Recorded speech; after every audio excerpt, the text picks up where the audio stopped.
All right, that's our theme music for today. We're going to turn this mother out. Today is the day. It's May 3rd. It's just after 9 a.m. here in New York in our Freedom to Learn headquarters for our National Day of Action. We're going to be here all day at the home base where people from all over the country can tune in to get up-to-date coverage on all of the exciting activations taking place all over the country today. You're going to learn ways to amplify your voice. We're going to throw out all of our images. Today is the day. Our goal today is to remind everyone that we are the majority. Even when our stories and our images and our photos aren't being shown, where the stories of resistance and solidarity against censorship aren't the ones that are amplified by the news, we're here to turn that around. So throughout the day, we'll be sharing videos and updates and call-ins so everyone can stay informed on what's happening across the country. Today, we at the Freedom to Learn Network are asking all Americans, and I mean everybody, everyone who cares about democracy, to stand up. Today, we're going to focus on standing up for Black history, Black voices, Black lives. This is where we're starting. The Freedom to Learn Day of Action, May 3rd, is a moment when some of the most powerful civil rights organizations in history, a coalition of incredible grassroots organizations, and all of us are coming together to send a clear message to the country. Our history, our present, and our future are deeply interconnected. Any attempt at all to erase or water down the truth of Black Americans and our experiences will be met with resistance. So what's our resistance today going to look like? We're going to look like an online movement to build up Black authors whose work is being erased and diminished by institutions that have undue influence on public education. And yeah, it includes institutions like the College Board, but they're not the only ones. We'll be talking with some of those authors who have been erased, who've been purged, who've been minimized, and we'll be watching some videos of past conversations with them throughout the day. Our resistance will look like teach-ins and read-ins all across the country, where educators who are defying the growing censorship will come together to share ideas, to share texts that are currently being banned nationwide. We're excited that we also get to speak with some of the educators who've been most affected by these attacks, people whose jobs have been put in jeopardy, people who've lost their jobs just because they dare to tell the truth. So we'll get a chance to hear their stories. Our resistance will also look like showing up at the College Board National Headquarters, one here in New York City and also in Washington, D.C., showing up with young people, people from high school, college students who are demanding access and approval of the idea that they want to study certain ideas. They want to read certain books. They want to have access to the critical lessons that some folks, some states, some politicians don't want them to have access to. So we're going to hear from them. We're going to see them. We're going to see what we are fighting for. We're also going to be sharing updates with you throughout the day about these and other modes of resistance and ways that you can get connected right now, because it's not too late to get involved, whether it's in person or whether it's through social media. The time is now to add your voice to the course. So throughout the day, if you're on social media, please post often using the hashtag Freedom to Learn. And while you're at it, go to freedomtolearn.net right now. If you haven't already signed the demand to restore the African American Studies course to restore it, to turn around this censorship and purging of key critical ideas, do it right now. Go to the front page of freedomtolearn.net, sign on, send it to your friends. Our goal is to get 5,000 more signatures today. So work with us to make sure that we get those voices, get those signatures to turn this thing around. But let's not forget, folks, this movement is not just about today. It's about more than the College Board. It's about more than the AP course. It's about more than any one institution. Today is about showing the growing political power of people who refuse to be silenced. We're trying to teach the truth about our history. It's about a coalition of educators and parents and community members who are determined to equip our children with the tools that they need to speak truth to power today. It's about the young people who are asking more of us now so they can live in a world that values their voices, values their lives, and values their futures. Remember, you can always check in at where? freedomtolearn.net. That's right. freedomtolearn.net. We are going old school with the net, folks. So head on over to learn more about how you can take action today and in the days, the weeks, the months, and let's face it, this is going to be a multi-year campaign. We are just getting started. So you can follow this stream on our AAPF YouTube channel, wherever you are. Again, share that link, bring other people on. We're going to be here all day long. We also are going to be sharing some exciting information about raffles and giveaways later in the day. So, this is a day of excitement. It's a day of action, and it's also going to be a day of fun. We're going to have some fun while we demand the right to tell the truth. So to get us started, you know what, I call her the prince, the genius behind activation, because wait till you hear all of the stuff that this amazing sister is doing. She is all over the place. She has the energy to get us started.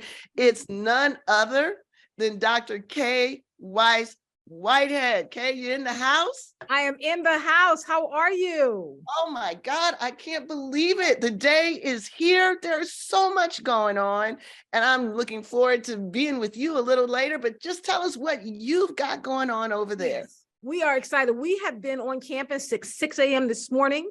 We set up tables all around campus. We're giving away as an enticement to our students, everything from hot chocolate to coffee. And what we're having them do is we're having them do a live sign up to our open letter, the one that you put out. So we're sharing that. We did a QR code to take people straight to it so they can go and sign up on the spot. We want to get to 10,000.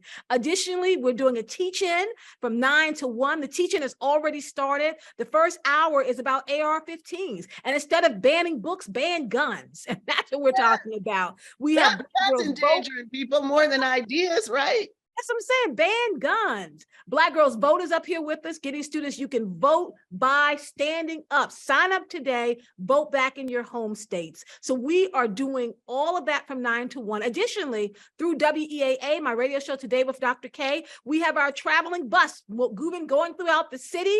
And what they're doing is they're dropping off bins of banned books to Black-owned restaurants to give to all of their members. We've been doing a countdown from National Women's Studies Association. I'm the president.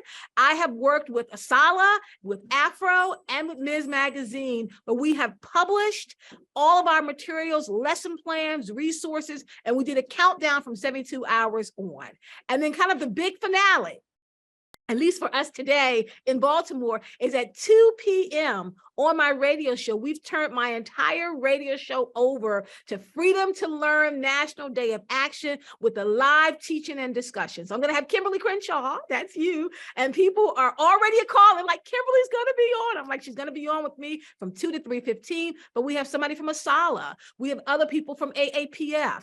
We have people calling in from down in D.C. at the rally. We're going to have Ashley Farmer, Reverend Al Sharpton, and anyone who is listening, where there'll be a space for you to call in and participate. And come by the studio if you're in Baltimore. We're giving away copies of the 1619 Project. Don't be behind. We want you to take the book, put a message in the book, and then give it to the first young person you see.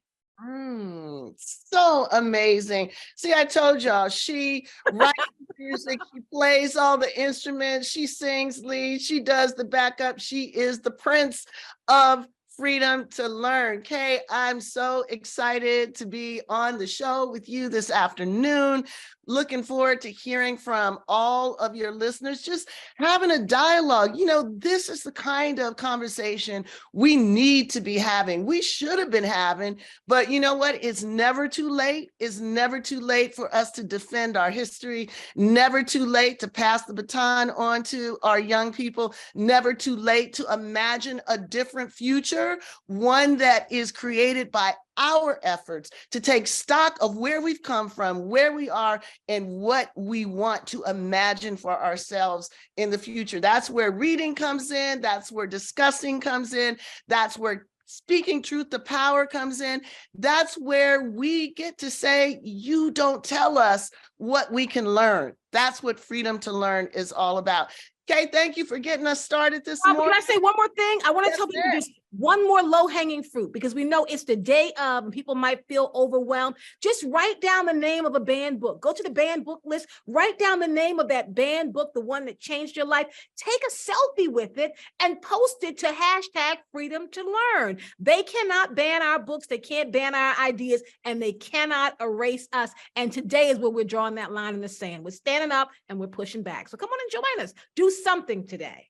Come on and join us. And you know what? We have been asking people to put videos up using the #freedom to learn. Tell us about when you first encountered a book or an idea that really changed the way you think, changed your understanding of the world you inherited. So it could be Between the World and Me. It could be the idea of reparations. Like, reparations means something has to be repaired. Did you learn what needed to be repaired before you read about that? What kind of ideas do you want to defend? So take a piece of paper. If you don't have a book, or if you don't have the idea, take it, write it down, tell us something about it, tag it, and we'll put it as part of a big collage, a video of everybody saying, this is what freedom to learn means to me. So come on, y'all, send it to us. If you got 5 minutes, you can do this, and you can be part of this effort to save our history and to save our future. Kaye, thanks so much. Yeah, thank you so much. Look forward to seeing you. Absolutely. All right, so now to kick off, I'm going to take us back a little bit. You know, you always have to have this moment of saying, now, where did all this stuff start? At least what's a moment that we can think about prior to a couple years ago when President Trump issued Executive Order 13950. So for over 2 years, we have been sounding the alarm about the ways in which these anti-woke, anti-CRT, anti-intersectionality efforts were being used to undermine our democracy and to dismantle public education. And let's have no doubt about what the ultimate goal is. About these attacks, about these executive orders. Those who are behind it have told us that this is an effort to attack public education, to dismantle it, to give parents the incentive to just withdraw their support for public education by using some of the oldest pages out of the book, using racism, using fear, using disinformation to say these institutions are not safe. So AAPF began its own campaign. We called it the Truth Be Told campaign, to document, to analyze, to tell people the truth behind these attacks and what its impacts were.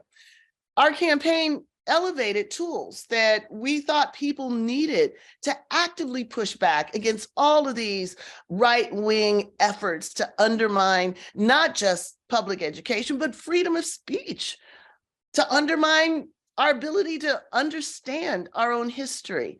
So the videos that we're about to show you right now will help to contextualize where these attacks came from, while at the same time telling us why it matters, why we should be so concerned, why we need to have a powerful movement to fight back, why we need the freedom to learn. Last summer, the killings of George Floyd, Breonna Taylor, and Ahmaud Arbery catalyzed an unprecedented worldwide mobilization, activating tens of millions of Americans of all races to demand institutional accountability and reform. As these images spread across the world, the right scrambled for a way to snuff out this transformative energy. And they think they found it by orchestrating a repressive censorship campaign. In Arizona, Idaho, Texas, Georgia, we are seeing school boards attempting to rewrite curriculums, teachers getting fired for educating their students about racial disparities, and potentially an entire generation being fed lies about American history. Make no mistake, what we are seeing now is a calculated backlash to last year's summer of racial reckoning. The right is going to try to convince you that we need to ban critical race theory, intersectionality, structural racism, implicit bias, diversity training, and the 1619 Project. But understand that this organized, well-funded, and coordinated campaign isn't an honest debate about these ideas. Most couldn't even define what these ideas are. And that's the point.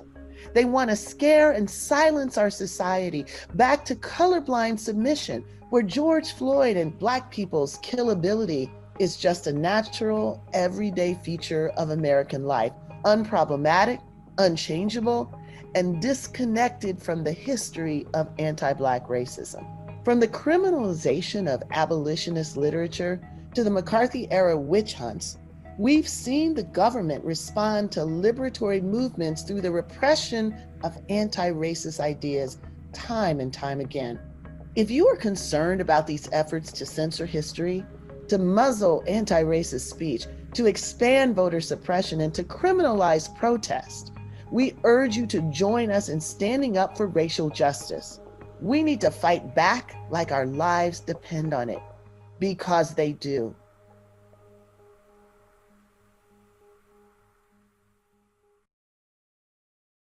Last summer, if you Google critical race theory today, you're likely to encounter a slew of misinformation and fear-mongering from the right. Critical race theory is a Marxist doctrine that rejects the vision of Martin Luther King Jr. Just because I do not want critical race theory taught to my children in school does not mean that I'm a racist. CRT looks beyond individual acts of racism and bigotry, and instead grapples with the structures and histories that have embedded racism into law and more broadly into society.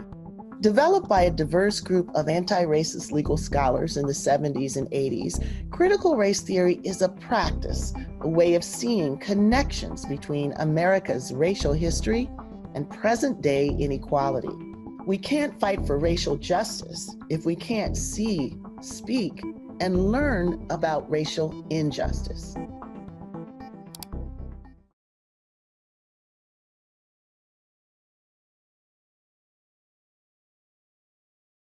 So these videos tell a story about how this current attack that's been led by right-wing groups aims to ban frameworks like CRT, frameworks that allow us to see connections between the past and present, connections between what happened during segregation, what happened during enslavement, and what's happening today. That's one of the reasons that there's so much effort to erase critical ideas about race. It's important for us to understand this isn't an accident. This is calculated. These are moves that are designed to scare us and to silence us back to colorblind submission. That's why we have to fight back. And it's also why it doesn't make any sense for us to simply think we can pivot away from it, to think that we can say, oh, well, we're not teaching critical race theory. Actually, guys, it's not about critical race theory. It's about taking everything having to do with racial justice, everything having to do with anti-racism, putting it in a package called critical race theory, and then generating disinformation against it so that people will be fearful and move away from any framework that reckons with our past and deals with our present.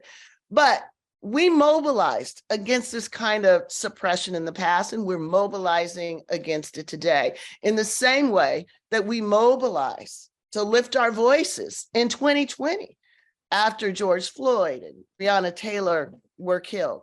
We were not silenced then, and we're not going to be silent now. We hope that these videos energize you and emphasize the need and the urgency to fight in this moment. So it's important for us to know that this didn't spring out of the clear blue sky. We've seen this before. And I'm going to turn now to my co-founder, Luke Charles Harris, who's a professor at Vassar, and talk about something that we saw about 15 years ago. So we have a video that we put together a while back. It's called The Unequal Opportunity Race. So let's play it so we can talk a little bit about how the roots of some of these things that we're seeing now were sprung almost a decade and a half ago.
So folks, it started with that video.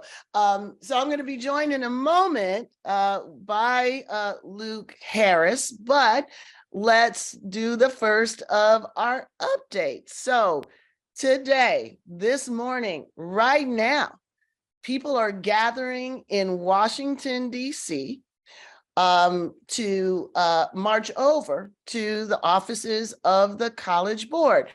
The location is 1341 19th Street. That's the DuPont Circle Metro South entrance, where people are gathering. And let's see, what time is it? They're gathering right now, and they are going to be leaving in about 10 minutes. So if you are in Washington, D.C., and are part of this Freedom to Learn campaign, that's where you need to be. And we have an amazing lineup of speakers, including the absolutely amazing sister in this, Reverend Siobhan Arline Bradley, my soror, my leader, the person who put her energy behind this effort. So she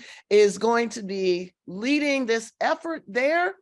She's going to be joined by the amazing Melanie Campbell, Wisdom Cole, Dr. Freddie Haynes, who flew in all the way from Texas, the amazing Damon Hewitt, Daryl D. Jones, and Dr. Stanley Wilson, just to name a few. So be there, be square. It's happening. It's going to start at 10, going to go to 11.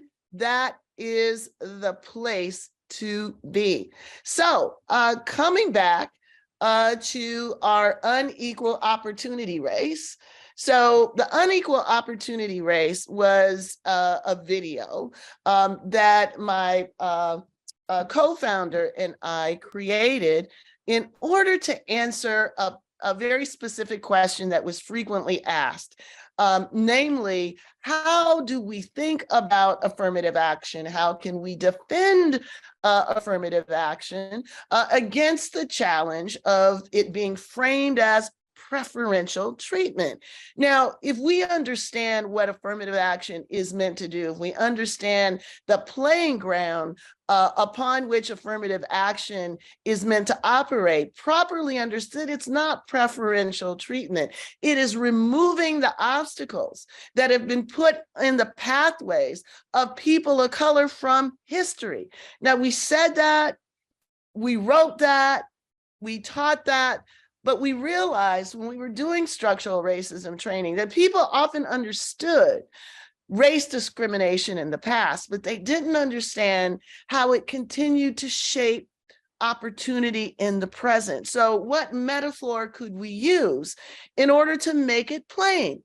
So if we think about life as an equal opportunity race, what do we want to use to show that actually not everybody is running in the same lane? What do we use to show that from intergenerational perspectives, some people are running with far more resources than others? So the equal opportunity race is what we decided to try to use as a metaphor. So we would show this in our courses, our structural racism training.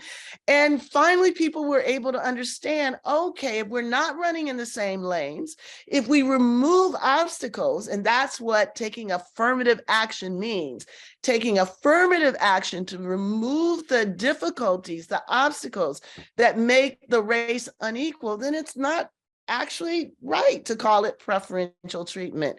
So that was the impetus behind the racetrack. Well, it was shown in schools, it was shown in trainings, it was shown in one place called Henrico County, Virginia. And during Black History Month, right? So during that 1 month, the people talk about Black history. And one student objected to it. and went home and told her grandparent. That grandparent happened to be a stringer, a reporter for Fox News, and eventually this video became a controversy that was labeled white guilt video. From there, these parents challenged the video at the school board. The school board apologized for showing the video. And so one of the first pieces of banned material was this video. So I'm going to bring on Luke Charles Harris, who was the co-writer for this video, and ask him to take up the story. So Luke, remind me of that moment. What was the reaction to our video? And Luke, you got to unmute yourself. Well, there was a very disturbing reaction because some people were appalled. They had no familiarity with basic aspects of American history. So the fact that our democracy grew out of the experience of genocide and slavery and apartheid was just not a part of their reality. So it seemed like what we were portraying was something that was very radical, but it was just a radical departure from the way in which they'd been introduced to life in the States. We tried to introduce a visualization of the American experience that would be accessible to people.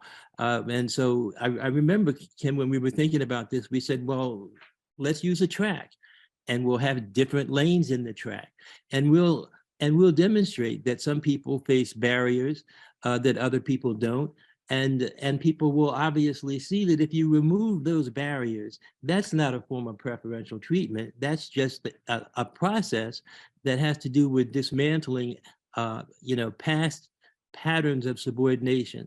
And so it was a really basic understanding within 4 minutes of the American experience for people of color and what was different about it from the experience of white Americans. But that's not a story that people learn in social studies classes. And so it seemed very radical to people who were hearing it for the first time. Yeah, radical to people who are hearing it, and then, disturbing to some folks. I thought, and I wonder if you might say something about the racist responses we received. And the reason I want to cue that up, some of the argument against teaching some of these concepts, allowing people to think about it and decide whether it helps them think about current inequality or not, is the argument that we shouldn't be talking about race at all. Race is behind us. Racism isn't real anymore. We need to be colorblind in all of our education. But I think some of the calls that we got and the messages that we got somewhat contradicted that idea of colorblindness. Why don't you say something about some of the I got calls, you got? I got calls, I got emails. I got emails from a guy who said, look, he accused me of being racist and said that I wasn't operating, in light of Martin Luther King, and that, I was a goddamn nigger. You know what I mean? All right, drop the so just painting a picture of the truth, not distorting anything at all, is evidently a grueling experience for some. And I think you can get a good sense of this. It used to be when the video was up that you could read all of the notes that people came in, and people speak to the video as though they have no understanding of American society, and they don't. I remember, Kim, this is bringing in something else, but I had a student once who told me that he went back home and spoke to his grandfather about the things he was learning in my class, and his grandfather said that it was all bullshit. You know, that student's grandfather had grown up in Levittown in the 1950s. You know, he didn't realize that, you know, he was living in a neighborhood that grew out of the policies of white supremacy, even though he lived in an all-white neighborhood, sent his kids to all-white schools and all of that. It is, you know, if it's possible to create these programs, it's possible to destabilize them, but you have to be able to talk about that history. And I think one of the ways in which the past haunts the present is that we haven't done a good job of that. And it hasn't been because people haven't been trying, it's been because there's been collective resistance across American society to doing this work. And this is just the biggest statement of it. You know, look, a lot of the arguments that we have to fend off coming from the right about, you know, our culture and all these things are absolutely offensive. But we're not saying ban what they say. We say, let them say what they say, and let's engage it, and let's see what people think. I think they think, and I think they realize the only way they can win this debate is for people not to be exposed to the contradictions that were at the heart of the creation of the American Republic and the democracy that so many of us love. Yeah, you're so right, Luke. You know, we do not say, you know, you shouldn't read you know, Soul, you shouldn't read Right. You know, some of the, you know, critics of the notion that race is still a factor that shapes our society, but they're quick to say that people shouldn't have access to ideas, critical ideas about race and racism. So there's such an asymmetry. We're going to be talking about that throughout the day, the asymmetry, the lack of equity between different ways of thinking and talking about race and racism. And I love the reference to, you know, the grandfather in Levittown. So for the folks who don't know Levittown was one of these suburbs that was built in the 1940s through government-supported financing. It was part of the GI, you know, Bill resources after World War II that were made available to people who were coming home from the war. But the problem is that Levittown was a racially segregated suburb. Again, this was supported by government backed financing that was not made available to everybody. So people in Levittown were all white.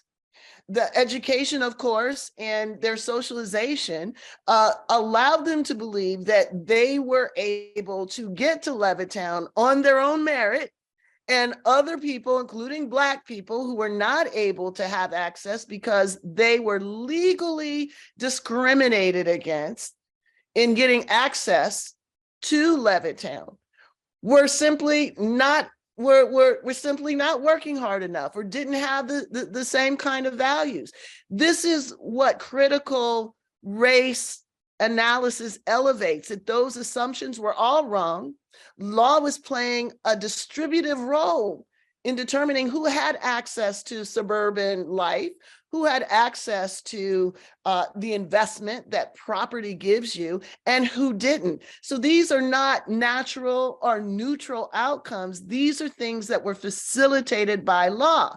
When people don't know that, then they're quick to think that conversations about race, affirmative efforts to break up the disadvantages, that somehow that's reverse discrimination as opposed to repair.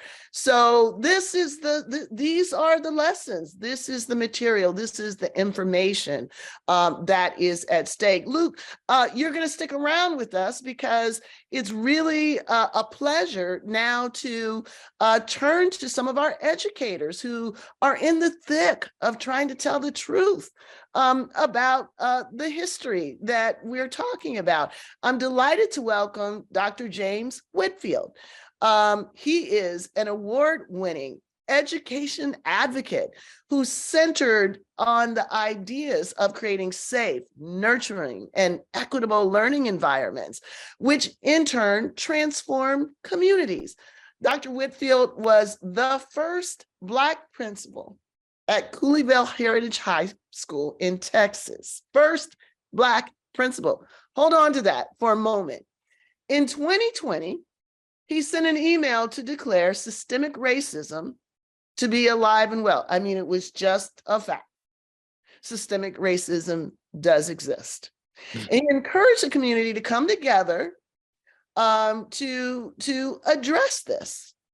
That set into motion a series of events that ended in his separation from the school. Let's check out an earlier moment that Dr. Whitefield visited AAPF on our Under the Black Light series.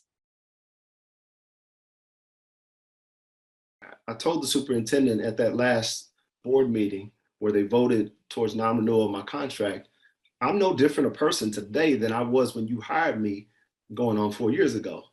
You promoted me twice in 3 years. So what's changed? And what had changed over the course of that time, specifically last year, was these two contentious school board elections where people ran on that anti-CRT platform. They won 2 seats using that dog whistle, right? And so over the course of that time, I started to see things heat up with regard to that group. Now, that group is not majority parents of mine at my school. They're majority people, if we're honest, don't even have kids in the school district. But for some reason, that group held so much power. And the only thing I can think towards is I am the quintessential boogeyman for them, right? Here we have the first African-American principal at this school. And now there's these anti-CRT movements. Oh, wait a minute. He sent out a letter regarding the murder of George Floyd. We can't have that. He's calling out systemic racism. We can't have that. Oh, he created a diversity advisory council, at the school, that was a student group to help recognize and uplift diverse voices. We can't have that.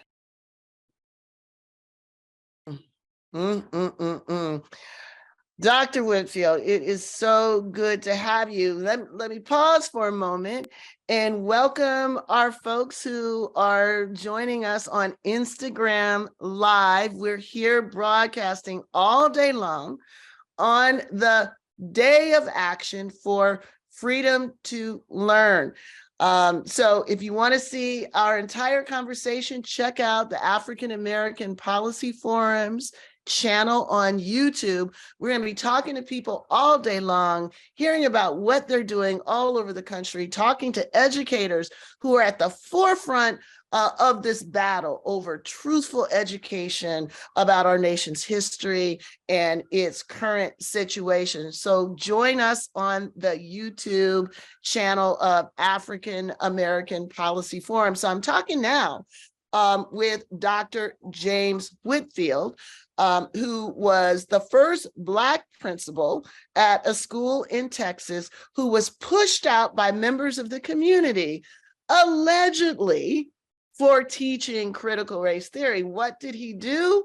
He basically circulated an email saying that we have to be aware of and fight against systemic racism. And for this, he became the boogeyman. So first, Dr. Whitefield, so good to see you. Tell us how you're doing. Good morning. It's so good to see you. And first and foremost, I want to say thank you. It's been a long last couple of years through all of this nonsense. And thank you to everybody online. But I want to say a specific thank you to you, Kim, and the folks at AAPF.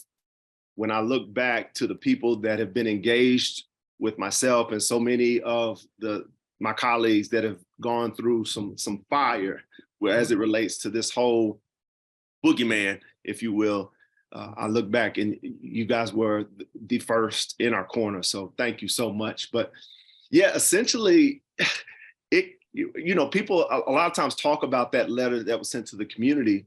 But when I look back to that time, you think about what we were doing in schools and what we were preparing for. We were on the heels of coming back from the pandemic, and so things were still ever changing. Things were new. We had a lot to prepare for and trying to bring our kids back to the building. The first 3 weeks of school were remote here in Texas, and then we had kids going back and forth, remote and in person, and quarantines, and we all remember all of that in the education space, especially in K-12 public schools.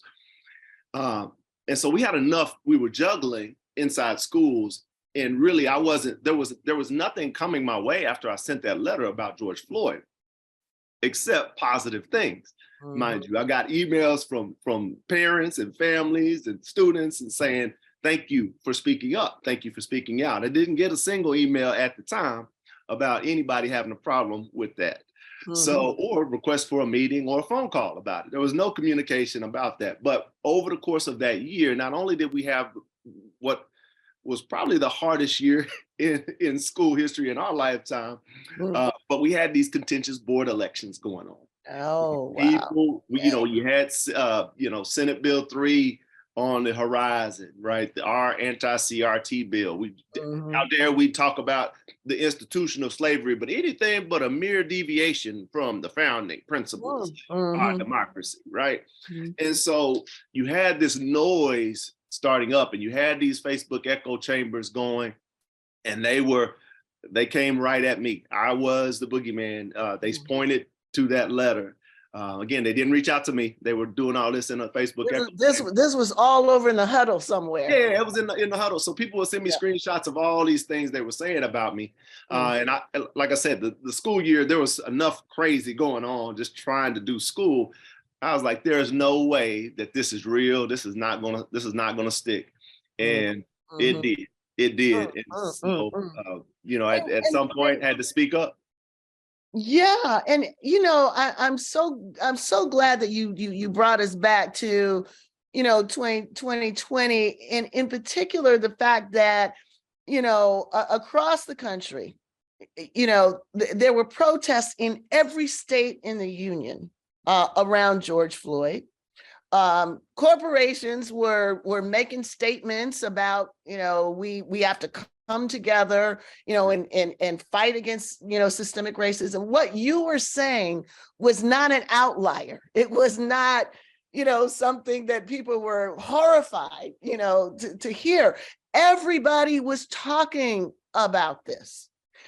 I think what a lot of people probably don't understand is that what you are describing and the experience that you had is the backlash to what was apparent a nationwide, demand for reckoning. So the movement was huge, but then again, so was the backlash, right? Correct. So what and how did this moment that everybody was supposedly talking about anti-racism, how did it turn so quickly on a dime so that just your very statement stating what everybody else was saying became the basis for these efforts to remove you from your job? Yeah, well, people, if you look back, it's funny to me that people on the far right will say that they want to remove politics from schools when that's what they're doing. They're pushing politics, and this is strictly political and strictly about destroying public schools. You said that earlier. That's what this is about. These are all, just little efforts to make that a reality. But it goes back to November of 2020. Something happened in November of 2020.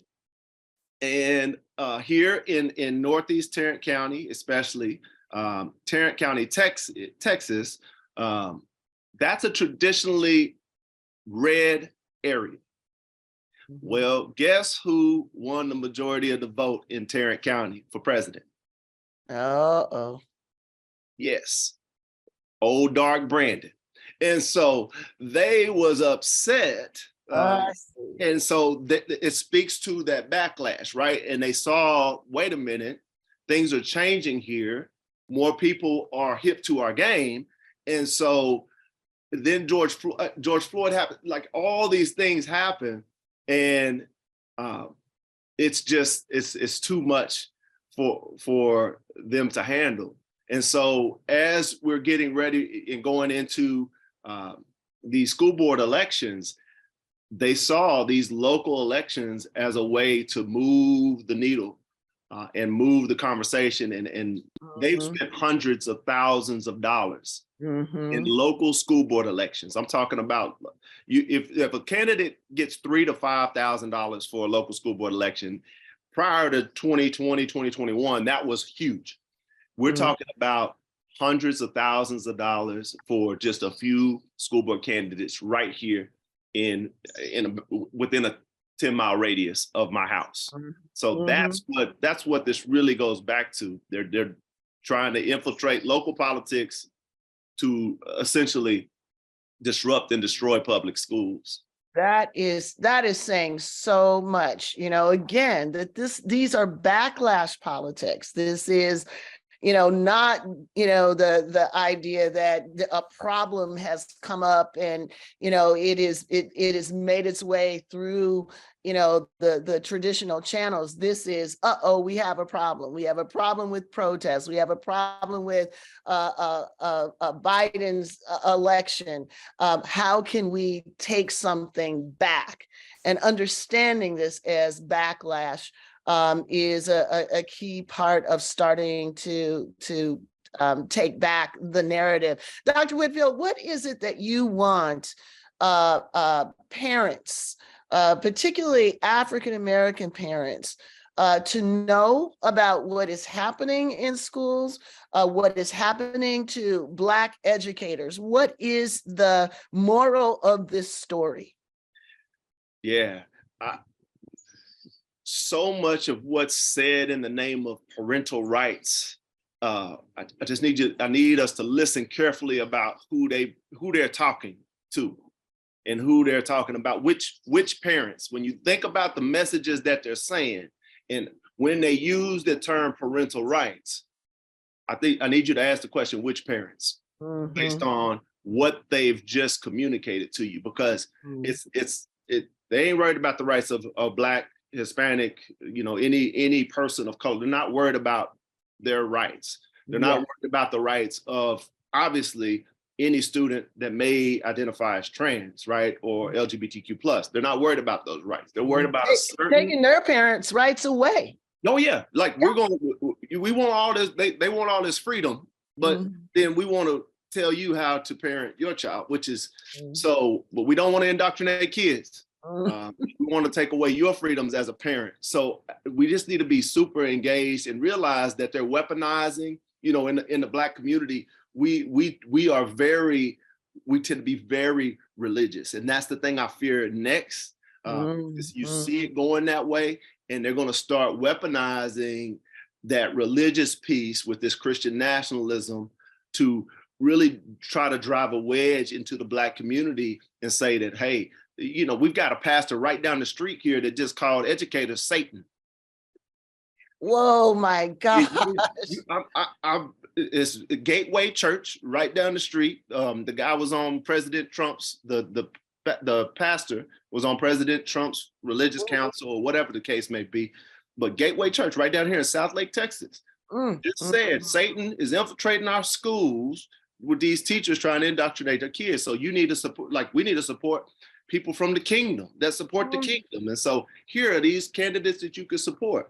So they're going to try to weaponize the church. And we know the church, you spoke to it. This is all historical. This is all in the historical context. We can get ahead of this, and we can combat this, and we can fight it and get back to doing what's right. And that's giving our kids the freedom to learn in schools. Nothing but a word, nothing but a word. I am so glad you mentioned that, because coming up shortly, we're going to have a conversation with Dr. Anthea Butler, who has written precisely about what you're talking about. The use of religion, white nationalist use of religion to advance a white supremacist agenda. That's exactly what we have to worry about. That's exactly what our vulnerability is. So we're going to talk about that. And remember, I've already said that we're looking at asymmetries, we're looking at imbalances, we're looking at contradictions, and this is one of them. Dr. Whitefield just talked about the parental right frame. It's not about our rights to make sure that our children aren't abused with education that doesn't tell the history of our experience here in this country. It's not about the right of parents of trans kids to decide what kind of care to provide for their children. So this whole idea that it's parental rights, that's just code. That's code for white parents' rights. And we need to be aware of that. We need a critical lens to be able to cut through the rhetorics to show how power is shaping this anti-CRT, anti-woke, anti-history kind of movement. We need to be able to understand it in order to respond to it. So thank you so much, Dr. Whitefield. I hope you're hanging around a little bit because we're bringing on another courageous educator, professor, teacher, Amy Donofrio. Now, Florida, we were in Texas, now we're moving over to Florida, has, I guess we just have to say it, it's a laboratory for authoritarian ideas. We saw this back in 2021 when we first connected with Amy Donofrio. She is a founder of EVAC. It's a youth-based movement which seeks to empower Black students. And as I said, she is an award-winning teacher.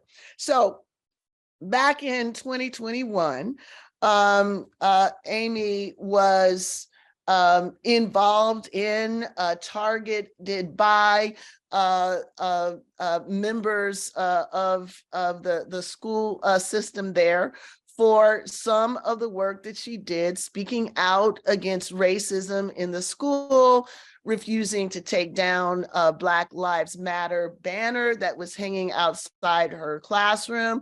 Let's hear a little bit more about what happened to Amy Donofrio when she visited our UTB on educators. With 2020, obviously, you know, the context there, George Floyd is killed. We're kind of dealing with a racial reckoning in our country and also in our community. There's discussion on changing all of these Confederate names, most of which in our community were literally named after the Confederacy after we desegregated. They were literally used to terrorize people. And we're kind of coming to terms with that. The election's coming up, and what was happening last school year is more and more kids were coming to me with really horrifying stories of racism they were experiencing. And so I just wanted, a flag went up above, a Black Lives Matter flag went up above my classroom, and I just wanted to make it clear, you know, to students that when they walk into my room, they can let out a breath, especially in a school named after a Confederate general. And originally, when it went up, a supervisor approached me and said he thought it might violate policy. I asked for the policy. He was unable to provide it, and he dropped it. That was in October of 2020. There was no more issue until suddenly in March 2021, when our school started hosting name change discussions in our auditorium.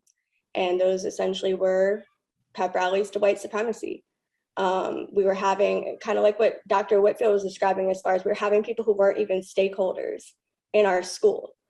These are people who didn't even live, you know what I mean, in the neighborhood, or have people who attended these schools show up and say these horrific things, and even targeting kids. And I recorded them.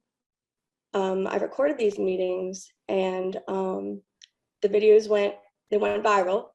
And suddenly I received an email that I can take down the flag or it will be taken down for me. I chose option B, and the next day I was placed under investigation.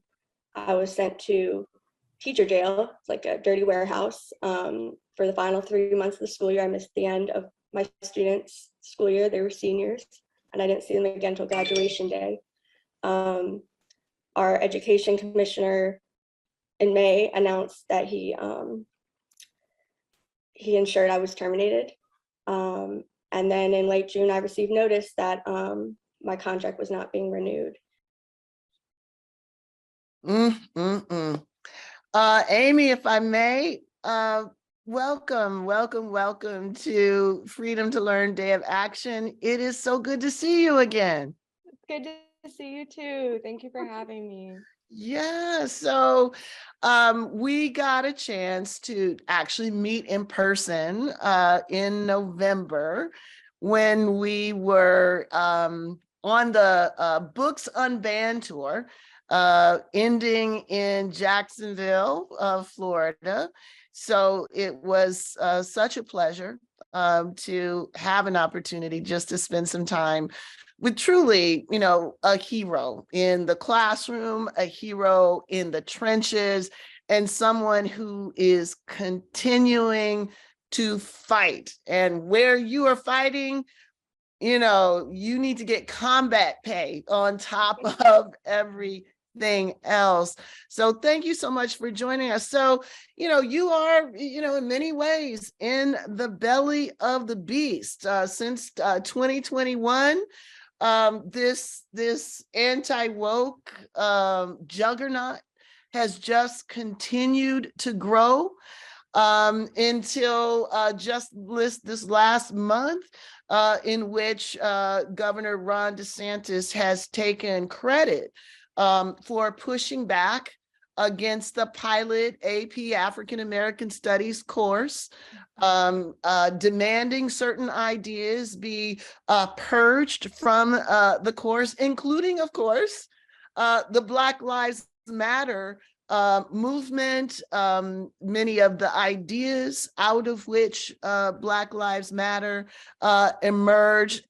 It is going on today. So from the trenches, what can you tell us about what is happening now? What's happening with you?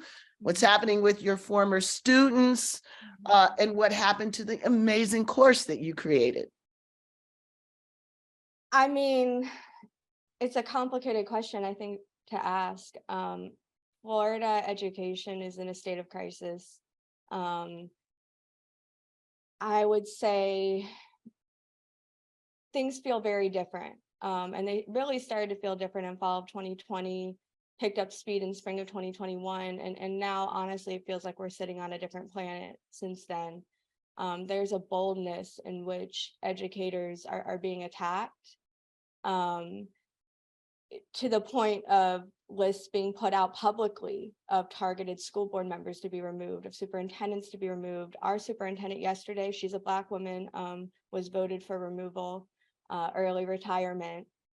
She was voted out, right? And now this, if I recall correctly, and you have to bring us up to date, it's not as though she could reasonably have been seen as somebody who was marching through the schools with a Black Lives Matter poster, right?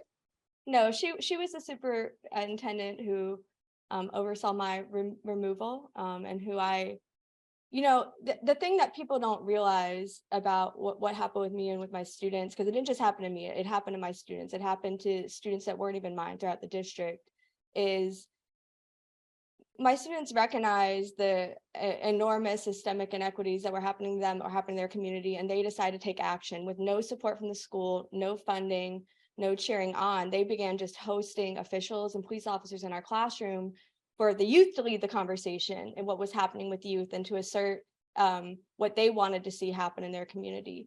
And in less than a year, they ended up at the White House. They ended up meeting and being recognized by President Barack Obama. We've given a TED Talk. They've testified on Capitol Hill, presented at Harvard 4 times. They're published authors in the Harvard Review. I could go on and on all day because I'm so proud of them. And the school's response was not only not to cheer them on, but to cancel our class, to tear our classroom to the ground, to find our awards in the trash, and to ultimately harass relentlessly for 4 years, my students and myself, for whistleblowing racial discrimination and harassment that was occurring. And so, you know, we're in a different era in Florida, because that used to be what's going on, not just at our school, right, but in schools across the state. But there was a method, if you were willing to find it, which my students were, right, to use education and use their space in our public schools to speak out about what mattered to them, and to take action to better the community. And now we're in this space where everyone is afraid. And I'm going to be real frank with you. Right now, I don't see any national orgs really willing to come on the ground in Florida and really stand with public school students and teachers. I see some action with universities, but our public schools, and particularly you're talking about our Title I schools, it's like you were saying earlier, whenever it drives me crazy, whenever I see interviews and articles about this culture wars in our schools, I see predominantly suburban, predominantly white schools being focused on.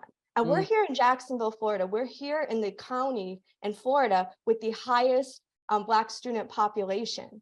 And I don't see anyone. And we're also vulnerable at this point that in turn, I fear what will happen if we are continue to be left with just our internal resources, because the backlash is so strong. And it's almost like we need orgs from outside who can come in with resources that can't be bullied. Yeah.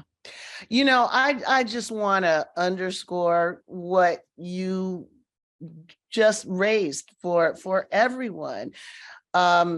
This story unfolded at a school that is 70% Black. Let's just say it again, right? This is a Black school.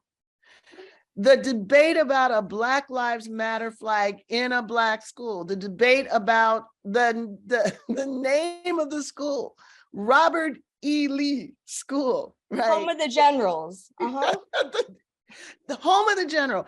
So, I mean, again, we're back to these asymmetries, right? This is about Black students, Black parents, Black communities having to bow to a history, a narrative that basically supports the Confederacy, that supports and fails to challenge the legacies of enslavement, the legacies of Robert E. Lee. Robert E. Lee can be on the building, but Black Lives Matter cannot be in a classroom. I mean, that's what we are talking about. So if when you think about what is happening in schools, when you think about the ban on, wokeness and the ban on critical race theory, whatever they are framing it as being, and if you see in your mind's eye white parents and white students, you are not seeing the whole story. And if we are not showing up in the way that we should be for our children, then we are part of the problem. I'm just going to put it out there. If we're not showing up to fight back, we will not win. The only guarantee in this is if we don't fight, we will not win. That's why we're here today. Amy, there's a part of the way that they seem to treat you, which harkens back to old strategies of making an example out of people, right? Certain people in particular. So how do you understand what happened in light of the broader history of what happens when white teachers and supporters, from the freedom riders to the judges who ordered desegregation, what happened to them is not unrelated to what happened to you. So how do you think about this in sort of the grand historical, narrative of the fight, for equity and equality? I think I'll just use the words of one of my students, Nick, who said, white people using their privilege is really dangerous for civil rights. And I think that there was a lot of privilege that I had that opened some doors, right, throughout our journey. And there was like some kind of confusion, I think, when the time came to not fall back. And it was very dangerous. And not just for me, because honestly, like, that's the danger in people being empowered to create their own platforms. And I'm not just speaking about me, I'm speaking about my students. You know what I mean? My students, they didn't need me to speak for them. They spoke for themselves just fine. And they had the platform, right, to reach a wide audience. And it created a lot of fear. And I think that's why the backlash was so strong, because the fact of the matter is, with my removal, there was never, to this day, not one parent complaint, not one student complaint. The complaint was rooted, there was a single complaint, and it was rooted from someone who doesn't even live in the school district, who was a white alumni who, you know, famous comments were about how the Bible endorses slavery, essentially. Oh, here we go again. That's where it is. And it's like, that voice was elevated. The non-stakeholder was elevated over the voice of the actual stakeholders. And the community wasn't having it. And the community stood up. The entire community stood up. Students stood up. Parents stood up. Community members stood up. And I honestly think it freaked them out a lot because there's power in community and in unity. That's right. That's but right. At the end of the day, I will say this. If I still talk to, you know, students a lot, youth a lot, and in Florida, there's such a sense of hopelessness. There's such a sense of, there's a lot of youth in Florida, and I would imagine similar states, where youth feel like, I'm not going to waste my time on that advocacy stuff, because no matter what we say or do, the system's going to do what the system's going to do. And we can try to lecture that away all day or pull out this and that, but I think ultimately what we have to do is listen, and we have to put our money where our mouth is. We have to put our action behind our words. And I think that's where I would really encourage people with powerful platforms, people in major organizations, to come in person and stand besides young people, because ultimately they're experiencing it the worst out of everybody, no matter what. But, you know, even with teachers, teaching was my life, so I don't say this lightly, but you can find another career. Our kids are stuck in our classrooms, and they deserve us to fight with them. Yes, yes. You know, you gave us another moment of this incredible asymmetry when you talk about how non-stakeholders, people not even in those communities, have more power than the community itself.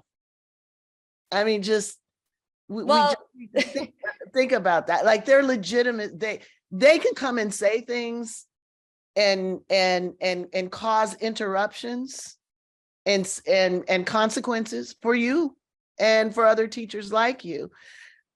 Then, you know, the community itself, unless the community is able to band together and fight. I think that's a message that people need to hear from Florida. But I also think this is the other thing that is most challenging and frightening in this moment. When the perception is reinforced that power is going to overdetermine our will, that is a moment of people being disenfranchised. That's what disempowerment looks like today. So I hear you loud and clear, saying to the wider community, the national organizations, you need to be here on the ground.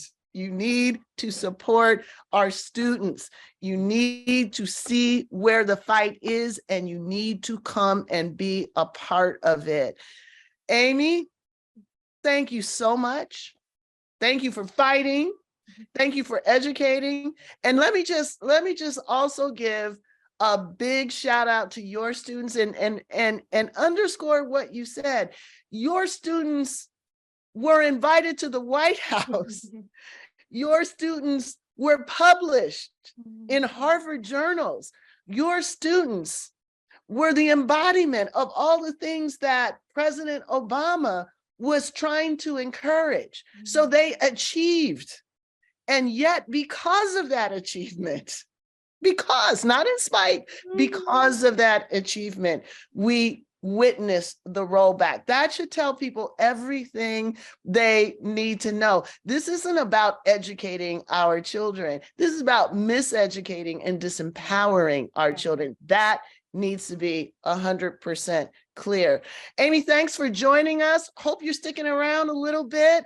We love to be in partnership with you. If there's any last message you want for the nation to hear, and particularly the organizations that are supporting to freedom to learn, now's the time.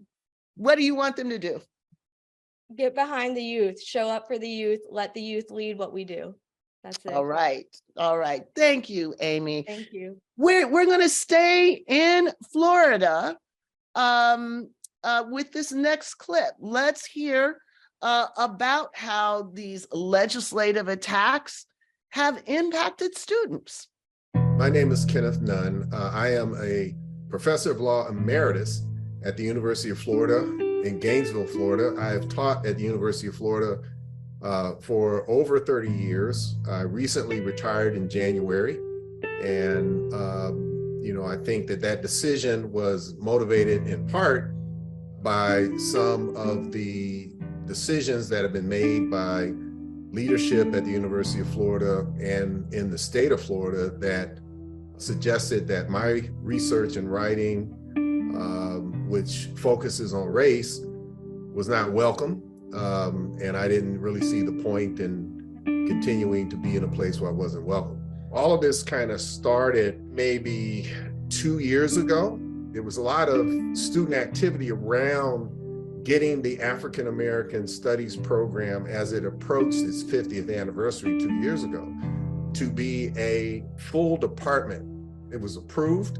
A new director was hired with the purpose of going forward to being a full department. There were new staff members that were brought on. All this happened, but all of a sudden things started slowing down and people weren't quite sure what it was, but that was what was happening. That was kind of the first indication that something was going on that shouldn't have been going on. Some of the same people were also telling people who were teaching critical race theory that they should change the name of their courses.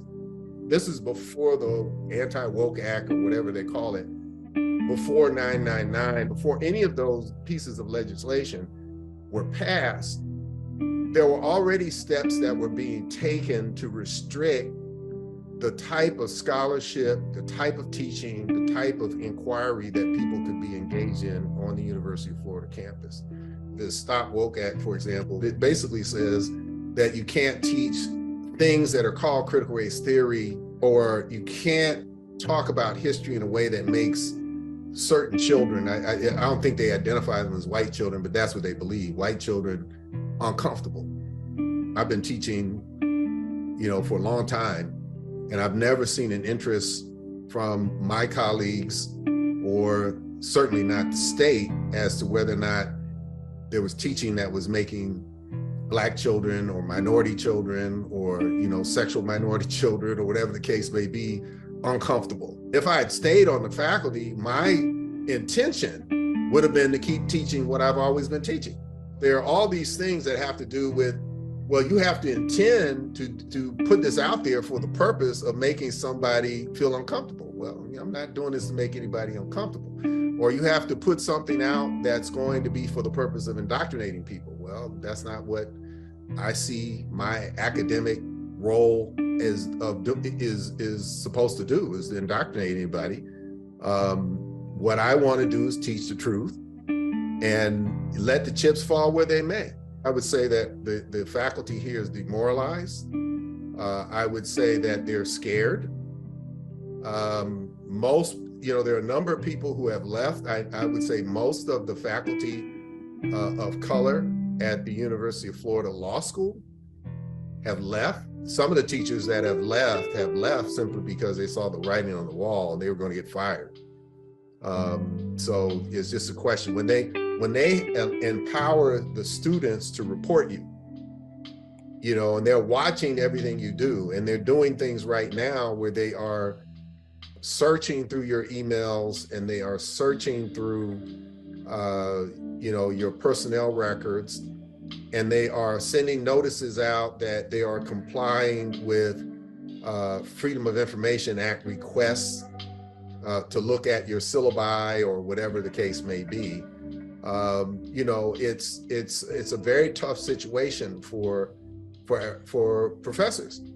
Now, I think that one reason why I'm speaking out is there's not a whole lot they can do to me because I'm retired. So, you know, I think it's incumbent upon us who have tenure, for those of us who are recently retired, for those of us, you know, who have the resources and the means to be able to resist this, to do it.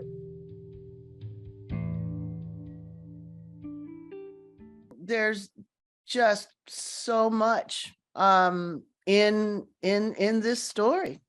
Professor Nunn puts his finger on it when he talks about this being repression. This is teachers who are basically leaving the profession because they're being pushed out. They see the handwriting on the wall.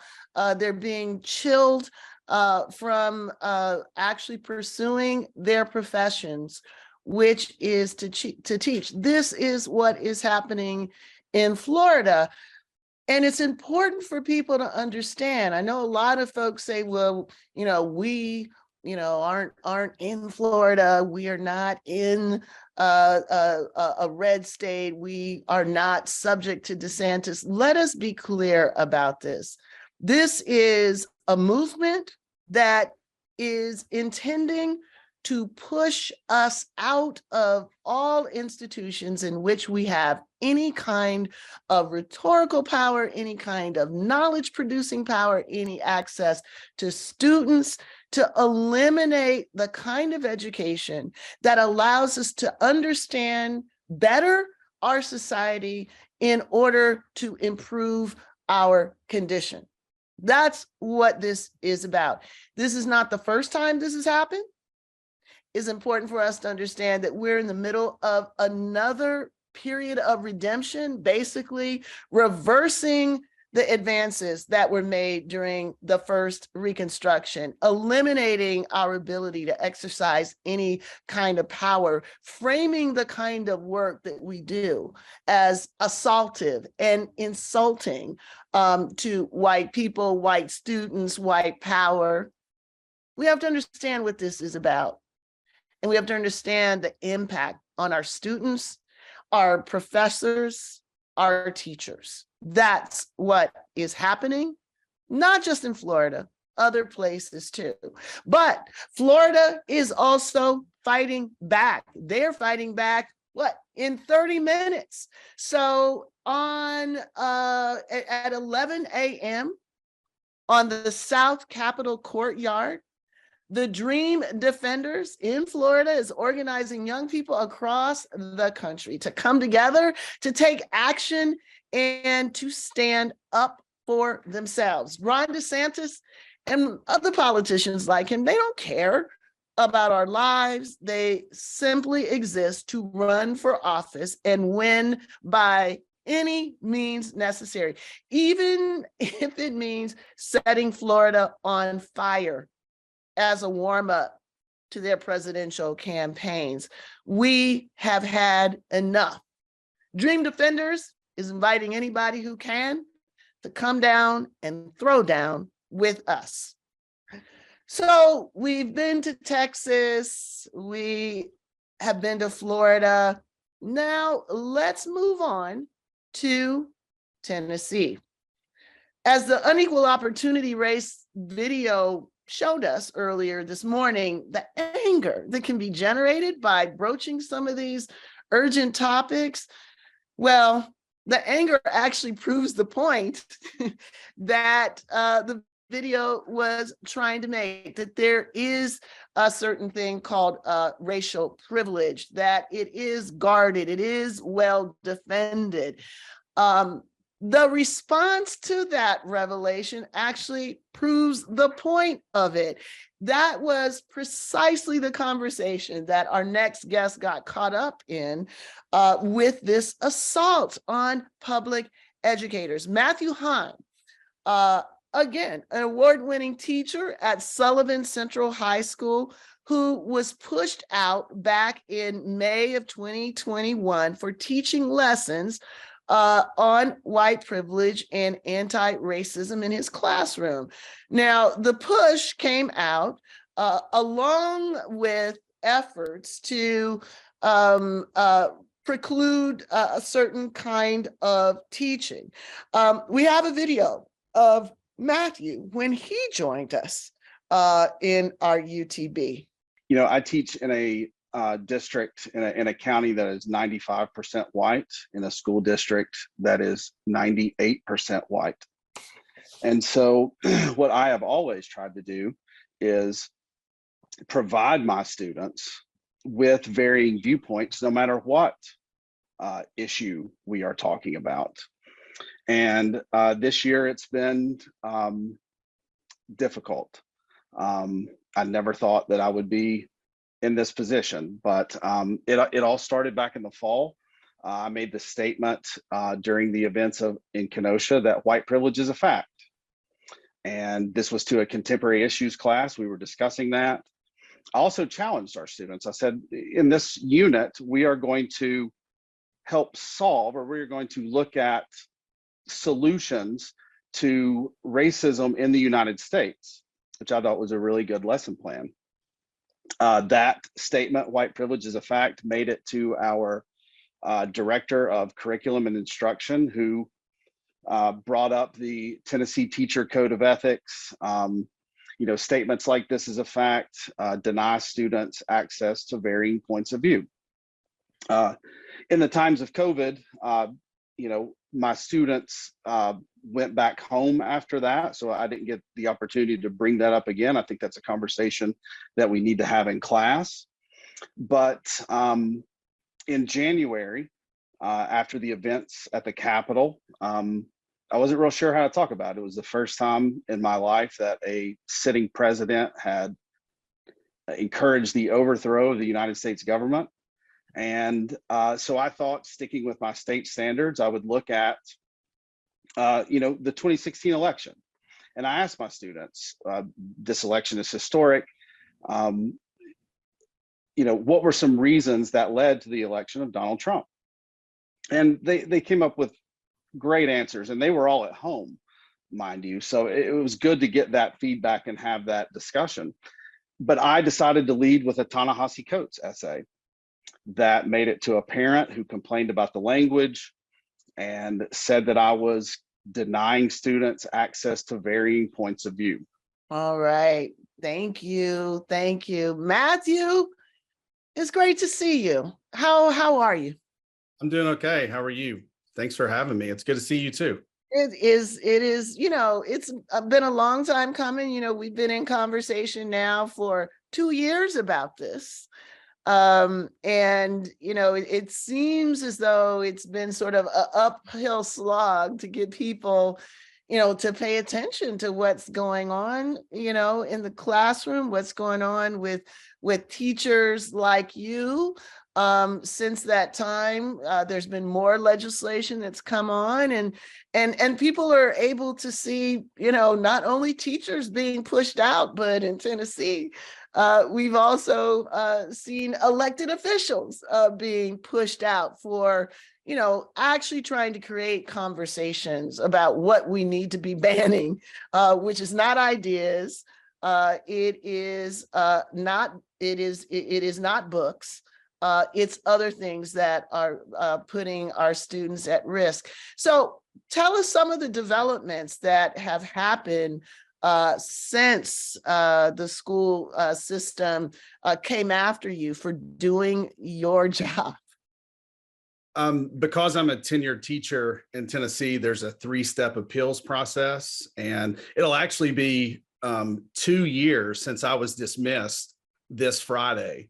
And Wow. I was dismissed on the same day that the Tennessee General Assembly passed its divisive concepts legislation. So it passed in Nashville that morning, and then that afternoon, I was dismissed. But we had an appeal in August of 2021, and the hearing officer sided with the school board that I should be dismissed. And then in December of 2021, I had to appeal that decision in front of the school board, and you all came down there, and I got to meet Sumi for the in person for the first time, and I can't tell you how much I appreciate that. It was good, for my students to see you all show up there and just show how important this issue is. But school board sided with the hearing officer and upheld my dismissal, and now we're in the third part of this process, and I go to Chancery Court in Sullivan County in September. Well, maybe we're still waiting on a court date. So it's been a long process. And Matthew, I think it would be helpful, again, particularly for our parents, to hear, what the claim is. And if I recall correctly, they tried to dismiss you not under the law that they passed that same year, but under a different charge. So say something about that charge, and then I want to follow it up, because I think that a lot of this is done in the name of students, but the students are the ones who are asking to be exposed to these ideas. They want to think about them. They want to talk about them. So say something to us about, as a teacher, what are students up for? What is it that they want to learn? How is this taking away something that they have a right to? Like James and Amy's situation, the complaints didn't come from students. They charged me with denying my students access to varying viewpoints. And like I said in the video, my school system is 98% white. And so to me, a varying viewpoint is Ta-Nehisi Coates and is White Privilege by Kyle Janae Lacey. And, we have talked about, I've taught a contemporary issues class for 10 years, and we have talked about these issues every year, because racism in the United States is always a contemporary issue. And our students want to learn about it. They want to know. And, this year it was just different. The complaints didn't come from the students. We're not really sure who complained. As far as I know, there was one parent complaint, and that's it. And, they say that I denied these students access to varying points of view. But when I ask, okay, well, what is the other point of view that I'm supposed to show? Because if I'm teaching anti-racism, what is the opposite of that? Or what is the opposite of white privilege? And I can't get an answer to that. So, it's scary for our students, and it's scary for our teachers, because we have people directing how we move forward in our lessons, directing how we teach. And I know my classroom, I know my students. I've done this before, I know how to create a lesson plan, but now they are injecting themselves into the classroom, people who have no experience in that. And without conversation, if Tennessee wanted to have a conversation about teaching these things, well, then bring teachers in and let's work together. But as you said before, they don't want to hear varying viewpoints, because they, just dismissed 2 Black lawmakers 2 weeks ago for exactly that, for bringing in another perspective. Yeah.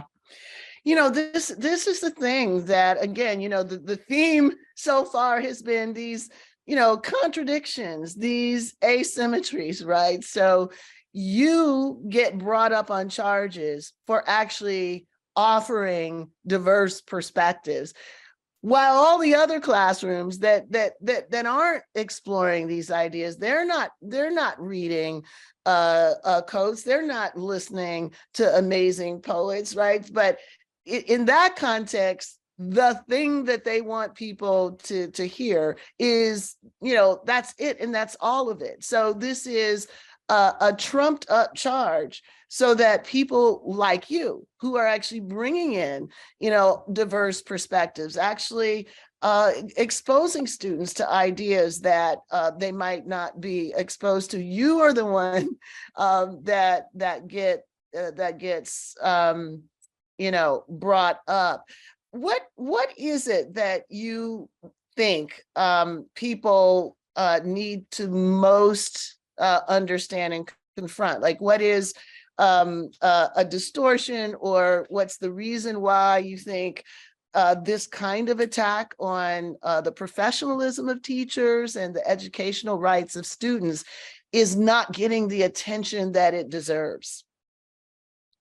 Well, I mean, there are a lot of issues happening in the United States, but, I think a lot of it is people really don't understand what we do in the classroom. Like, the classroom is different than it was 20 years ago and 30 years ago. And they think that we are standing up there, lecturing students and just assigning them a Coates article and saying that, you must accept this perspective, or giving them a Kyla Janae Lacey poem and saying, you must accept this. Well, that's not the case. That's not what we do. We evaluate those perspectives, and we give our students the opportunity to discuss them and analyze them so they can fit them into their own, moral framework. I think this legislation is also so vague whenever you read it, and it says, you can't describe someone as sexist or racist. Well, on the surface, that sounds good. Like you don't want to do that in a classroom, but whenever you get right down to it and how we teach around that, well, then that means that, if we discuss anything that's difficult in American history, or that might make someone feel uncomfortable, then, we could lose our jobs. And that's at the back or that's at the front of teachers' minds. I've talked to teachers in Tennessee who are actively avoiding those conversations. Yes. Because they are afraid that they will be suspended. Yes. That they're afraid that they will be dismissed. And, that they can't live very long without a paycheck. I don't know many people who can go 2 or 3 months without a paycheck. So yeah. And that is the point, right, of some of this legislation. It is to chill teachers. It is to say, don't come close, to these conversations. It is the kind of policing that constitutes prior restraint. Before you even think to say it, we're getting in your head and we're threatening your livelihood, right? So this is an incredible blowback, an incredible retrenchment, the ability to use the law to meddle into what teachers can say, the ability to use the law to meddle into what students can learn, even when students are asking to learn it. That is why we're framing the response to this as the freedom to learn, because this is certainly not a context in which freedom actually reigns. Matthew, what do you think people can do and should do? First of all, what can parents do to support teachers like you? And then what can larger national organizations do? What should the agenda be to address what we now see as repression, prior restraint, threats against teachers who are trying to do their jobs? Yeah, I think, one of the biggest things is get behind your public school teachers. We are more than willing to discuss with you what we do in our classroom. We have no problem with that. And understand that teachers, I've never heard a teacher, get into education because they want to indoctrinate students. We want to challenge students. That's the purpose of education, is to challenge their previous thought. Teachers are scared.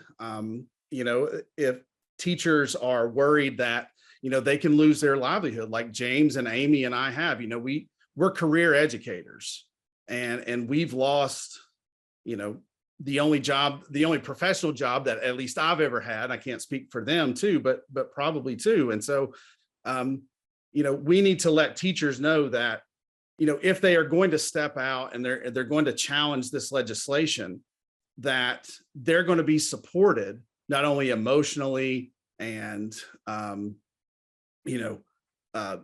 security wise, but also financially too. I think that's a big thing. Yeah. And these are precisely the strategies that need to be undertaken, as opposed to what some of the response has been thus far, to try to pivot away, or to say, well, none of this stuff is being taught in K through 12, without understanding what they are going after is not the law school critical race theory curriculum. It's critical thinking. That's what they're going after. And they're going after teachers like you. They're trying to make an example of a few people so that the masses of teachers steer clear of any real education. Again, the contradictions, right? They say that critical thinking, exposing students to ideas, is indoctrination, right? But the real indoctrination is what's happening every day when students aren't being challenged, when they aren't given ideas and ways to consider our history and our present moment. So Matthew, so we know that the last chapter has yet to be written. Tell us what your hopes are for this new moment in which people are coming together all across the country to assert, to demand the freedom to learn. If this is a turning point, where do you hope we arrive? Well, on a personal level, I hope to be back in the classroom. Yes. That's where I hope to be, and that's where I think I can be most effective. But I hope that we return trust to public school teachers, and we start to realize that school teachers we're there for our students, and legislation like this, like Amy said before, really hurts our students, and that we can support our teachers and let them know that we care about them and that we trust them to educate our kids. I mean, I think that's, they've undermined what we do in the classroom and with that. And, if you go home and you hear people talking about education and how they are, if you're a kid and they are indoctrinating you, well, then that relationship with that teacher, is going to be hurt. And we all know that, students can't learn from people they don't have relationships with. I mean, that's 80% of my job, maybe even more, was developing good relationships with students so they trust me to know that what I am doing is in their best interest. You mentioned earlier about, the legislators that were put out of the classroom, out of the legislature for trying to protect them. And, you are also one of those people. What this is reminding us of is that these efforts to politicize the classroom actually hurts our children. It interjects politics in the relationship between teachers and their children. It makes it harder for them to do their job. And in the end, it produces a generation of children, of citizens who have not had the relationships that they deserve. So I want to lift up what Matthew said from the top. He needs to be back in the classroom. All of our educators that we talked to this morning need to be back in the classroom, in the education system, pursuing their chosen profession, bringing the excellence which they've all been rewarded for back into the service of our children and the next generation. We need to be part of this effort. This is not just a red state issue. This is not just a few outliers. This is a threat to the entire commitment to public education. Matthew, it's always great to see you. I look forward to seeing you under celebratory circumstances. Thank you, as always, for being so courageous and so committed to our students. It's a pleasure to have you on. Thanks, Professor. It was great to be here. So, folks, I want to also say that the American Federation for Teachers and the National Education Association, the two teachers unions, are part of this Freedom to Learn coalition. They have pledged support for our pushed out teachers. Let's support them. Let's support our pushed out teachers. Let's support our students, our families, and our communities. This is what it is all about. So Luke, thanks for hanging out. I'm coming back to you. You've got something going on yourself at Vassar College today. So talk to us a little bit about what is going to be happening there in the afternoon. And unmute yourself. Unmute yourself, Luke. There you go. Yeah. You know, we're going to talk today, the entire faculty at in the poli-sci department, and we're going to come together and talk about the need to focus not on the diminished over-representation of whites, but the continued underrepresentation of people of color across all key sectors of American society. So we're going to talk about the ways in which the past haunts the present. We're going to talk about the ways in which systemic concerns about racism should be addressed. And people are going to talk about the ways in which this kind of right-wing movement that we're seeing in the United States is part of a global process. There's things that are happening in India and in Brazil and in France. So we're really going to speak to the significance of what it means to be free to learn and to understand the histories out of which our nations have been produced. You know, there are contradictions at the center of the American democracy. Those contradictions couldn't be deeper. They're reflected in the things that we've all been talking about, the genocidal experiences, the slavery and apartheid, and we need to understand the ways in which those there are consequences for those things, and we need to address them. So we spend a lot of time in this nation building on the foundation of an architecture of white supremacy. We have to spend as much time, and our faculty is going to talk about, we have to spend as much time and use as much energy to dismantle that process as we can. And certainly we can't do that if talk about race becomes unspeakable. So Luke, tell us a little bit about some of your colleagues who are going to be joining you tonight. So this is going to be tonight at 5 p.m., 5 to 7 at Vassar College. Who's joining you? Well, there are going to be colleagues like Andy Davison, colleagues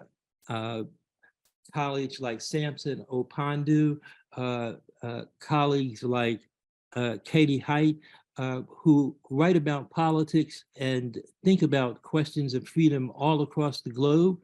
And so they've been tracking not just what is happening in the States, but tracking what's happening around the world. And they're going to talk about the ways in which there are patterns of repression that we need to combat, that we need to confront, and what it means for all of us, no matter where we're seated in American society, to push back against this outrage. So again, that's going to be tonight at 5 p.m. At Vassar with some of the leading thinkers in the poli-sci department at Vassar. Luke, are you going to be moderating? I'm going to be introducing. We're going to start with a great interview by a critical race theorist I work with, Kimberlé Crenshaw, and then we're going to move into the discussion. Wonderful, wonderful. Well, thank you, Luke, for starting off this morning with us. It's been great to have you on. Yeah, thank you, and I've really learned a lot from listening to these heroic teachers across the country who are pushing back and at a great cost. So I really appreciate what they've done. All right, thanks very much, Luke. So moving from New York over to Illinois, we are delighted to have Dr. Cathy J. Cohen, who is the David and Mary Whitten Green Distinguished Service Professor at the University of Chicago. She's also the founder of the Black Youth Project and was a founding member of the Audre Lorde Project.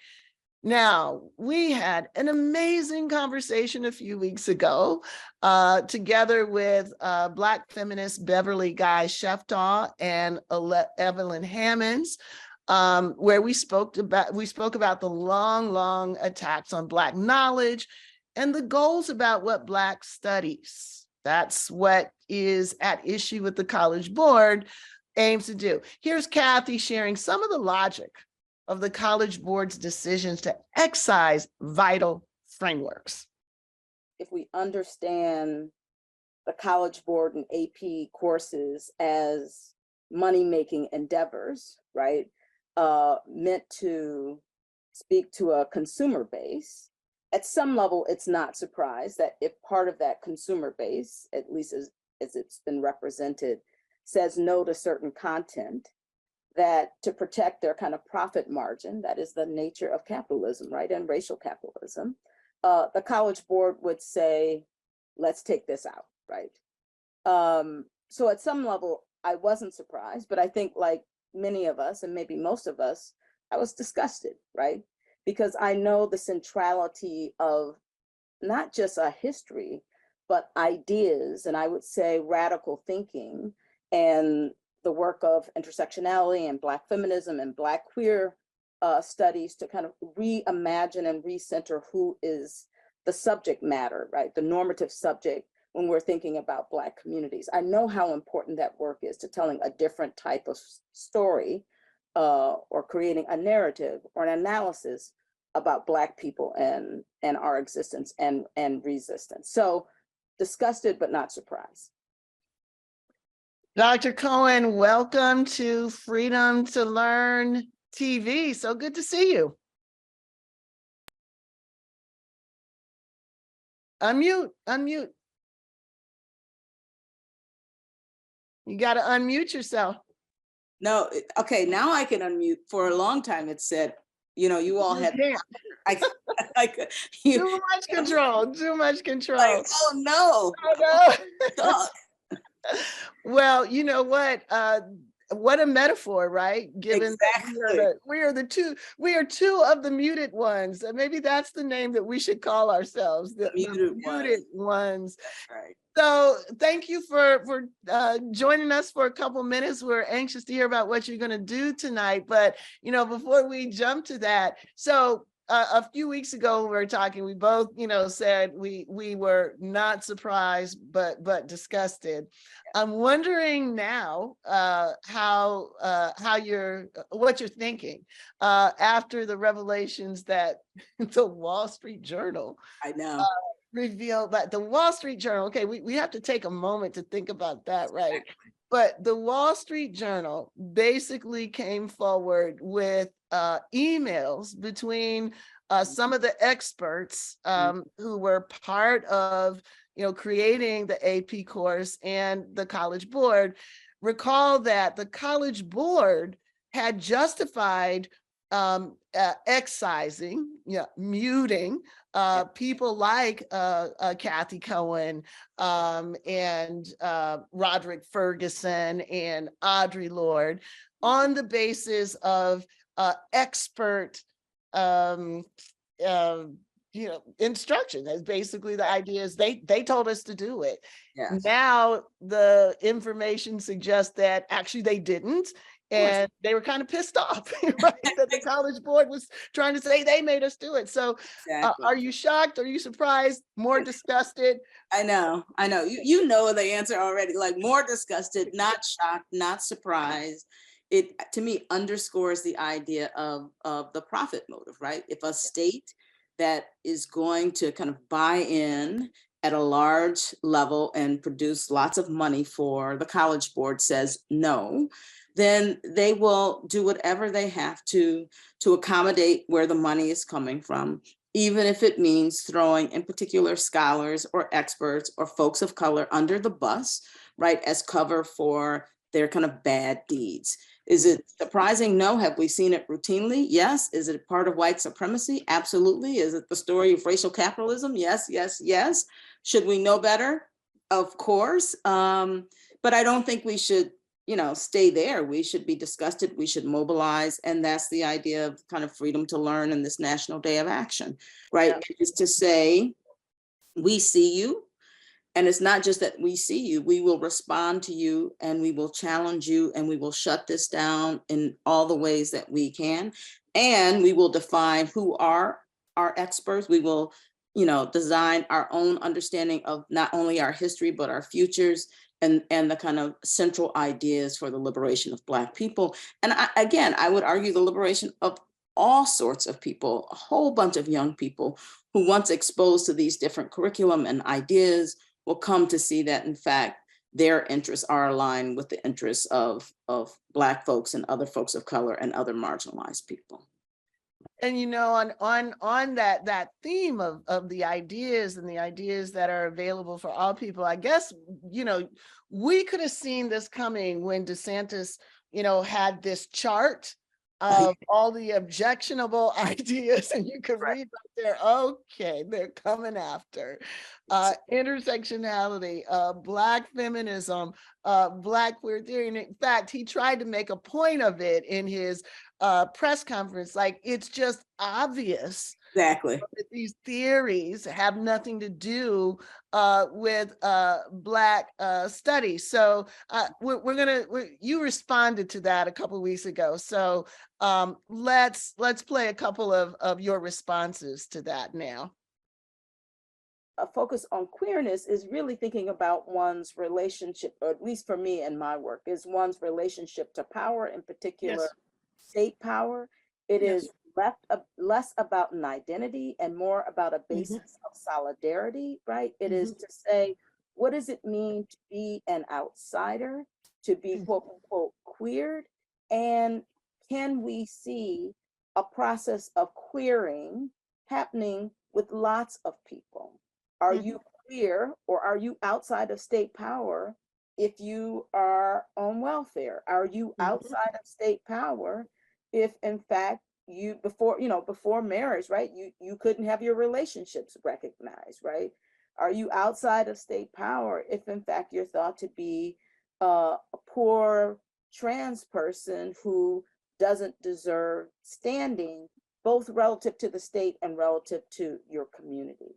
Right. And so what the College Board has done is to not understand the kind of deep research and analysis mm-hmm, that has gone into thinking about a queer of color critique, right, by Rod mm-hmm, Ferguson, or the incredible mm-hmm, work that E. Patrick Johnson has done to kind of mm-hmm, help seed a field, or Evelyn has done, and work that I've done, and many, many more. There is an incredible literature, a rich literature that is thinking about Blackness and queerness, right? the intersection of those. And it's not about just a sexual identity. It is a political practice. It is a relationship to power.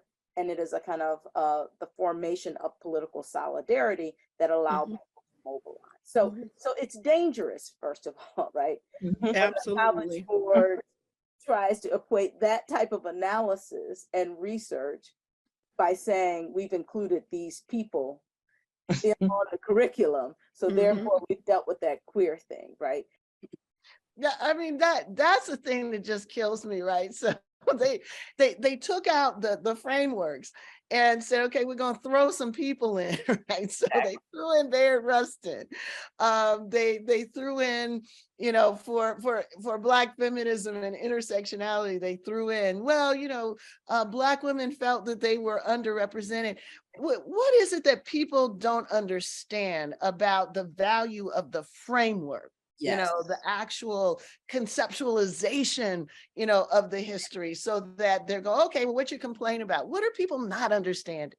It's a great question. You know, here's what I think. I think the College Board is invested in producing an understanding of Black people and Black history that is about, you know, we've talked about this and you've written about, about a kind of respectable Black progress narrative where Black people work hard within the system, right? They have a little bit of mobility. They pass on that mobility intergenerationally.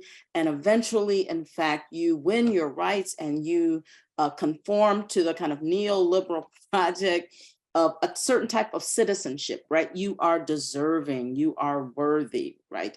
And we center that often on the people who do have access to kind of traditional forms of power, who do have access to a certain type of mobility. What Black feminism and Black queer studies does is to say, let's complicate the story we're telling about Black liberation. That absolutely, one part of that is a trajectory that is based in a kind of progressive narrative of mobility, traditional mobility. But there are folks on what we might call the margins. And you say, I often say, I love the margins of Blackness, right? Because there are people who understand that they will never have kind of the traditional access to mobility. And so they have to kind of build their own ways of moving towards freedom and liberation. And that's often done collectively, right? Through a shared identity. That's often done by kind of targeting the state or the government or those people who would kind of limit who gets to kind of move up in the ranks, right? And what Black feminism does and Black queer studies does, it gives us a framework for understanding those struggles, right? Because it tells us something about power and fighting. It tells us something about the complexity of Blackness. It tells us about the kind of structural oppression that leaves us and pushes us into these kind of positions of having less than, right? It gives us what we always talk about, an analysis, right? It takes it away from the personal and allows us to see the structural. It gives us an analysis of what's happening broadly. And that's what's powerful. We know that in social movement literature, right? People have grievances. They understand that they are oppressed. But when they have an analysis of where that oppression comes from, then they're also emboldened to have an understanding of how they fight back and who they fight back with, who they're in solidarity with. And I think that's the concern of the College Board or the state of Florida or the state of South Carolina or this, you know, we can go down the list. It's that if you give people an analysis so that their failings they understand are not their failings, but really produced by a system, right, that is meant to differentiate who gets certain things and who doesn't, then it makes the system a bit more shaky. And I think Black feminism and Black queer studies kind of rooted in that type of analysis, liberatory analysis. And that's why, in fact, the gesture is to insert people versus analysis. You always make it plain. You always make it plain, Dr. Cohen.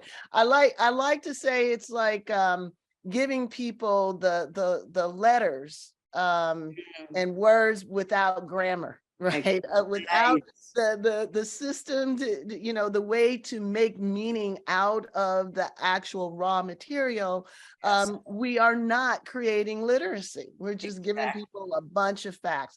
Well, so tell us what's going on in Chicago tonight. You guys have an amazing event planned. Right. So we have an online event. So if you are not in Chicago, you can join us. You can join us. You can join us. It's sponsored by Scholars for Social Justice. The title is Under Attack: Fighting the Assaults on Black, Queer, and Black Feminist Studies. We're starting at 6:30 p.m. Eastern. And again, it's online. If you go to scholarsforsocialjustice.com and look under events, it's there. You can register for the event. We have fantastic speakers like Sarah Haley, who is at Columbia, and now Jafari Allen, who's also at Columbia, but used to be at the University of Miami, so can speak to what was happening in Florida. And Jesse, I always get his name wrong, Hagopian, thank you, goodness, who's a high school teacher in Seattle, but also the editor for Rethinking Schools magazine. And it has a forthcoming book from Haymarket on Teach Truth, the attack on critical race theory and the struggle for anti-racist education. But in general, what we will be talking about is this particular moment, why the attack on Black feminism and Black queer studies, how we understand the centrality of Black feminism and Black queer studies, and what we have to do to move forward. So I really want to encourage folks to join us. It's just an hour. There'll be a chance for folks to also offer up their own questions or comments. So we are proud to be in alignment with the National Day of Action and really appreciate all the work from the African American Policy Forum. Dr. Cohen, always a pleasure, always educational, always inspirational. Thank you so much for joining us this morning, and we look forward to this fabulous panel this evening. Thanks a lot. Thank you. Thanks for all the work.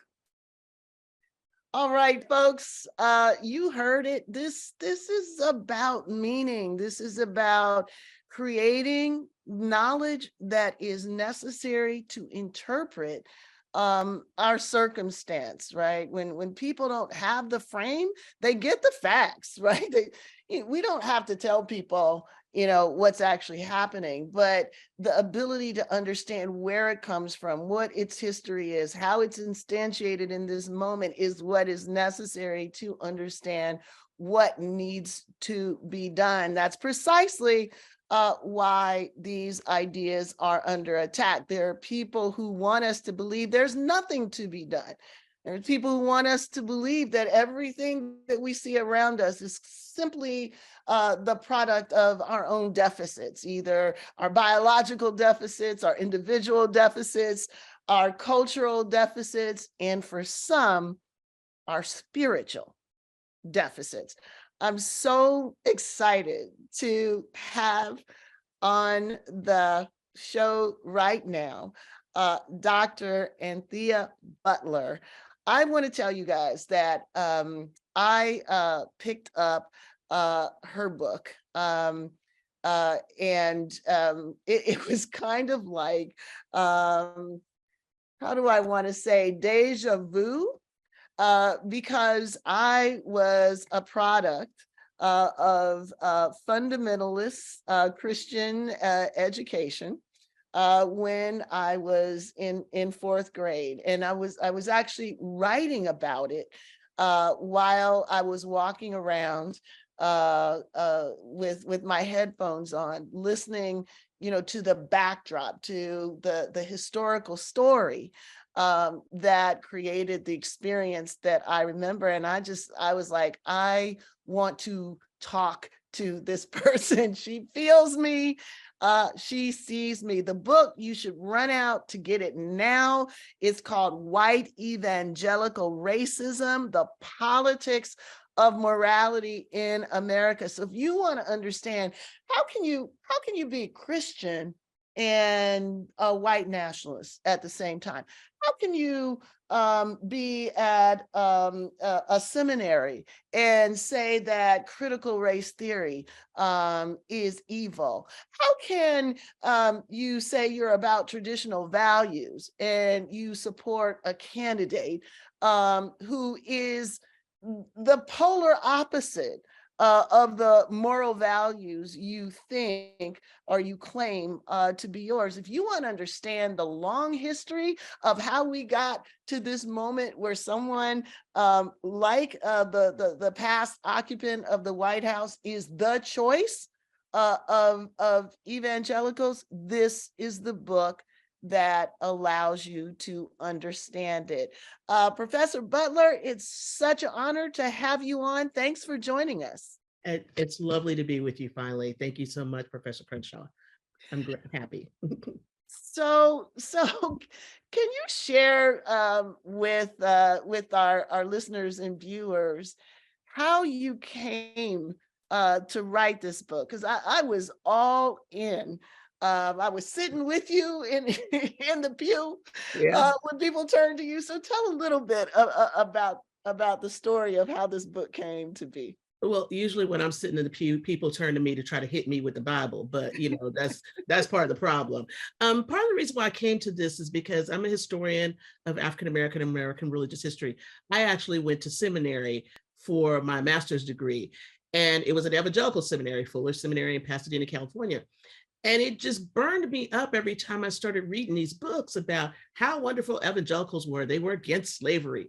They were, they were good missionaries. They supported civil rights. And I'm like, but this is not the historical story. The historical story is that they were pro-slavery. The largest evangelical denomination in this country, Southern Baptists, were formed because of slavery, okay? And so I started to really think about this in the narratives that you would see in the press by Peter Winter and others about trying to wring their hands about why did evangelicals like Donald Trump so much? And I'm like, they like him because he's racist and they resonate to that racism. It's very simple.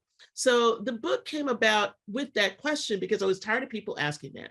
But I think there's something else underneath this. Like, we've allowed evangelicals in this country to tell a certain story about themselves. We've allowed them to take the moral high ground because they say they're pro-life, because they say they're anti-gay, that they're not for gay marriage, that they have ideas about family and crime, that we've allowed them to take this story without realizing that all of these narratives are based in two things. One is morality is a shield to protect them from getting power. That's how they want power. They pretend to have morality so that they can steal power underneath. And that's secondarily the very roots of how they think and how their theology and their lives are constructed is by using racism through trying to tell everybody they need to be a certain kind of Christian in order to get closer to God.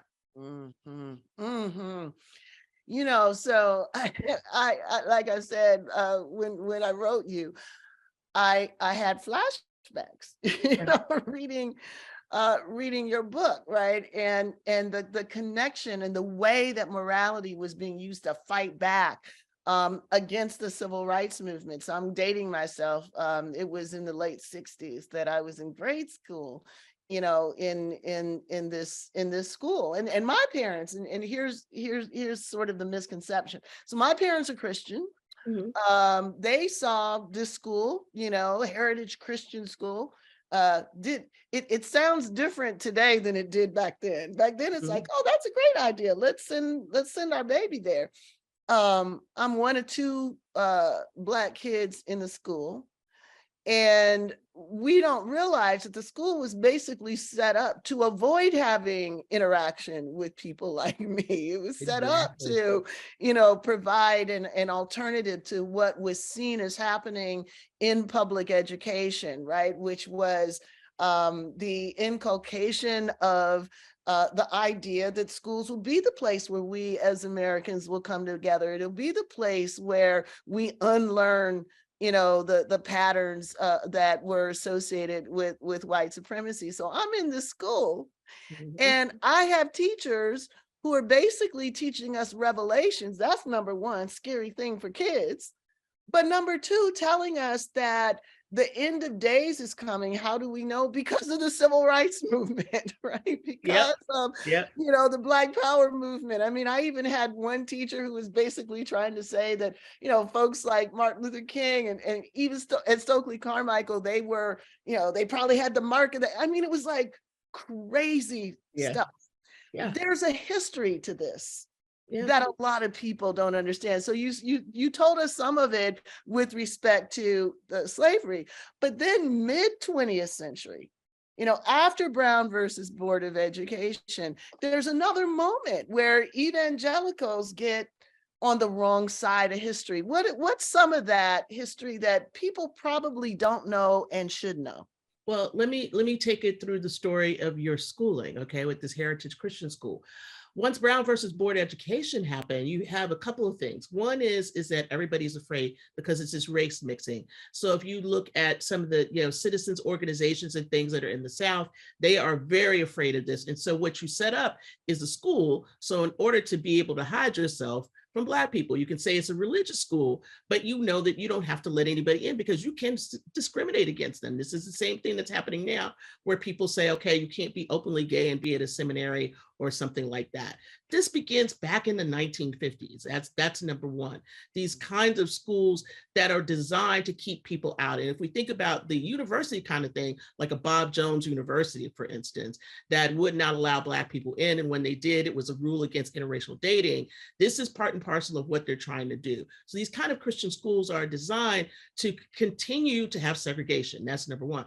Number two, you got somebody like Billy Graham, who everybody loves, but what people don't understand is that Billy Graham was not for integration at all. Where did Billy Graham belong to at church? First Baptist of Dallas, which was one of the most racist places with W.A. Criswell, and that was his home church. How does somebody have a home church in Texas that's from North Carolina? I just want to know that. You answer that question first of all. His relationship to Martin Luther King was not good. People usually point to, oh, he asked him to pray, at Madison Square Garden when he had his revival. But the next year, he's meeting, with a racist governor of Texas and ignoring the letters from Dr. King. He has hardly any comment when Martin Luther King is assassinated. And so the other thing people need to understand is that the civil rights movement was seen as a non-Christian movement because they said it was connected to communism. And that is the most important thing. Communist threat was thought of back then as a religion. And if you think about the communist threat as a religion, therefore anybody who's associated with this is basically Antichrist. This is where the Antichrist was showing up in this kind of, revelation sort of story in the 1950s and 1960s. So where you were at the end of the 1960s, number one, I'm surprised your parents got you into that school, but I know why they got you. What year was it that you got into that school? On yourself today?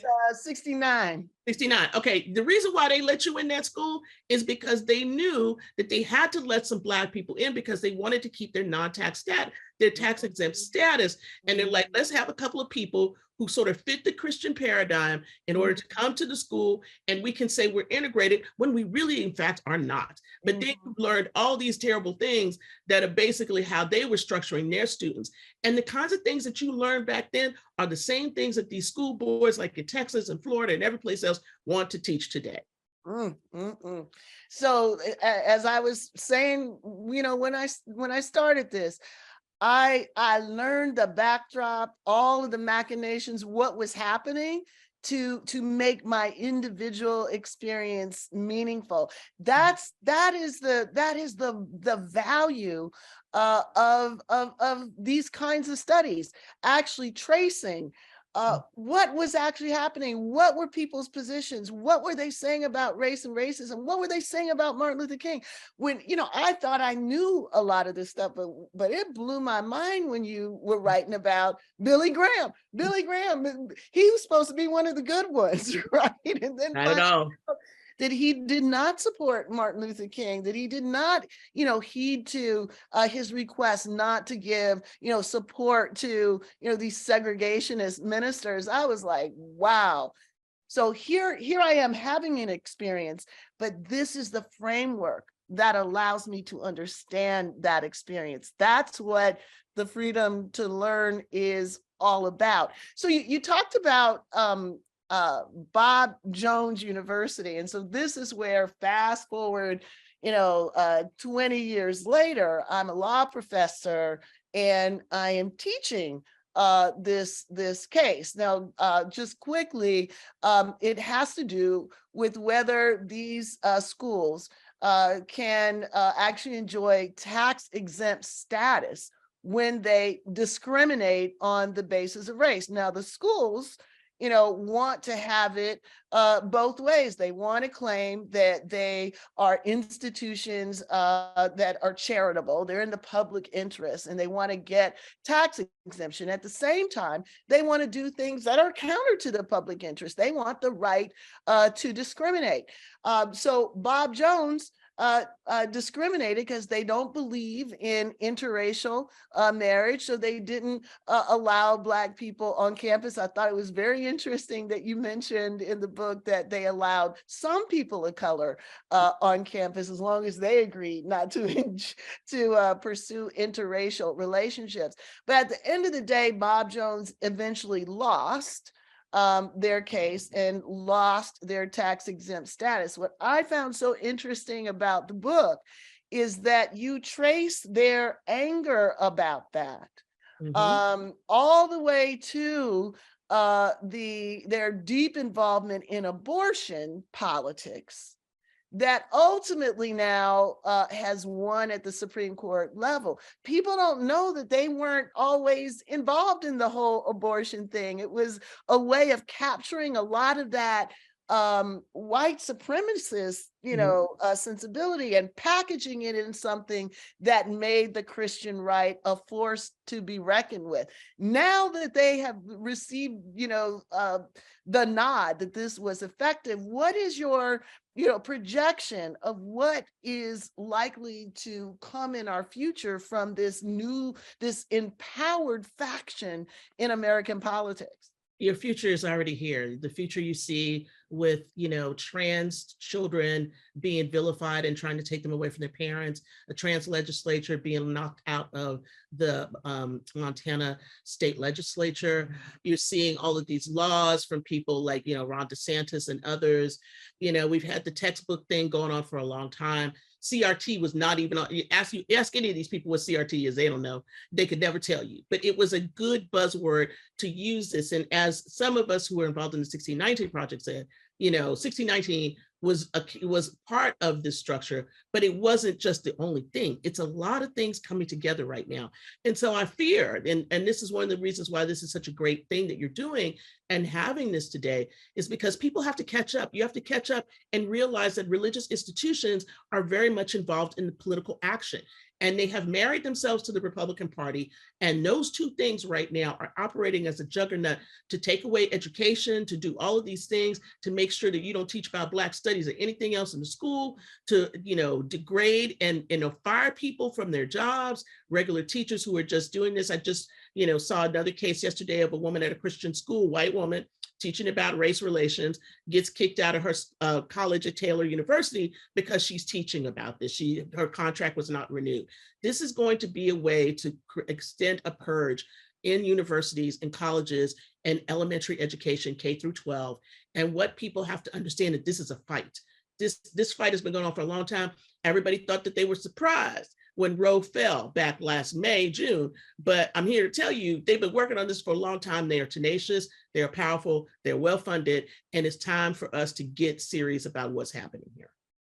So getting serious about what's happening is everything that we are trying to do today, elevating work like yours that allows people to connect the dots, to have it make sense.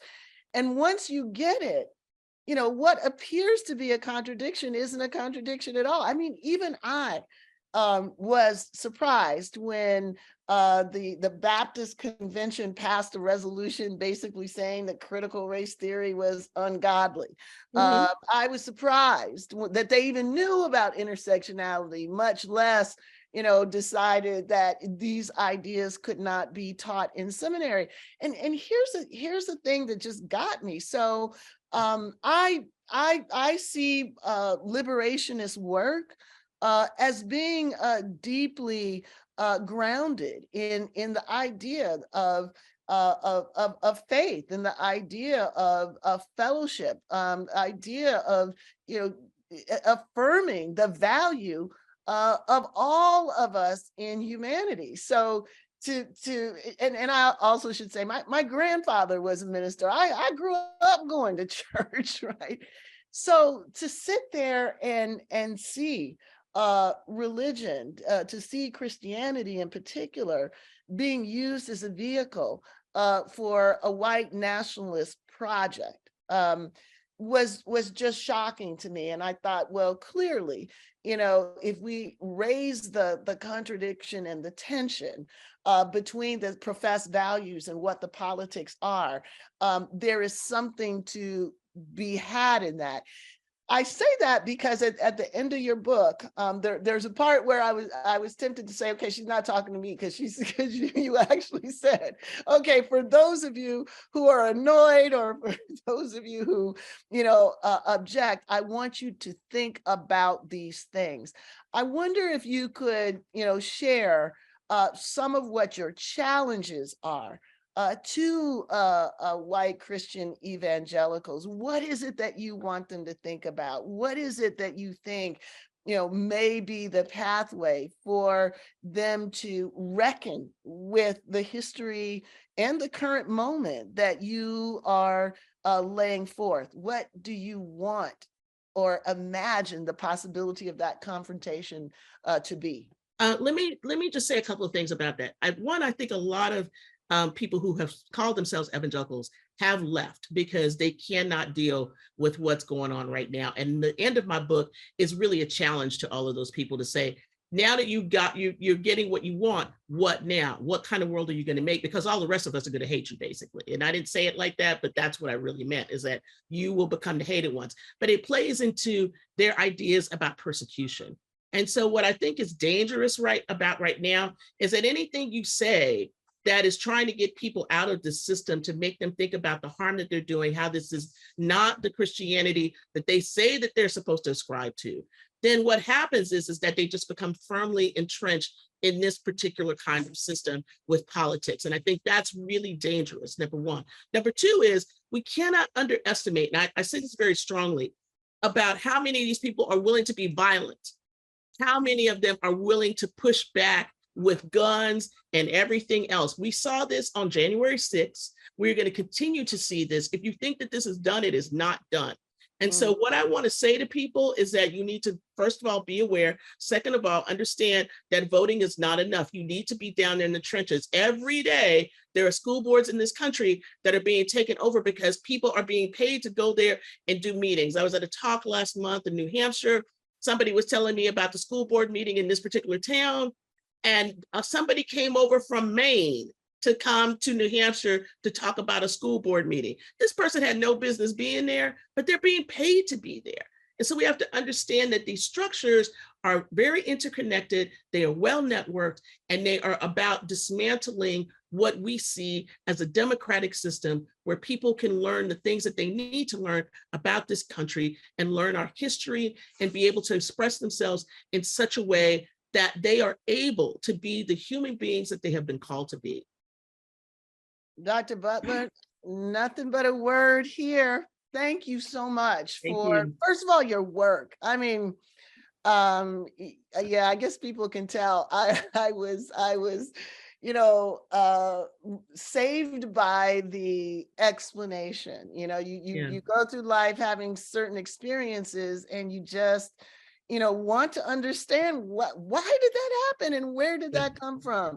And, so knowledge is both power, but it's also healing. And so I really felt that I was put back together again, having read your work. So thank you for that. And thank you for pointing, our focus to the contemporary dimensions of this and making it clear, folks, look, just because it's wrapped around a Bible doesn't mean that they're not going to thump you with it. Just because, it's framed as faith doesn't mean that it is a reflection of any recognition of our humanity.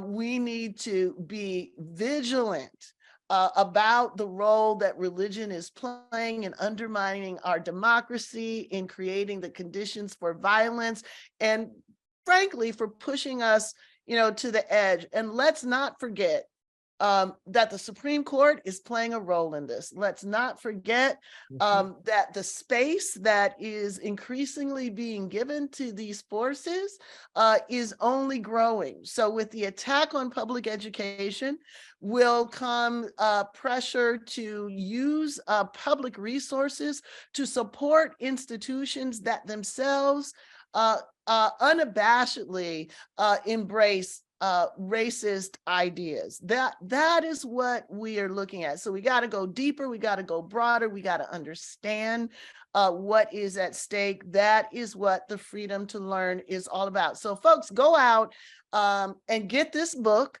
get it on Amazon, get it any way you can. It is the way that we can understand a significant faction in this country that's attacking our freedom to learn. Dr. Butler, thanks so much for being on with us. Thank you so much for having me. I appreciate it. All right, folks, we're going to keep it moving. We are so excited. We're hearing about things that are happening all over the country. Want to just drop a quick update about some of the exciting things that are happening. So we've been hearing about students, and we're happy to say that 100 Morgan State students have come out to march and to rally at the College Board's office in DC. Big shout out to Morgan State. Also on campus, teach-ins are happening at Loyola Maryland with Dr. Kaye. 2 are happening at Harvard University. We already heard that one is happening tonight at Vassar. We already heard that Scholars for Social Justice are having an event tonight at 5 p.m. So check those out. There's also readings of banned books happening at Brown University and at Holyoke College. So those are events. And look, even if you're not at Brown University, or even if you're not at Holyoke College, you can get together some friends, grab some of these books, go to freedomtolearn.net. You can see some of the materials and some of the ideas that are being banned, join together with one other person, 6 other people, 60 other people, read those books together. And importantly, don't forget, take a picture, take a video, tweet them, drop them, let us get them. We want to create a collage of all of the activities, all of the things that people are doing all across the country. So post them using Freedom to Learn hashtag, or send them to us at freedomtolearn.net. Okay, so we are moving on. We want you to share our updates. Now, we've got an update for you. We've been asking you to send us some videos, and we've got some, and we want to share them with you.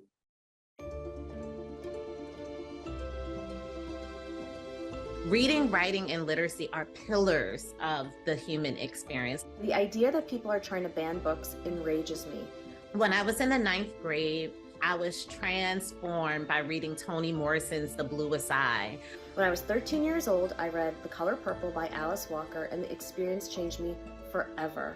Heavy by Kiese Layman. It's a book that's being targeted for removal in this unprecedented wave of book bans that we're seeing happen across the country right now. I first encountered Black queer studies when I was in my early 20s. I learned about the ways in which Black queer studies was a project of liberation for all people. These are some of the ideas that the College Board saw fit to expunge. I first encountered the concept of intersectionality when I was a graduate student after reading Kimberlé Crenshaw's Mapping the Margins. Learning about intersectionality allowed me to analyze and act on the multiple structures that produce racialized sexual harassment. The state of Florida wants to expunge the powerful tool and concept of intersectionality from the AP African American Studies course. In the 10th grade, I read a separate piece by John Knowles, and it was a total coming-of-age experience for me. And this feeling of connection removed my feelings of unworthiness, shame, and self-hatred. States are hoping to disappear this book now due to its homosexual themes.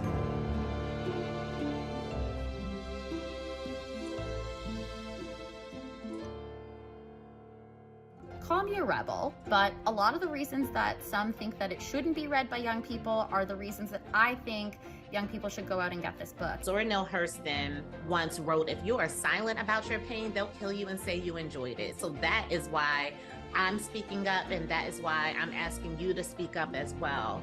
Maya told the truth about childhood sexual abuse, and by doing so, freed the multitudes to do the same.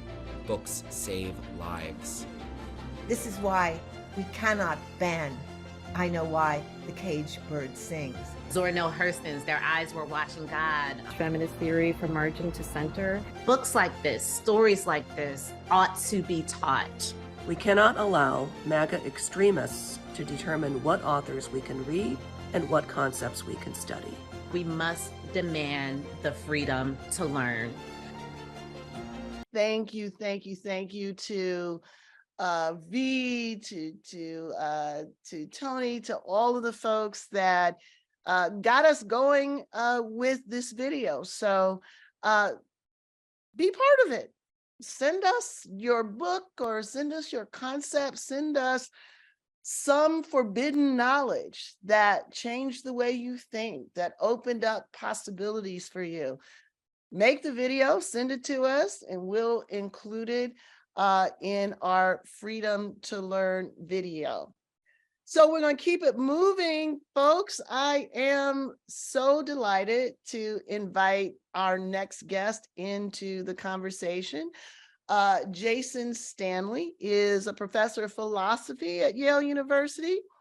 Now, we have been together on this conversation since, what was it, early January, when we had a conversation at the Sundance Film Festival, talking about how the repression that we're facing in this country has been seen before. What does it tell us about the health of our democracy? What are the conditions in which democracies die? And how is it that the attack on these particular ideas opens the door to more anti-democratic, and I'm going to say the F word, fascism, comes about.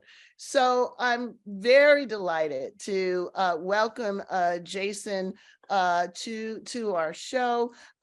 You can read more about his work about fascism, about disinformation.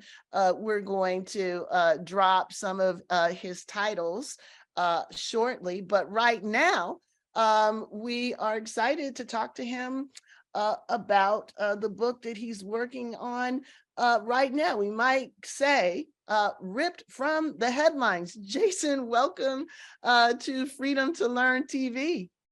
Thank you so much, Kim. It's always an honor to be in conversation with you, though and awe-inspiring.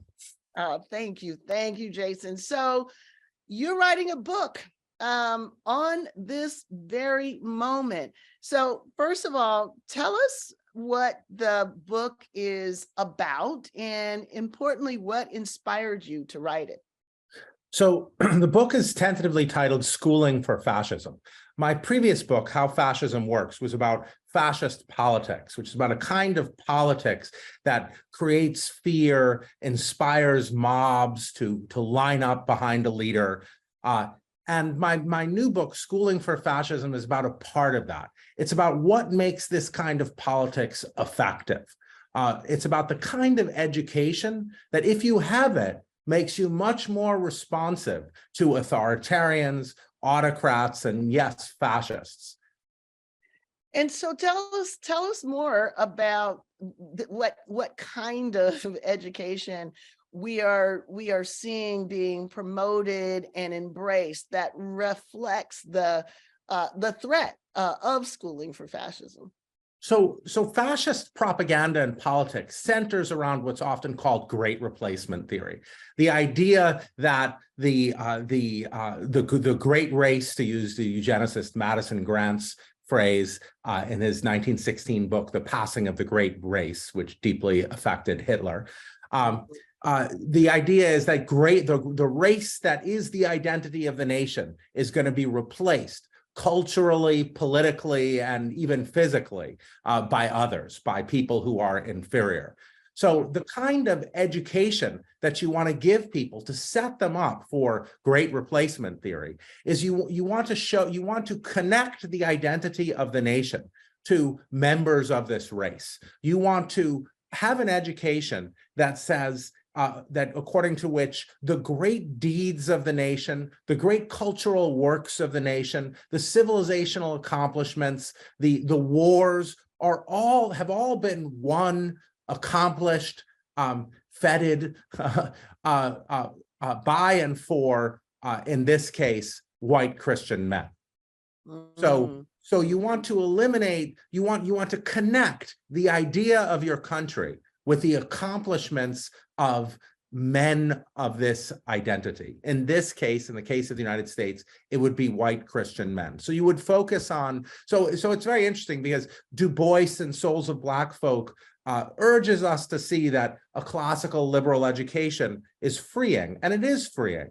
But you find time and time again in places like Nazi Germany, they would urge a classical education, not because they wanted you to connect with the universal ideals. Kant, after all, Immanuel Kant, the philosopher, talks about how we're all capable of reason. These are universal ideals. But that's not why they wanted you to read these texts. They wanted you to read them to see how great the Greeks were and how great the followers of the Greeks, the Germans, were.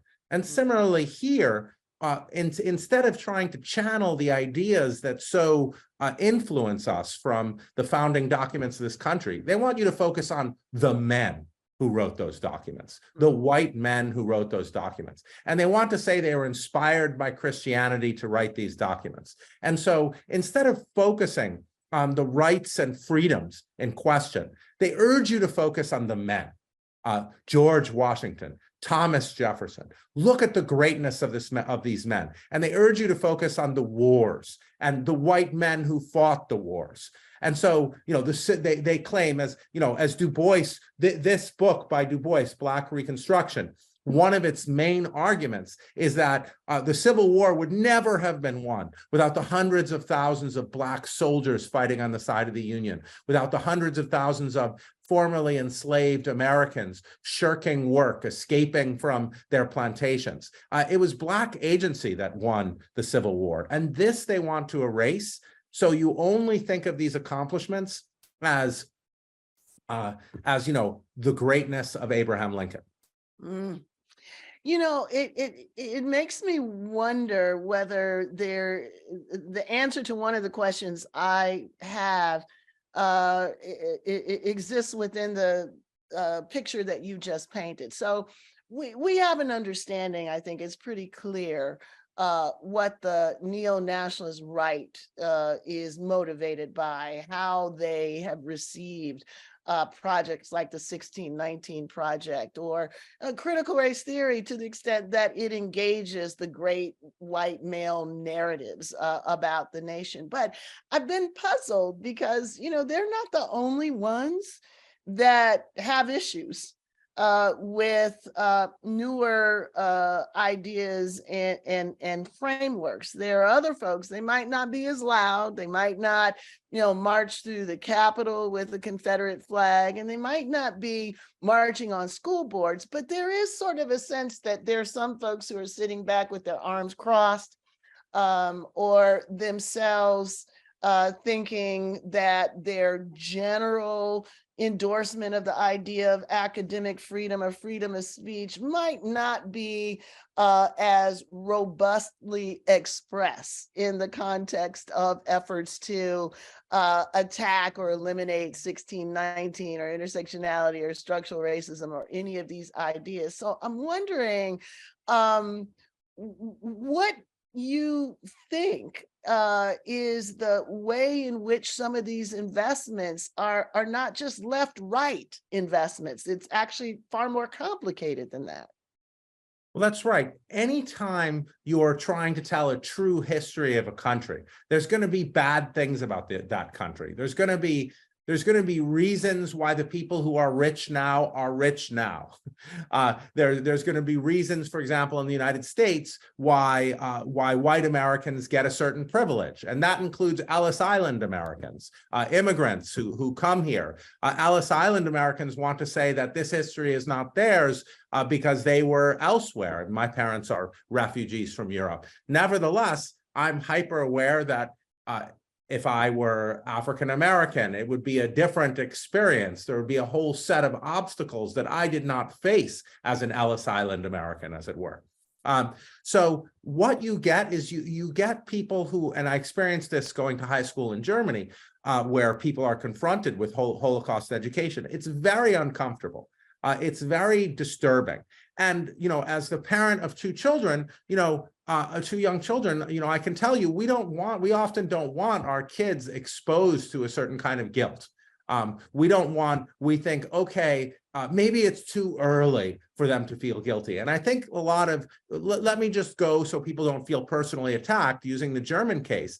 I think it's very tough for Germans to have their kids go to school and learn that their own grandparents were involved in this horrific thing. I was in Germany in the 1980s.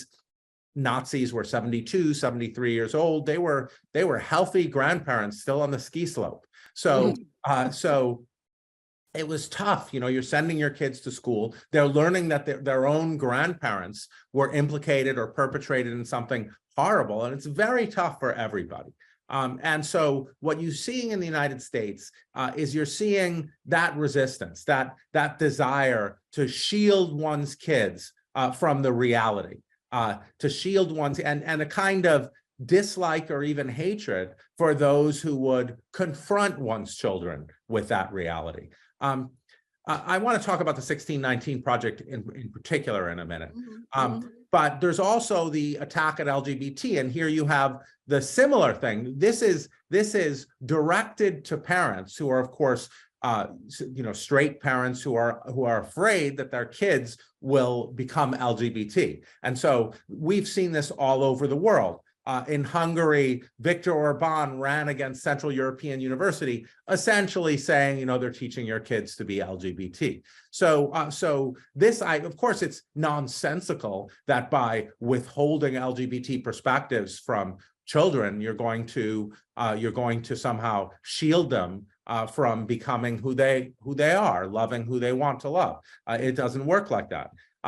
At most, you're going to make them miserable. But that's what you have. You have this desire of parents to mold and sculpt their kids in dramatic ways that violates their authenticity and violates their own capacity to be democratic citizens. Because to be democratic citizens in your own country means to be aware of the history of your country, all of it.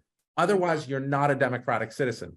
So Russians don't know about Soviet crimes in Ukraine. That's why they support the genocidal invasion of Ukraine, because they don't know that history. Mm-hmm. So I wonder if you can help us think about how to get past, I think, two different ways that exceptionalism has come together to shape this moment. One is just the exceptionalism around, the American project, right? And I know one of the reasons why it's so hard to actually talk about what's happening here in the stream of broader historical narratives is that people think in this space, nothing that happens here has anything to do with, some of the crimes against humanity that have happened in Europe and elsewhere. So there's this idea that we're exceptional. And so, any material or teaching that actually says, there are things that are happening here that actually are not, that don't follow that narrative. In fact, we've seen it, before. I wonder if that is one of the things that we have to put on the other side of the equation that we have to go after. And the other thing is a different, I guess, a different way in which an exceptionalism is playing out, and that is the way that racism has been imagined in a fairly narrow way. It's sort of, Bull Connors for people in my generation, the sheriff that attacked civil rights workers with dogs and water hoses. That's racism. Or the idea of the racist with the hood, that becomes what racism is. And so teaching and talking about racism historically and connecting it with the banality of it, actually, the different things that, just reinforced what was a white supremacist regime. People don't want to talk about that. They think to call something racist or to say white supremacist is to invoke those people and those characters. And in fact, to be called racist or to expose what's racism, that is what leads some of the people out there like DeSantis to say that work itself is racist. So we've got an exceptional sort of idea about racism, and we've got an exceptional idea about who we are as a nation. And these two things, exceptional squared, right, makes it that much more difficult for us to address who we are in our history. So I'm wondering, is there a way out? What are the strategies that have to become everyday strategies to be able to fight against this exceptionalism and to produce the kind of education that you were just talking about? Yeah, so obviously, as you know, this is what today is about. Knowledge is a weapon. We need to understand that the history of our country involves some of the worst atrocities in human history. That doesn't mean that we're not a great nation. That doesn't mean that we have not done great things. However, Hitler was deeply influenced by the genocide of indigenous people in the United States. In Hitler's second book, he says, "Who anymore speaks of the Red Indian?" He says it with admiration. He used the antebellum South as his model for what he wanted to do in Ukraine, which is enslave all the Ukrainians on plantations. Our Jim Crow laws, as Jim Whitman shows in Hitler's American model, our Jim Crow laws were the model for the Nuremberg laws. So fascism involves a dual citizenry, whereby one racial group has a sort of privileged citizenry over the other. Look at Jim Crow. That's what it was. As Langston Hughes essentially said, I don't need to be told what fascism is. It's just foreign for Jim Crow. So Jim Crow was a violent racial regime. It was a violent racial regime that created a tiered structure of citizenship, where whites were first-class citizens and Black Americans were second-class citizens. And this structure is fascism. Look at Nazi Germany in the 1930s. No, there was no genocide. There weren't even that many people in prison. Nevertheless, Nazi Germany in the 1930s was fascist. They were remaking the education system in much the same way as we're seeing today. They were eliminating all LGBT books, burning them in mass book burnings. They were focusing for year in and year out on an education system and a media environment that would glorify the Aryan identity. And that is what led them to World War II.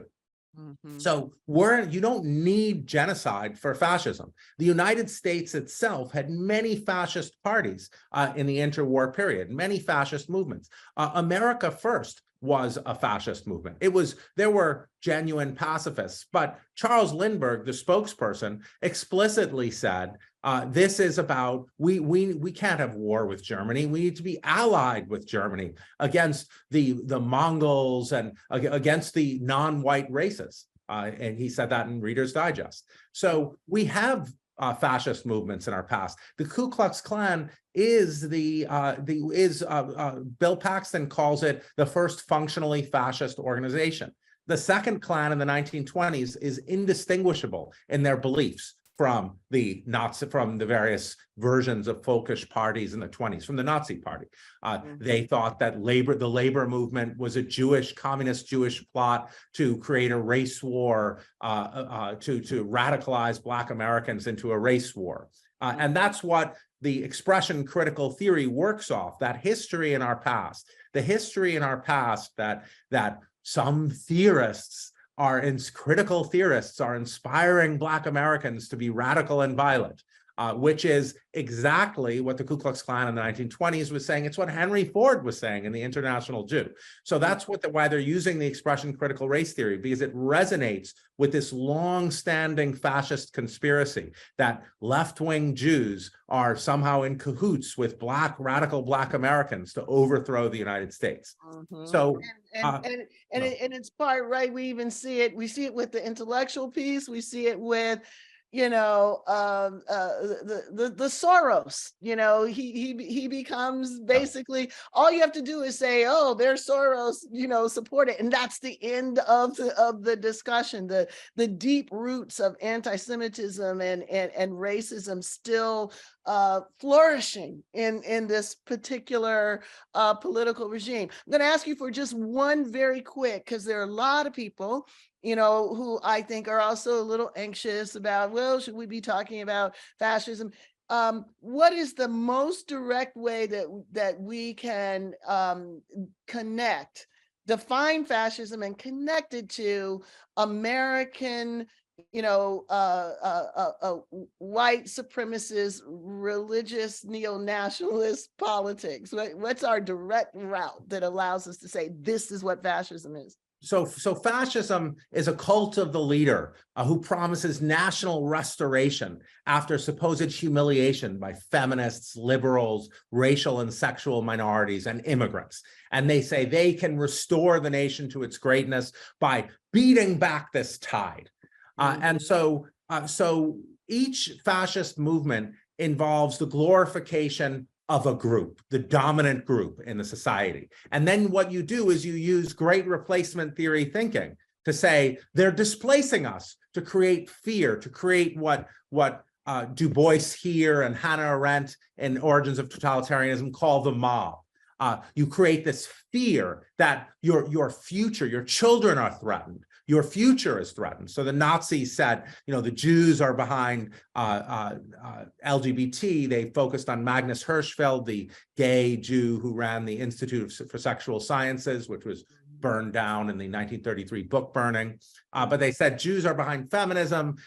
Jews are behind immigration. They want to open the floodgates. And this is going to destroy our nation because it's going to destroy the dominant group. In the United States, the dominant group are white Christians. And so that's our group. In India right now, it's Hindus. It's Brahmin Hindus. Here, it's white Christians. There's a reason why Hitler in Mein Kampf chooses the United States as the national state he most wants to emulate. Not because of our freedoms, the freedoms that led us to defeat Hitler with a segregated army in World War II, but the racial laws, Jim Crow, the things that exist, even the features that exist in the United States today. You talk about what's current. Well, let's look at Mississippi, which is 38% Black. What power do African Americans, what political power do African Americans have in Mississippi? We have many states with 25, 30% Black population, where Black Americans have almost no political power. That's not a democracy we're talking about. We have the largest prison system in the world. In 2014, 10% of the world's prison population was African Americans, which is a tiny population, around 40 million people. So obviously something has gone wrong. As Brian Stevenson pointed out, what would we do in Germany if there were still Jews and they were all made up the bulk of their prison population? So we have racial fascism here. The Black American U.S. Black American intellectual tradition has always been clear about this, from Du Bois to Angela Davis to the Soledad brothers. They've always labeled this racial fascism. So it's a kind of bifurcated you have two tiers of citizens. Now, often in these structures, you'll have these members of the second tier who shill for the first tier. So that's even in you have Muslims in India who are fine with Hindu supremacy. That's part of the system. So we have a system that has influenced European fascism, was a model for European fascism. We had an ethnic genocide with our indigenous population. We have the eugenics that my University of Yale was so involved in was deeply impactful on European fascism. So to say that this is not part of our history is confused. Well, so speaking of not part of our history, the impetus for this particular day came from our shock, or as Cathy Cohen said, disgust at what the College Board allowed to happen with the Advanced Placement African American Studies course.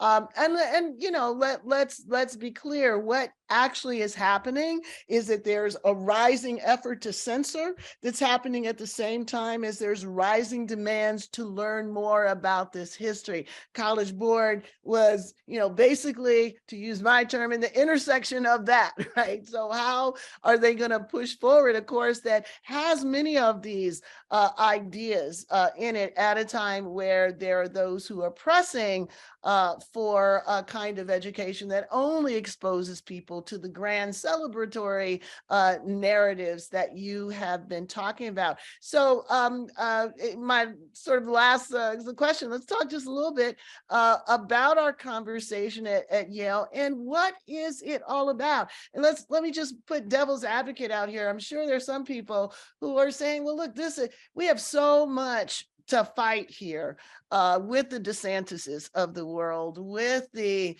anti-woke cabal.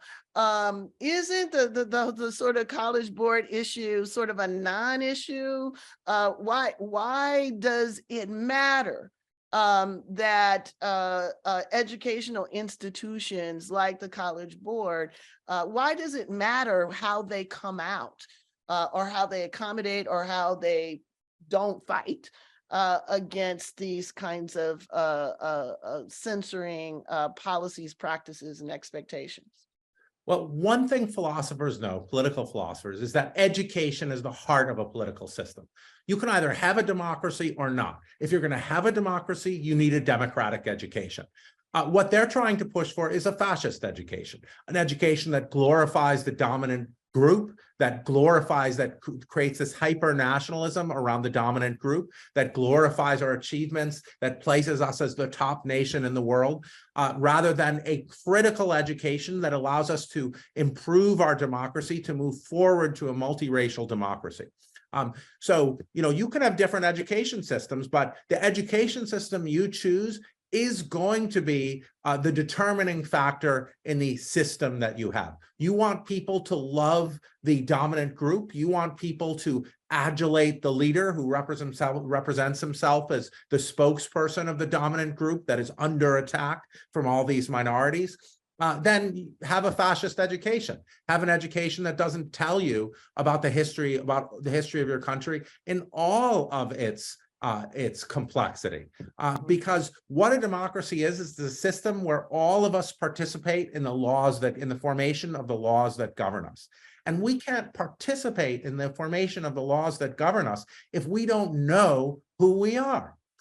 If we don't know who's being governed, what the history is, why we are where we are. So what they want to do, it isn't what the education that they're trying to foist on us is an education that says, after the civil rights movement, racism ended.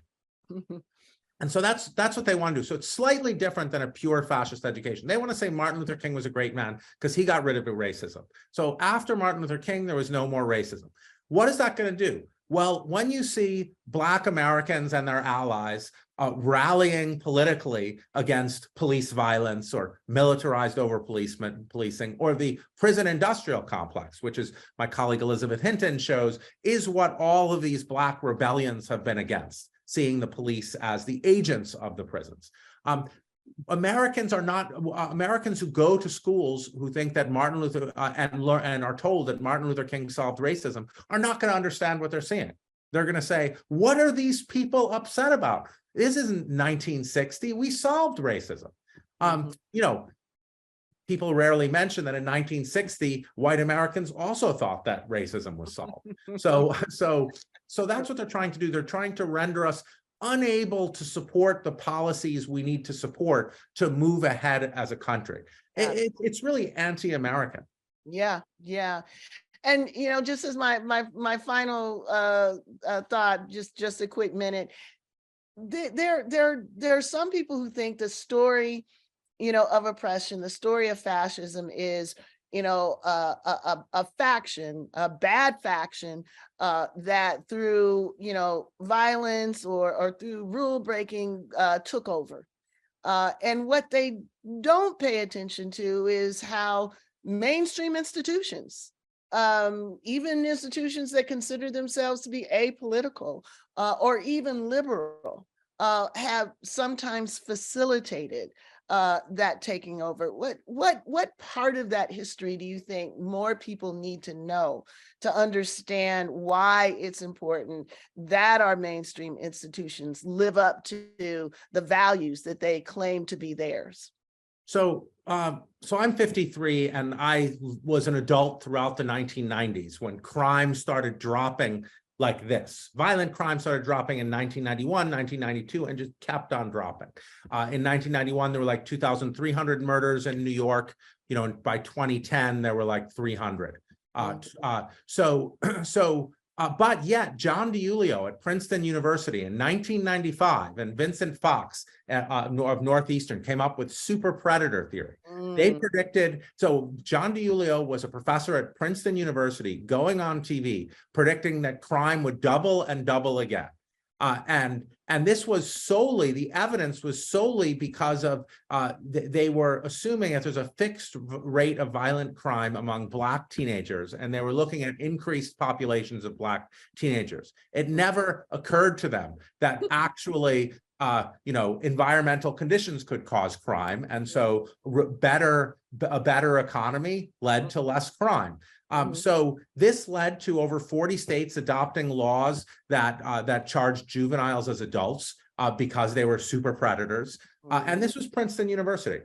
So this is the 1990s in Princeton University. You and I remember super predator theory. Yes. Super predator, I don't know if I'm allowed to swear here, but super predator theory was batshit crazy. And it had no business being platformed, being pushed for. It failed. The claims that underlay it failed as badly as possible. Instead of violent crime shooting up, instead of our cities being red with blood by 2010, as they promised they would be, we were living in 2010 in the safest moment in statistically in American since statistics started being taken. And yet it became a bipartisan commitment, right? It wasn't just a Republican thing. It wasn't just a right-wing thing. It was across the political spectrum, right? So ideas make a difference. Many of those differences are differences that distribute harm to marginalized populations, and efforts to contest those ideas are often late to the party, not fully embraced by the same establishment that affirm the ideas that cause the harm. That's why we are doing this today. The ideas that challenge things like super predator, the ideas about implicit bias and structural racism and intersectionality, all the ideas that the anti-woke cabal attack, those are the ideas that help understand how something like the super predator theory became the center of public policy. So when our institutions participate in suppressing those ideas, they participate in allowing harm to happen to marginalized populations. Jason, can't wait for your book. Thanks for joining us, and I'm looking forward to catching up with you soon.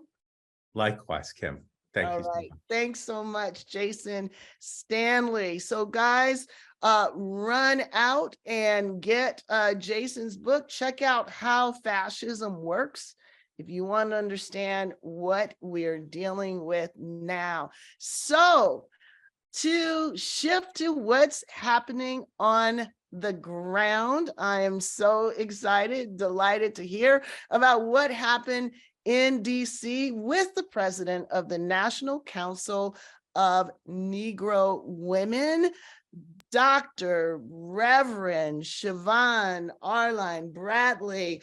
Are you there, sis? Hey, DC, there they are, there they are. Hi, everybody. It's DC is in the house, Dr. Crenshaw. Good to see you. It's good to see you. Tell us who's there. Tell us what happened. Let us feel some of the energy. We are here at the NCNW headquarters. We've got students from the Morgan State University. Woo! We've got members of the Divine Nine. We've got the NAACP in the house. We've got members of Alpha Kappa Alpha, Delta Sigma Theta, Zeta Phi Beta, Sigma Gamma Rho, Omega Psi Phi, Alpha Phi Alpha, Phi Beta Sigma, Kappa Alpha Psi. We've got the Black Women's Roundtable. We are fired up and ready to go in DC. Woo, that's what I'm talking about. So it is so good to see you all. You guys are broadcasting on Freedom to Learn TV. We got people all over the country calling in, logging in, watching. And we've been talking about the fact that y'all were on the march. So tell us a little bit about what happened. Tell us a little bit about what people are talking about, and tell us about the energy in the room. Well, there's a lot of energy in the room. There's a lot of energy in the room. Listen, it's been like this all day, Dr. Crenshaw. We had a chance to march all the way to 1919 M Street, right at the College Board office. And listen, we heard from some of the best speakers in our country. We heard from Damon Hewitt, from Melanie Campbell, one of the great eight. We heard from Wisdom Cole from the NAACP. We heard from the Reverend Dr. Starsky Wilson from the Children's Defense Fund. All right. And last but not least, we heard from the Reverend Dr. Freddie Haynes. Woo! It was all the way from Texas. By the way, we had special guests. The past president of Delta Sigma Theta was here. Dr. Thelma Thomas Daly marched on the front line with us. Our chair of the board of NCNW, Dr. Lois Keith. I mean, we were stacked. We had Brother Darrell Jones. I mean, we have had an amazing time. And let me just say this. We had honkers and supporters and signs that said freedom to learn. And we've been standing on this, our plan today as a united force to ensure that we sustain our history, that we don't ban books. And there will be a political price to pay if you do not support this work. Oh, and that is so much the message. Look, it is clear to us that we cannot win this fight unless we show up to engage the fight. That's right. It is clear to us that we can't expect politicians to push back on censorship if they don't know that there's a cost, a price to be paid, if they don't push back. If they don't Look, push, that's here's right. how politicians work. They've got one side yelling one thing, and they're not hearing from the other side. So of course they're going to go with the side that's yelling, because that's how politics actually works. right. So we've got to show up. We've got to show out. We've got to say, not on our watch are you Not going on our to watch. our ability to pass our history on to our young ones. Not on our watch are you not going to force us back to the time when we couldn't tell our truths, when we couldn't testify, when we were afraid of losing our jobs, and even our lives, to talk about how we have survived and what is in store for us if we continue to pass on our legacy of learning and of resistance. So this is the issue of the moment. We cannot turn around. We cannot allow our voices, our knowledge, our struggles to be unwritten in this moment. So we are so excited to see everybody there, the Big Eight, the Divine Nine, the teachers unions, everybody who is showing up and making it plain. This is the line in the sand. So this is just the first day, right? We're going to. This is day one of a lot of days. And I want to just share our Freedom to Learn graphic. We want to shout out our young people, Sandra Green, who helped us with this graphic. This is our freedom to learn with our young people really getting the truth. So shout out to everyone here. Kimberlé, thank you so much for letting us log in all the way from the nation's capital. Oh, we got to hear from the nation's capital. So thank you so much, everyone. And thank you for hosting. I've said this privately to you before. I am so excited to be in partnership with the National Council for Negro Women. My grandmother was part of the council.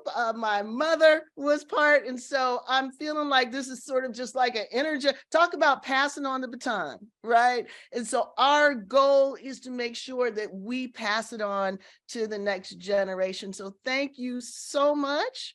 I can't wait to see the photos, see the videos, and to continue to be in partnership with you all. Have a good time. Save some of those greens. All right. So that was really amazing. So excited to hear about what's going on in the nation's capital. So let's lift up a few other events that are happening across the country. And then we have we got a surprise. It's going to be fun. It's going to be fun. You know, we need to have moments of uplift. We need to have moments of levity. We need to have moments of joy, right? Because yes, we exist in a situation where we are constantly pushing back against efforts to erase, to marginalize, to suppress, right? So we have got to be vigilant, but that doesn't mean that there aren't moments of celebration and moments of joy. All of these things are things that keep us moving along. So we have a few other events to talk about. Now, let me remind you folks, there are things happening in 150 locations all around the country. So we want to continue to lift them up. So in Georgia, the Black Teachers Literacy Project has provided lesson plans and presentations to teachers and to parents. They'll also be hosting a banned book reading in collaboration with TFC. Teachers will gather after school for a Freedom Circle dialogue. And of course, they'll be dishing this afternoon. So if you're there, that is the place to be.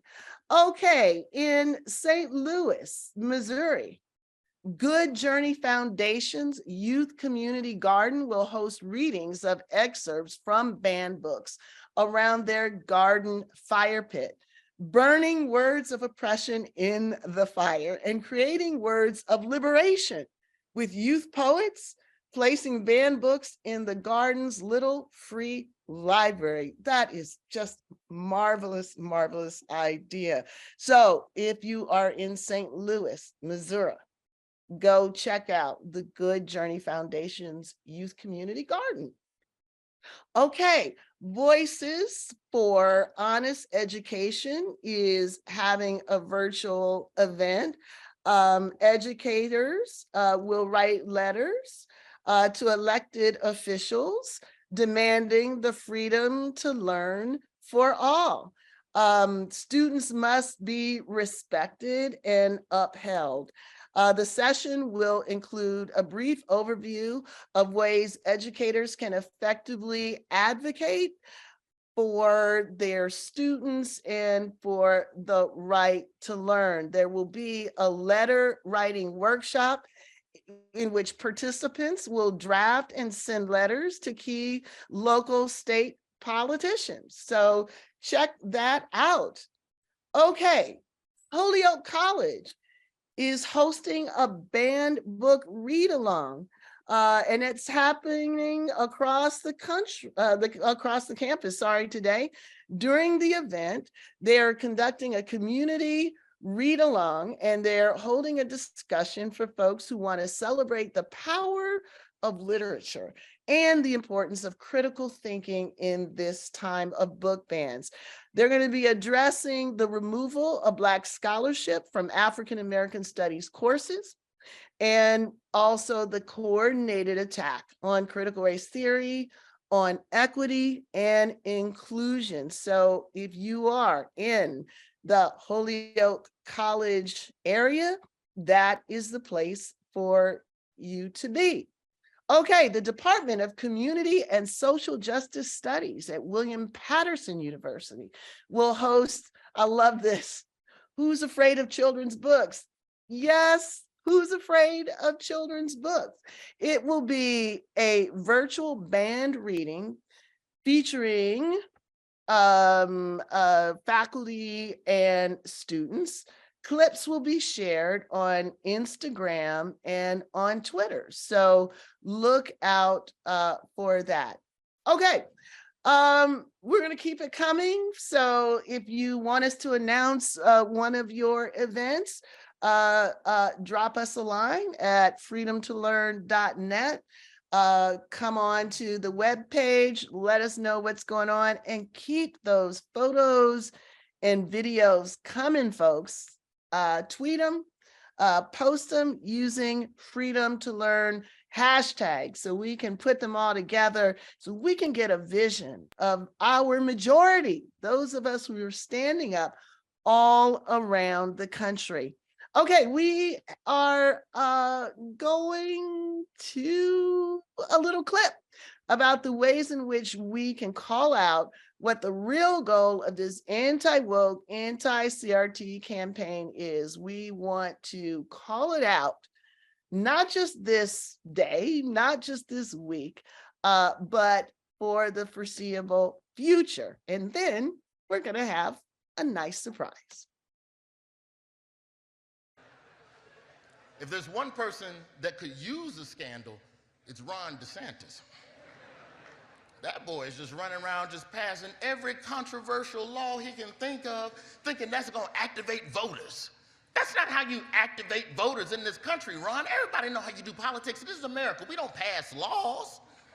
You make a promise to voters, and then you don't do it.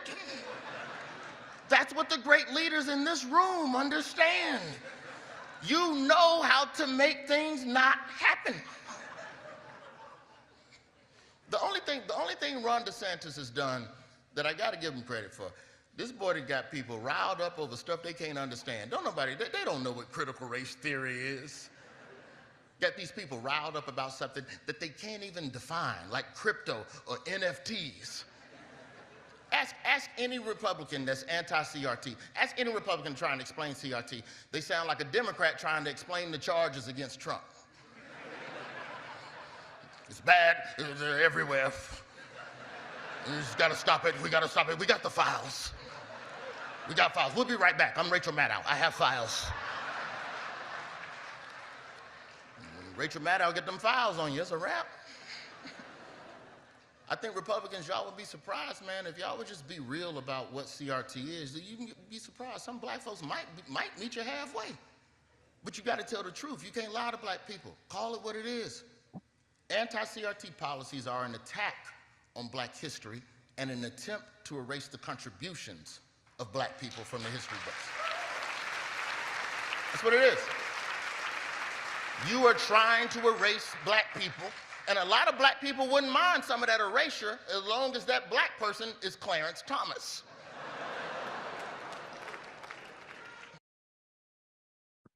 That is the inimitable Roy Wood Jr. At the correspondence dinner, I fell out of my chair. I was like, get it, Roy, get it. How you been? Do not know. I don't know how do you not know, because he has been everywhere. I am so thrilled that he is here. Roy Wood Jr. is a stand-up comedian and producer who was this year's host for the White House Correspondents' Dinner. He's also known for his work on as a correspondent on The Daily Show, and I had the great honor, privilege, and just fun being on a show with him after he did a funny bit on the Daily Show about the attack on critical race theory. And you know, the fun thing about being with comedians is they make you kind of think you're funny too. So I was so looking forward to this. Hi, Roy. Thank you for joining us. A pleasure, and much respect to you for everything that you all are putting together on fighting on this issue. You know, you can't give folks an inch because they'll take 400 years. Give or take. So, you know, so tell us a little bit about, you know, what it was like in the room when you dropped the critical race theory, because, you know, for the most part, what people are trying to do is kind of pivot away from it. Like, yeah, that's not something that we can talk about. The jury is in. It is, you know, not to be said, not to be spoken. That's part of the reason why we're having this debate, this conversation. So what was your thinking in queuing up CRT and finding the humor in it, which is really, you know, what was so brilliant about what you did? I think was interesting in like the dynamics of politics and media in this country is that politicians who are doing something that is inherently racist frame it in a way that it doesn't seem racist, right? So they go, oh, well, the books and the accuracy and pucka. So politicians, they know it's racist, but they present it like it's not. The media covers something that they also know is racist, but they don't blatantly say that it is because journalistically speaking, they don't have the proof because the politician didn't say we trying to get all the darkies out. Like they code the language, and journalists will try and stay on code with what is true and what is accurate and blah blah blah. So they never talk about what's really happening underneath the surface on a lot of these issues and a lot of these policies. So things don't get called out, you know, in a way. To make it plain, if I can steal a little bit from Brother Mark's page over there on Sirius XM,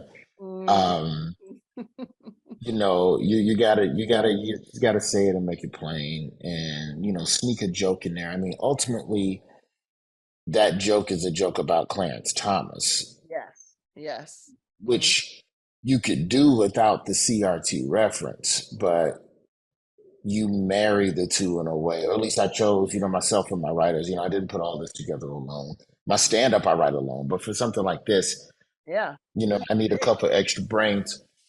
You know, what are the ways that we can sneak in other issues that are relevant, you know, to Black people? Even the throwaway joke about reparations, which is really just tied to a BET joke. You know, you're just trying to find ways to just sneak and slide little slick stuff in there, you know, hiding vitamins in the dog food, you know, for like a word. But, you know, in the room, I'll be honest, you know, you're not really looking at faces. At least I'm not, because I'm just, don't mess up, don't stumble a word, don't stumble. Left foot, right foot, left foot, right foot. Like, at that point, you can't be, I ain't worried about it. I ran the joke a couple times in the comedy clubs, and everybody always gets tense and quiet when you just say something that's racist and you're trying to erase Black people. That's right. That absolutely. And, you know, it's so amazing that the strategy, you know, still works. I remember hearing a clip from Lee Atwater, who basically says, look, you know, after the civil rights movement, you know, you can't use the N-word, you know, you can't, you know, rile people up by saying exactly what you want to do. So what you talk about forced busing, you talk about crime, you talk about, you know, Willie Horton, and you have the same impact. So now fast forward, we got like the same script, right? So now it's critical race theory. Critical race theory is kind of like the Willie Horton of this 2024 election cycle. What I just can't understand is, you know, like if you run the same play over and over and over again, and the defense coaches can't figure out how to stop getting that ball in the end zone, you got to start wondering at some point, are you really playing this to win? I mean, why are you not Not in the least. able to come up with a strategy to do something about it? So I was really happy that you could come up with a strategy, as you say, to put the pill, in the medicine. And it made me go back to, the history of comedy, Black comedy, as a way of saying the things that others of us might not be able to say. So I'm wondering your thoughts about that, and like, who are some of your influences in your ability to speak the truth, serious political truth, and do it, like you say, putting the medicine in the sugar? I don't think I did anything different from what a lot of other comedians out there do. I would say as of late, like if I'm talking modern era, comedians who we don't necessarily, who I think don't necessarily get the same level of respect of calling stuff out, but I would go with Ali Sadiq and some more are probably, modern day in terms of people who haven't ascended to the God status, like for whatever people think of Chappelle left or right, the brother is always speaking his mind. Same with Chris Rock, even with the last special where it got a little personal at the backside, but everything on the front side was still analysis of society. I just got to say it in a room full of the people who need to hear it the most. Yeah. That's the only difference. I would love to have seen what a cat like Dick Gregory would have done in a room like that. Yes. Yes. I would have loved to see what a Paul Mooney would have done in a room like that. Wouldn't have been no vitamin and no dog food. It'd have been straight vitamins the whole time. Straight punching them in the face. Yeah. But George Carlin, Chris Rock, is who I grew up watching. Sinbad is a heavy foundation, performatively, Sinbad, if you really go back and look at a lot of his stuff, it's a lot of family dynamics and building Black family. Yeah. He doesn't inherently say it, but it's the undercurrent of a lot of his material, So, I really enjoy watching them. Later on in life, I got a chance to open for Dick Gregory once or twice, and I got to see how he moves words and manipulates emotions, in between the jokes. It's, I don't think it's something that you can even practice. It's just either you got it or you don't, but, And I guess humor to me is important. And I guess the ability to I don't know, see the absurdity, to capture the contradictions, to be able to pack in, to create an interpretive frame, for the experiences that people have, and by people I mean us. So I'm gonna date myself a little bit and tell you the comedians that I grew up listening to. I remember some of the earliest lessons that I learned about race came from my parents listening to Moms Mabley. They loved Moms Mabley. So, she would tell these long stories, and the punchline on one of them had something to do with below the Mason-Dixon line. Like, I'll be with you as far as the Mason-Dixon line. I think it was a joke about a spirit who was helping somebody to go back south to take care of some problem. And they asked, do you have a gun? Do you have this? And I'll be with you as far as the Mason-Dixon line. And my parents would just fall out laughing. So I was like, okay, the Mason-Dixon line, what is that? I mean, it's like a whole story about the existence of Black people under segregation. It was just a lot that I learned from her, and of course, Richard Pryor. We just were falling out about them. So I would say some of the foundational lessons I learned were packed inside of humor, which brings us to this moment, right? So we are trying to talk about some very serious things, but do so in a spirit of joy, do so in a spirit of common humanity. And humor is a way to do that.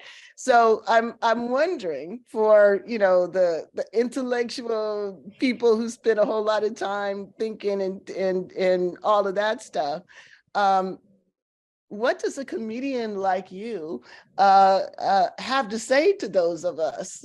Any guidance, insights? Get the message across or do the work in ways that lift rather than bog people down. I think that the one common motif with anyone who has a message or something worthwhile to say is just say it with passion and conviction. And I think through that repetition, people will see something genuine in you. And even if they don't completely rock with you, for a minute, they're going to give you their attention. Half the people in that room on Saturday night, they ain't rocking with no critical race theory. Heck no. But let me take that back. 2/3 of the people in that room last night,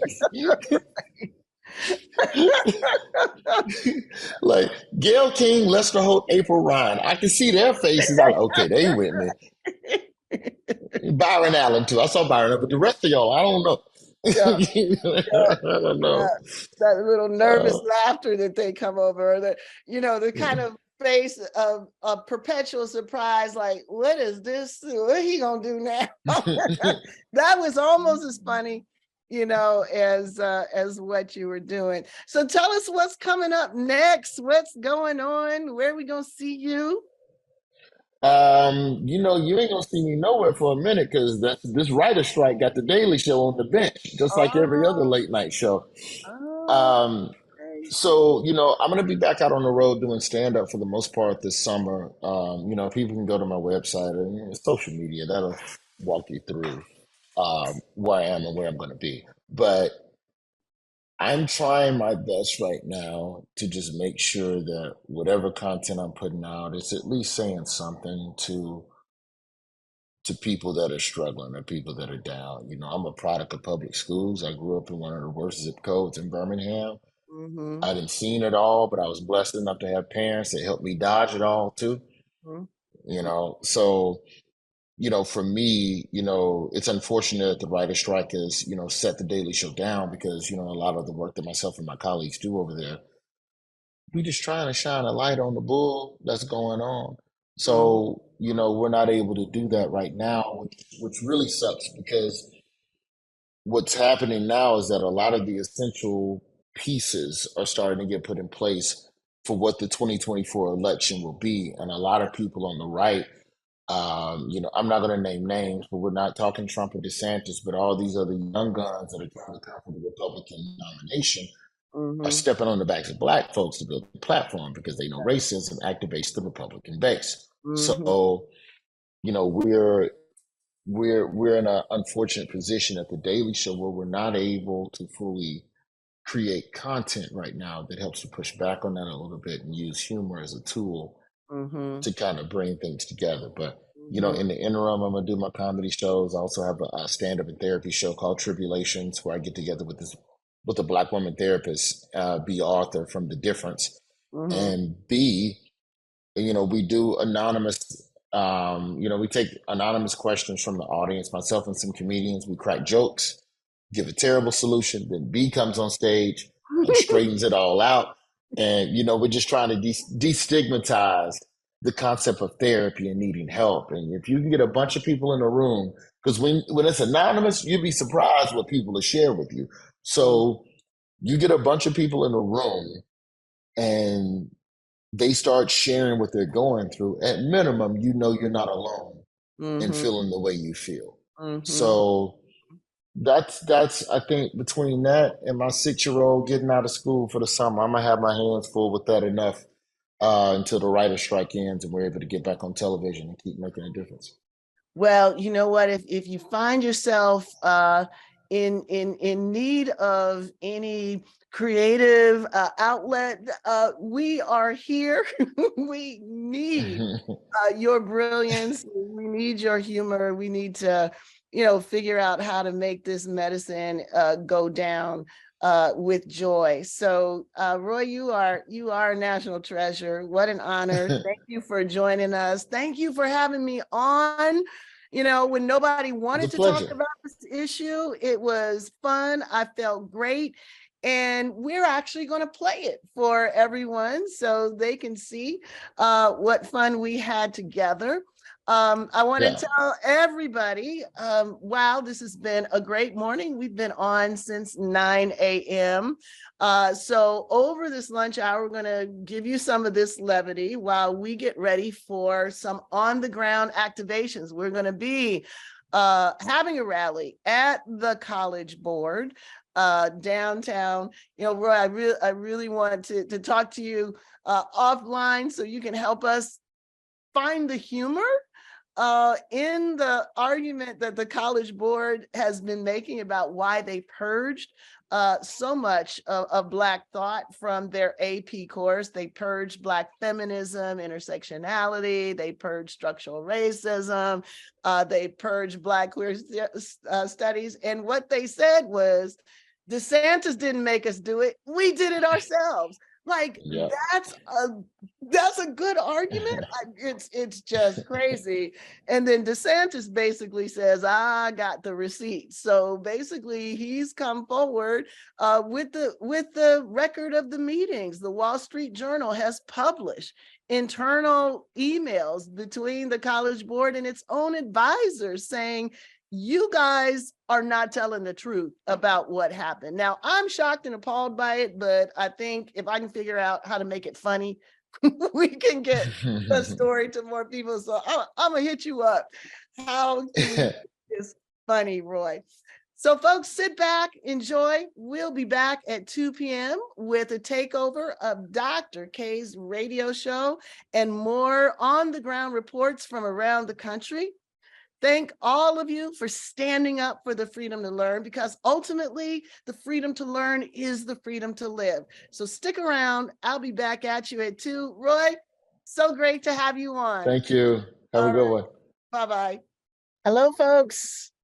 We are on site here in Lower Manhattan at the College Board protest, which will be starting in about an hour.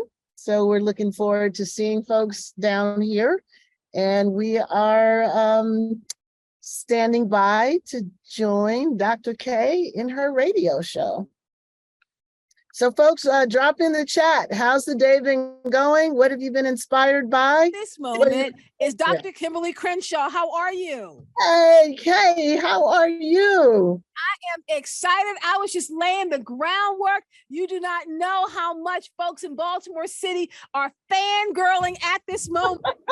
Live with us here on WEAA 88.9 FM. Thank you for joining us. Thank you for having us. Man, I've been looking forward to this. Me too. So I'm going to just have you take us through it, because the work that you have been doing for years that culminated in the pushback from the right-wing conservatives that got us here. Can you talk a bit about the work we have been doing all day to stand up for academic freedom?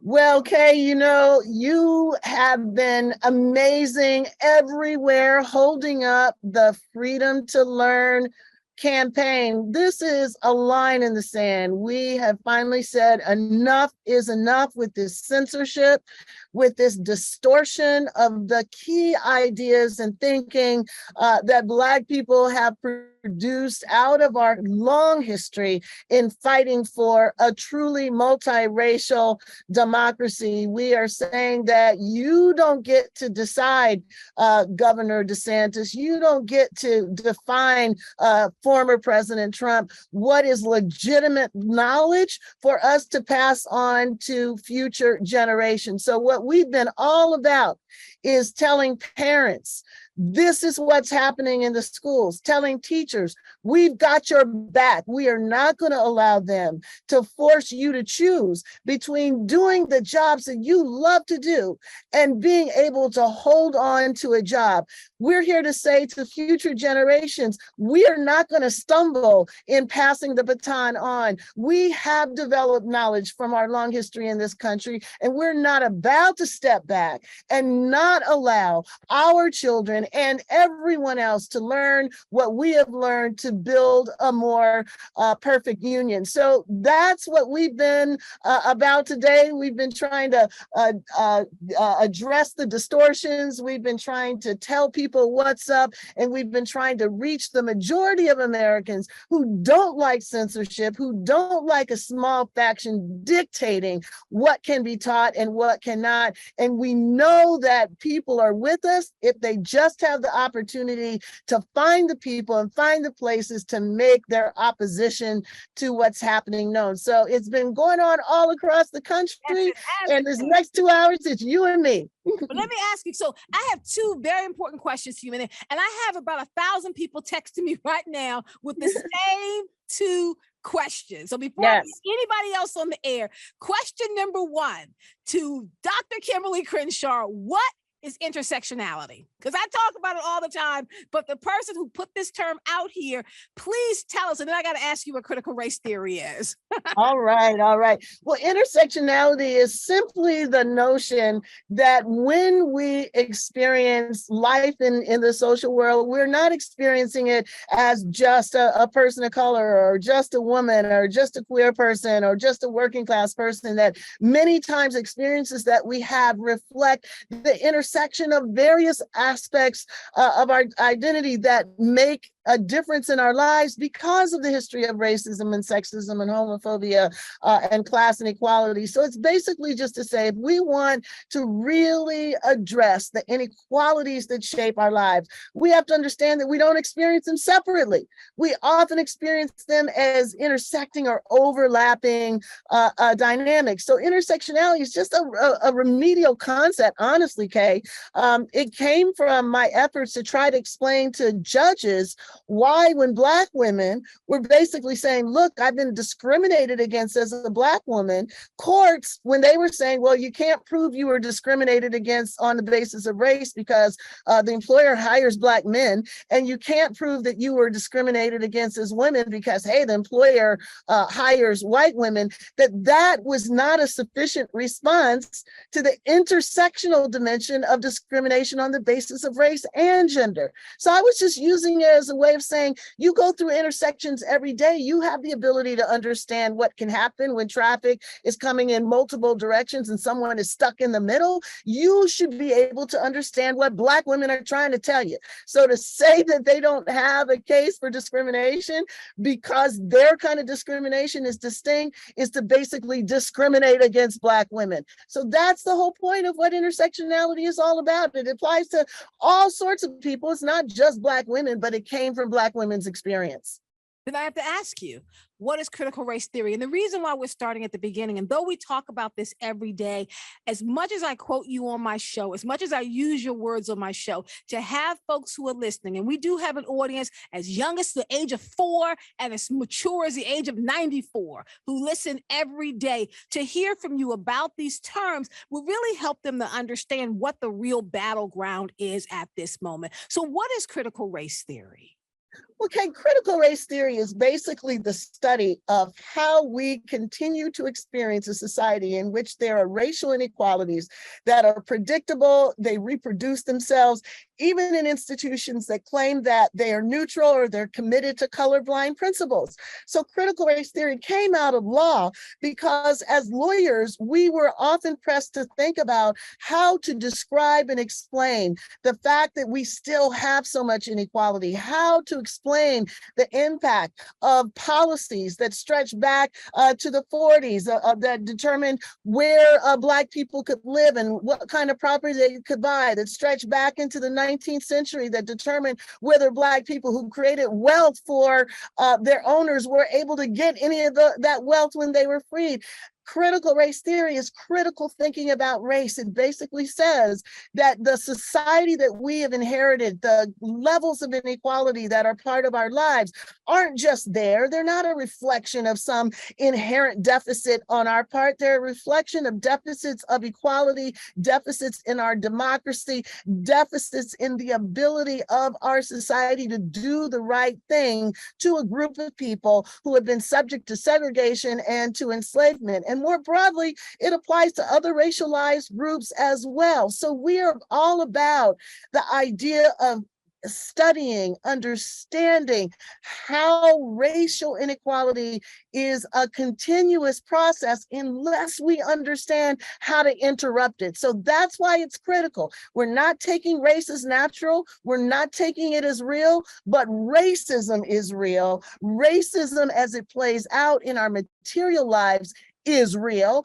And for us to address it means not to ignore it. It means to grab it by its horns, figure out how to dismantle these institutional policies that create inequality and create transformative possibilities for us to live in a truly multiracial society. And that's where we are today. So now we are at a moment where it started off with just one state, it moved to 24 states. Now it's 40 states. I saw that in the activation meetings that you were holding every Thursday evening, where you showed a map where 40 states are red now, where they have either passed legislation or in the process of passing legislation right now. Can you talk a bit about that? Because that's how we got here to take a stand. Yes, Kay, you know, a lot of people think that this is just a red state problem, that this is Florida, this is Texas, this is Oklahoma. But my colleagues at the Critical Race Studies program in UCLA actually did a study to determine how broad and deep and wide this anti-woke juggernaut actually is. And they found that in all but one state, there have been efforts to introduce legislation to limit, to silence, to marginalize certain ways of studying, thinking, and talking about race in education. And here's the thing that was really the shocker. States like California, which people think, oh, that's a blue state, they don't have that problem there. At the local level, it's school boards and county commissioners, there have been efforts to take up this effort to silence us back into submission. So the point that people, I hope, take away from this is that this is happening everywhere, where there is not resistance, where people are not going to the school boards and going to city council meetings and going to county commissioner meetings. Where we are not there, they are. So we have got to take the battle directly where the battle is. It is Tea Party on steroids. It is red meat to the MAGA group. We know that racism has always been a political force in this country. It still is, and it's up to us to meet it where it is showing up. Now, one of the things that I was looking at when I was studying all the materials, I went back and I pulled everything, all the resources that you have up at #freedom2learn. Folks, the resources are there. We have them at nwsa.org. Everything you can do, because even though today is a National Day of Action, tomorrow's always going to come, and you can do something tomorrow as well. We don't want it to stop. And something you were saying, Kimberlé Crenshaw, you were saying, look, this is the beginning. This is not the end. It doesn't end today. Can you talk a little bit about what else people can do if they weren't able to do something today? Well, there is so much, Kay. So first of all, one of the things we want people to do is to be seen. Look, one of the problems that we've been seeing over the last 2 years of trying to fight this is that the anti-woke cabal understands the media very well. They understand how to, first of all, create a false controversy. I mean, what is Fox News but an institution that is basically putting out the propaganda that is false news, get people all riled up, then direct them to school boards, and then know that they can count on the media to say, oh, there's a controversy, let's go cover it. And they cover it in the same way that they cover the claim that the sun rises in the west. The sun rises in the west, says this group. Oh, no, it doesn't, says the other group. And that's what they think coverage is, rather than saying this group is creating a controversy that does not exist. This group has decided that they're going to try to create a monster out of a set of ideas that most people don't even understand. And then they're going to try to ride an electoral wave based on this finger pointing against the boogaboos that they have been trained to be afraid of. Well, what we have to do is counter that image. So we've got to show up. We've got to make sure that the fact that the majority of us do not agree with censorship, do not think that a small faction can decide what our students can learn about our history and our current situation, that a small group cannot undermine our democracy by actually forcing lies into the school districts and into the school system about who we are. So number one, if you've not taken a picture with a book that has been banned, with an idea that has been purged, you should do so right now, just like right now. Take a picture, tweet it to Freedom to Learn, tag it. We need to see everybody who agrees that this is outrageous. The second thing,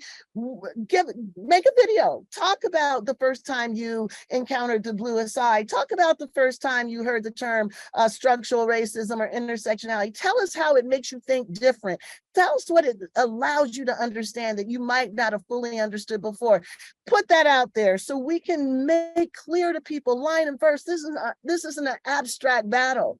This is a concrete battle about the ideas that would matter. And lastly, support the teachers. We had teachers on today who lost their jobs only because they wanted to teach critical thinking. They wanted people to understand what actually is white privilege, what actually is structural inequality, and they have lost their jobs, and millions of others have seen those examples and they have been chilled. If you care about this democracy and if you care about public education, you've got to stand up now and be counted. Support the teachers, support public education, support the freedom to learn. We can all do this if we show up together. Now, folks are looking for the banned books that WEAA has distributed. Folks, we worked with the Center for Social Concern and the Carson Institute, and we collected all these banned books. We went out, we bought them for you so you didn't have to buy them, and we took them to Black-owned restaurants and shops around Baltimore City. Go to Black Acres Roastery, the Open Works location on Greenmont. Go to the Mirror Kitchen Collective at the corner of North Calvert and Preston Street. Go to the Banneker Douglas Museum in Annapolis on Franklin Street. Go down the Nancy by Snack on West North Avenue. Thank you so much, Kevin Brown. Go to New Beginnings Barbershop on Hollins near the Hollins Market. They'll have books tonight. We've already given away a stack of books to the BSO last week, and to this evening, right after the show, our director of underwriting, Desmond, who's already given 2 bags of book down to Darker Than Blue Grill on North Charles Street to Casey Jenkins. They want a 3rd bag of books, so we're going back down there tonight. Right. So, Dr. Crenshaw, we are dropping off banned books from everywhere, from barbershops to restaurants to coffee shops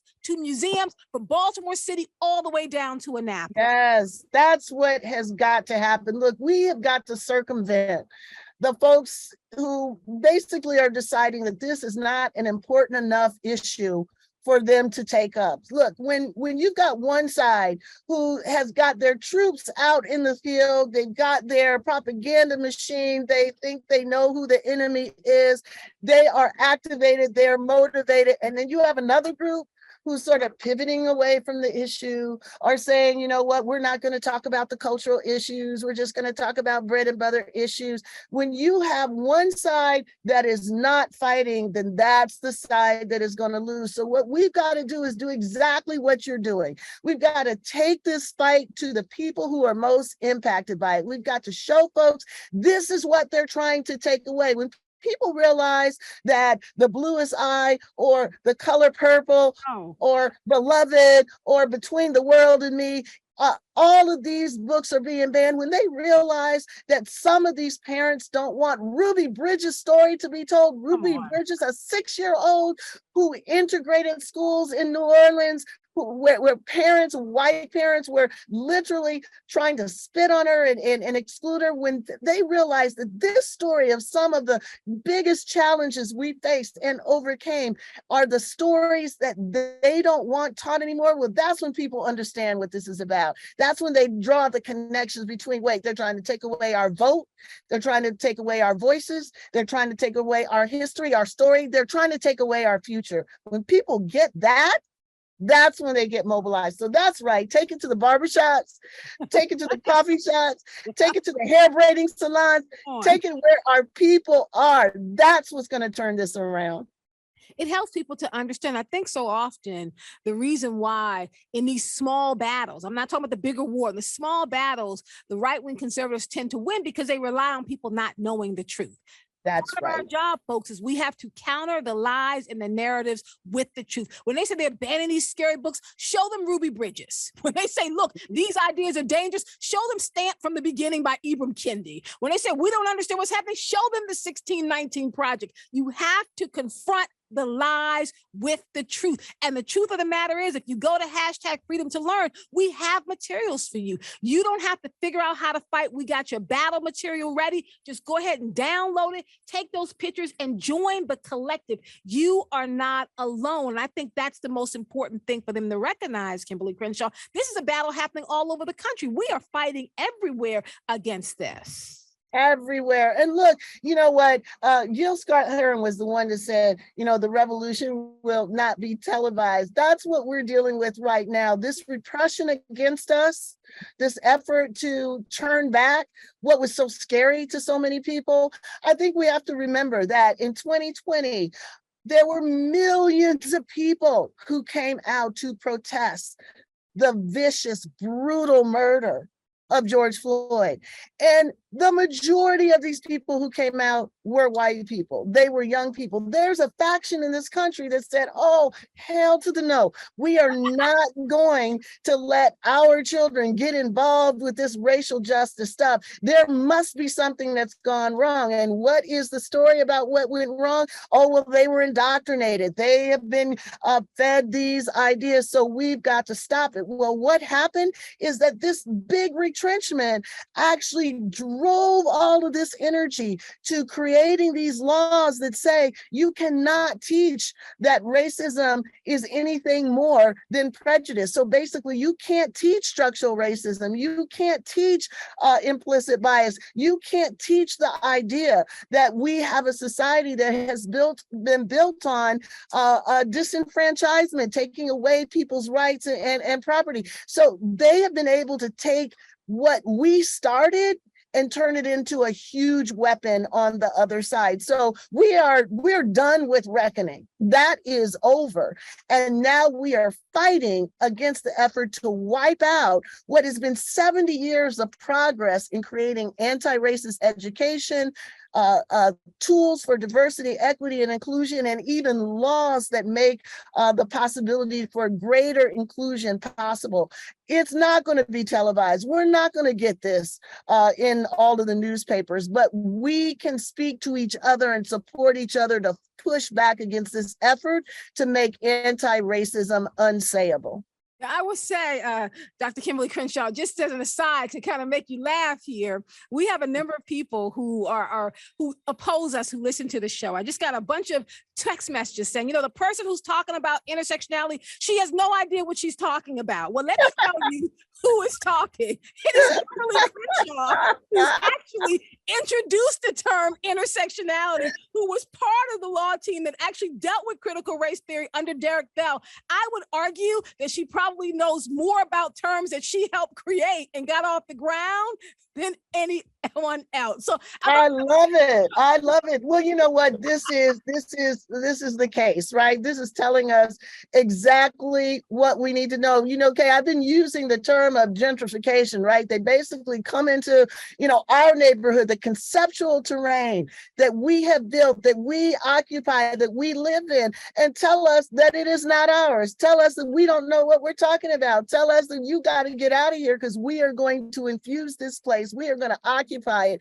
with our definitions, with our preferences. Well, We are saying, no, you don't get to roll like that. You don't get to define what our ideas are. You don't get to define our experience. You don't get to define our future. This is for us. So I love it. People coming on saying you don't know what you're talking about. It's basically the proof. Your privilege is what makes you think that you can dictate the terms through which we exist, through which we think, through which we speak. And we say, no, sir, it doesn't happen like that. That's not what's going down. Folks, we're gonna take a quick break. When we come back, Danny Hussein's gonna join us. We have somebody from Black Girls Vote. We have Dr. Sundiata Chajua from Asala. We have Karen Jonah from Ms. Magazine. David Blight's gonna join us later. We'll also be able to hear from Reverend Al Sharpton and others. We have a power-packed show for you right here on Today with Dr. K, live with Kimberlé Crenshaw. She's on location at New York. Folks, it's the National Day of Action. Join us and do something. We'll be right back, Dr. Crenshaw. Welcome back to Today with Dr. K. I'm Dr. Kaye Wise Whitehead. I'm on now hosting live with Ashley Daniels and Crystal Leapart from Black Girls Vote right here in Baltimore. Ashley, how are you? Woo, I'm doing good. You're doing well. And how are you, Crystal? Amazing, amazing. You are amazing. Dr. Crenshaw, are you with us? I'm with you. So today, Dr. Crenshaw, they were on campus with us at Loyola, and they did a whole thing connecting why it's important to think about the National Day of Action and think about voting and being a part of the process. So Ashley, can you talk with us very quickly about the importance of voting? And then Crystal, I'll come right to you. Absolutely. So the importance of voting, especially with this issue, is when you think about the political implications of it, you have a lot of the school boards, you have the governors, you have all these individuals that are involved. Thank you. Essentially, with the banning of books, with the regulating of curriculums. And I'll also say it's not just the regulating of the books and the curriculums, it's also the institutions as well. So I come from 2 HBCUs. So I went to Howard University, I went to Bowie State University. And I know as a political scientist, it's only a matter of time until it's not just the curriculums, but the actual institutions themselves. So when we talk about voting, it's really just getting involved with your elected officials. How's your school board responding to different books and different curriculums? How is your governors? How are all those individuals responding to this idea of the freedom to learn, essentially? So voting is very, very important, because voting is what moves policy. So it's what moves how we can regulate and how we can continue to learn about Black women and femmes and all individuals that are important for the fabric of America. Dr. Crenshaw, I want to come to you because one of the things I often argue is that folks who are Democrats have to get on fire about voting. It's not just about voting for the president. It's all the way down even to the dog catcher. You have to show up for every single election. Can you talk a little bit about that, Dr. Crenshaw, and why people have to recognize that's also a place where we have to take our stand? You know what? This is one of these moments where we can learn a lesson from our enemies, right? Because the Tea Party understood that the way to take back the power that they felt that they lost when Obama got elected was to go local. We need to go local. We spend, as you say, much too much time focusing just on national election, but when in fact, most of the things that affect our immediate lives happen at the local level. It's not just a matter of what happens in the classroom. It's a matter of how our money gets spent. It's a matter of what our priorities are. So when we don't show up for local elections, we leave power on the table, and that's what we can no longer afford to do. So my hope is that when we see what happened, when we left power on the table, when we saw the ability to actually take over state legislatures, create these super majorities, to dictate what the terms of our lives can be, that's when we know, okay, we have got to show up, because that's where the battle is. So this could not be a more important issue for us to focus our attention on. Let me come to you, Crystal, from Black Girls Vote. So there are a lot of people that feel, look, there's no need for me to vote in the elections because my vote doesn't matter. I'm just one person. Can you talk a little bit about that? Because we see that in Baltimore City, we can have 200,000 people registered to vote and 40,000 show up to actually participate in the process, although the other 160,000 complain about it every day about what happens. Can you talk about why even that one vote makes a difference? Absolutely. So what we know is because of gerrymandering, voter suppression, oppression and various attacks, we know for sure that our vote matters more than we think. And I think organizations like ours, it's our duty and our responsibility to make sure we connect the dots and make sure that it's clear of how these things come into play with the ballot and the electorate.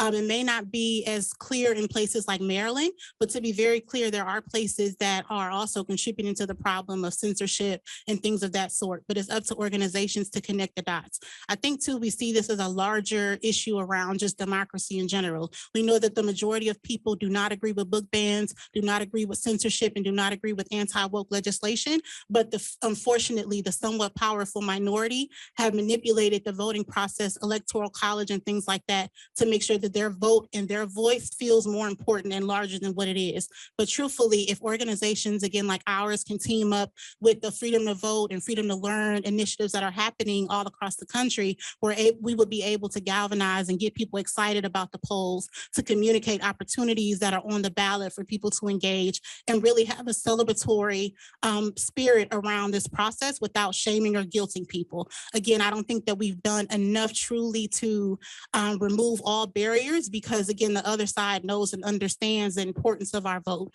So again, as we're pushing back and as we're doing these things, we want to make sure we're one of many organizations connecting the important dots for people. Let me ask you, Ashley, before we wrap up with Black Girls Vote, it's Ashley Daniels and Crystal Lepart. How can people get more information about Black Girls Vote and get connected? Absolutely. So Black Girls Vote, we have our website where we have a lot of information. We're actually putting out a resource guide that's going to talk about this very issue. So talking about different stats, different ways that people can get involved. Essentially, we have our social media accounts, so we're always pumping out information there. Other ways, Crystal? Yes, I think social media, but also attending some of our events. We have a lot of events in the community to make sure that folks are registering, that folks are also following up their registration with voter education, making sure that we're protecting the right to vote and also getting people out to vote. So check us out on Black Girls Vote across all platforms and reach out to us. We do advocacy work, we do outreach, we have college chapters, and Dr. Daniels works on the research aspect of the organization. Thank you so much, Ashley Daniels and Crystal Lepart, Black Girls Vote. Thank you. Dr. Crenshaw, I want to turn back to you because I know we have Danny who sang with us. I wanted to toss it to you to introduce him and get that conversation going. Oh, thank you so much. So it is my honor and privilege to have a friend, a colleague, a warrior, Professor Dr. Daniel Hosang. We together, along with some of his other colleagues, had a teach-in right after the College Board released information suggesting that they, in fact, were going to purge the AP African American Studies course of some of the critical content that the DeSantises in the world didn't want people exposed to. He has been working with high school teachers for years, assisting and supporting their efforts to teach truthful history, critical skills to help students think through the history that they've been born into. So I'm really pleased to have him here today. He's been doing activities today. So Danny, how you doing? What's going on in New Haven? It's great to see you, Kim. Hi, Dr. Kaye. Hello. So much excitement today. The absolute hardest working organization in social justice organizing. So thanks for all the work that's happened.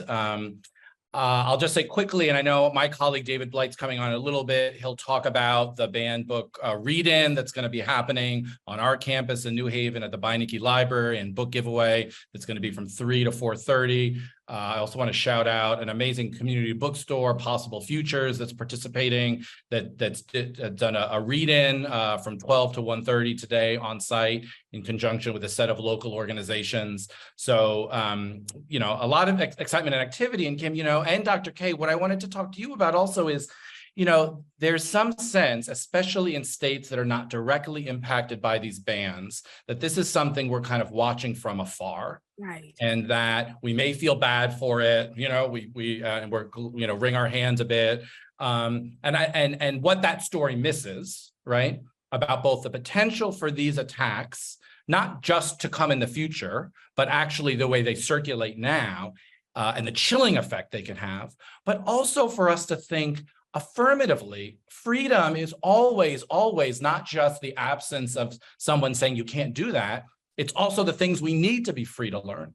And what are the things that teachers and students need to be free to learn? In our city in New Haven, something like a quarter of our local schools don't have dedicated librarians, right? Wow. And a lot of that has to do with the deeply unequal politics of higher education and universities not paying taxes and depriving schools of their coffers. But you don't have a librarian, you don't, have to have a ban on a book to be denied that freedom to learn. So how do we make those links? How do we support teachers who are engaged in really, groundbreaking anti-racist teaching, but now have to do it with one eye looking out the classroom to see who might there be, ready to kind of storm the gates. So what is it we need to put in place that affirmatively gives people the possibility to do this work? Let me ask you, Dr. Hussain, because I think this is a moment for this, because we have a lot of teachers who listen to our show, who are trying to find ways to engage and be deeply involved. I go into as many high schools as possible. I've been leading read-alongs with students. I had ninth graders do a read-along with me of the 1619 Project, and then use their phones, turn them around, and talk about the importance of academic freedom just in a 30-second clip, and had them uploaded to social media. I'm like, there are ways that everyone can be involved. But for teachers right now who are in states that are not under attack, what should they do? How can they lean in to stand with their colleagues? Yeah, I mean, this is what we have to be doing in terms of supporting teachers. I think has to happen on a couple of levels. One is we need to increasingly assert a kind of educator's bill of rights. Right? What is it? What are the protections? And this, by the way, this goes to school board members who've been targeted, superintendents, teachers, teacher aides, parent groups, et cetera. We need to affirmatively be able to say, these are the conditions we demand to be able to do that teaching. And the second thing is, just to your point, Dr. Kaye, there are all these incredible examples. We just finished up a 3-month community of practice with teachers in Connecticut about the history of eugenics research and research promoting scientific racism right here in our state. These teachers are taking these lessons to third graders, to elementary schools, who understand these issues affect their own well-being, their own classrooms, their own mental health.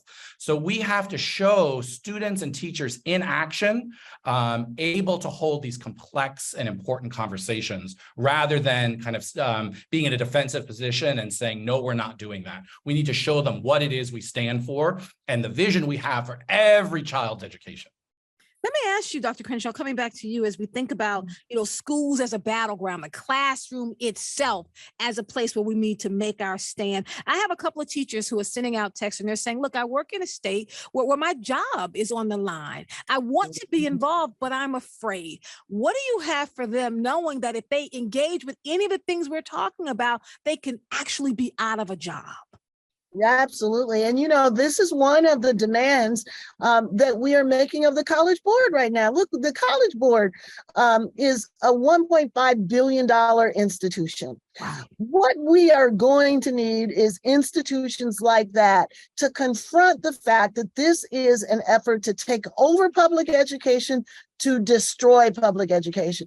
The point is not to try to navigate around their craziness. The point isn't to try to negotiate. The point isn't trying to say, well, if we don't do this, we won't be able to get a course. We may not have public education as we know it. So the time is now for institutions like the College Board, for civil society more broadly, for foundations, for every institution that thinks that they're rising above the politics of the moment. They need to know this is an effort to burn down the very infrastructure of public education. It's the most important public institution that creates our citizens. So what we need to do is to say our teachers need to be supported. What we need to do is find ways to make education accessible to people, to circumvent what I call what's going on behind the neo-Confederate curtain. We need to find ways to ensure that teachers have support. And if they are teachers like Matthew Hawn and Amy Donofrio and so many others who lost their jobs because they were doing the right thing, they need to know that there is a safety net for them. The resources are out there. They just need to be integrated. People need to know this is a crisis. They cannot be neutral. Either you are for public education and you're for freedom to learn, or you are not. There's no two ways about it. Oh, I love that. Professor Hussein, I want to come back to you because students here in Baltimore City reached out to me and say, Dr. Kaye, should we walk out? They want to know whether they should walk out today. I said, don't walk out, teach in. So instead of leaving the school, take over a space in the school and do a public reading. Facilitate a conversation, talk about the banned books, do a short video. Can you talk about what students should do next? Yeah, I mean, this is so important, and this came up with him in the teach-in, which is that the history of this kind of anti-racist critical education for consciousness, for social movements, which is what students want, right? What am I going to learn that's going to help me shape the world that I'm going to enter, has always taken place both sometimes in the formal curriculum, but many times outside it, right? That's the history of teach-ins. That's the history of critical race theory also, demanding that it be in the formal curriculum, but also we have to start doing it ourselves. So our colleague, Dr. Rod Ferguson, made that point. You want a syllabus, a curriculum, look at the books that are banned. That's where we start our reading. So that's precisely what, is happening everywhere today, but it shows we don't have to wait or, as Kim said, $1 billion corporation to designate and authorize. These books are now have, the authority of the classroom. There's always been a long, long tradition of doing that reading on our own. What are the questions you're bringing in? What is it you want to know? What are you seeing around you that you want to explain? And then finding the texts and traditions and literatures that help you answer that. And we don't have to wait for that. Now, Professor Crenshaw, I'm telling teachers another thing they could do is just go online and sign the open letter that put out. Like, that's a way. If we can get to over 10,000 signatures, that alone is taking a stand. Can you talk a bit about that? Absolutely. And you know what? It is because we began to resist that we realized how much of an opportunity this moment created, because so many people signed the letter that demanded that the College Board restore the course, signed the letter saying it's not up to you or the right wing to decide what ideas are no longer legitimate. If Black studies experts are basically saying these are the ideas that are core to Black studies, you don't get to decide, College Board, that they are no longer legitimate. People were outraged at the idea that they would take it upon themselves to distill, to distort, to give us what they think is legitimate. And so what happened is when so many people signed that letter, they then began communicating with each other. What are you doing? I'm in San Diego. I'm in Santa Fe. I'm in Detroit. How can we come together to create a kind of pushback against this anti-woke juggernaut? So we now want to make this an opportunity for everyone who hears this, everyone who's upset about it, everyone who says this is not going to happen on our watch. First of all, to go to the website, sign the letter. If we can get to 10,000 on this day of activation, it is the kind of response that's necessary to draw the line in the sand. But remember, it's not just about one day. This is the inauguration of the freedom to learn. It starts today and it gets bigger after today. So, this has got to be the snowball. This is the moment that we take stock of what's happening. We see each other. We project each other. We join arms with each other. We support our teachers. We support knowledge. We support our democracy. It starts today. Now, Professor Hussein, I'm really concerned about, for example, students who are attending universities in Florida, some of the students at HBCUs down there that are confused. They want to get their education. They also know the state they're in at this moment. How do we support them? Yeah, I think this is this place, this time where, and this is why this is happening collectively today, because individually, when people are isolated, the whole narrative that's been attached to this legislation is that it doesn't actually represent the collective popular interest to be introduced and fluent in these bodies of knowledge. It's a small number of people who want to impose it from the outside. And so that's precisely what happened, and what the College Board did in that curriculum is to suggest we're going to kind of identify the troublemakers who can be pushed outside and then reclaim a credible center. And this is why, and Kim mentions it all the time, we have to all kind of hold hands in this thing and say nobody gets pushed out the room, and all of us have to think about these projects together. So that's precisely, and look, the faculty unions in Florida, the AFT in Florida have understood this from the beginning, that it's a strategy of isolation and demonization, and the way you respond to that is through solidarity and exchange and reciprocity. And you know, the very fact, and we talked about this at another teach-in we did at Columbia, Florida was home and has been home to so many of these important contestations around police violence, around immigrant rights, around students and their vision for the future. So it's not a coincidence that it was targeted in this way, which is just to say that the folks in Florida know what to do because they've been doing it. And students there now just need to look around and find who has long been leading that work. Professor Crenshaw, I want to come back to you. I know we don't have much time in this block with Professor Hussain, but I just want to ask if you could just expand for us this notion that people believe this is only about the teaching of African-American history. It's only about the teaching of Latina history or women's studies or gender studies. It's also about the ways in which we can talk about intersectionality or mass incarceration, or the ways in which we are erasing Rosa Parks' race from the description of who she is. Like, it goes beyond just these little pockets of knowledge. It's much bigger. It's huge, and you know, to be honest, we are in a debate that have gone back, you know, at least a couple decades, when there was an effort to actually create a new standard for teaching history.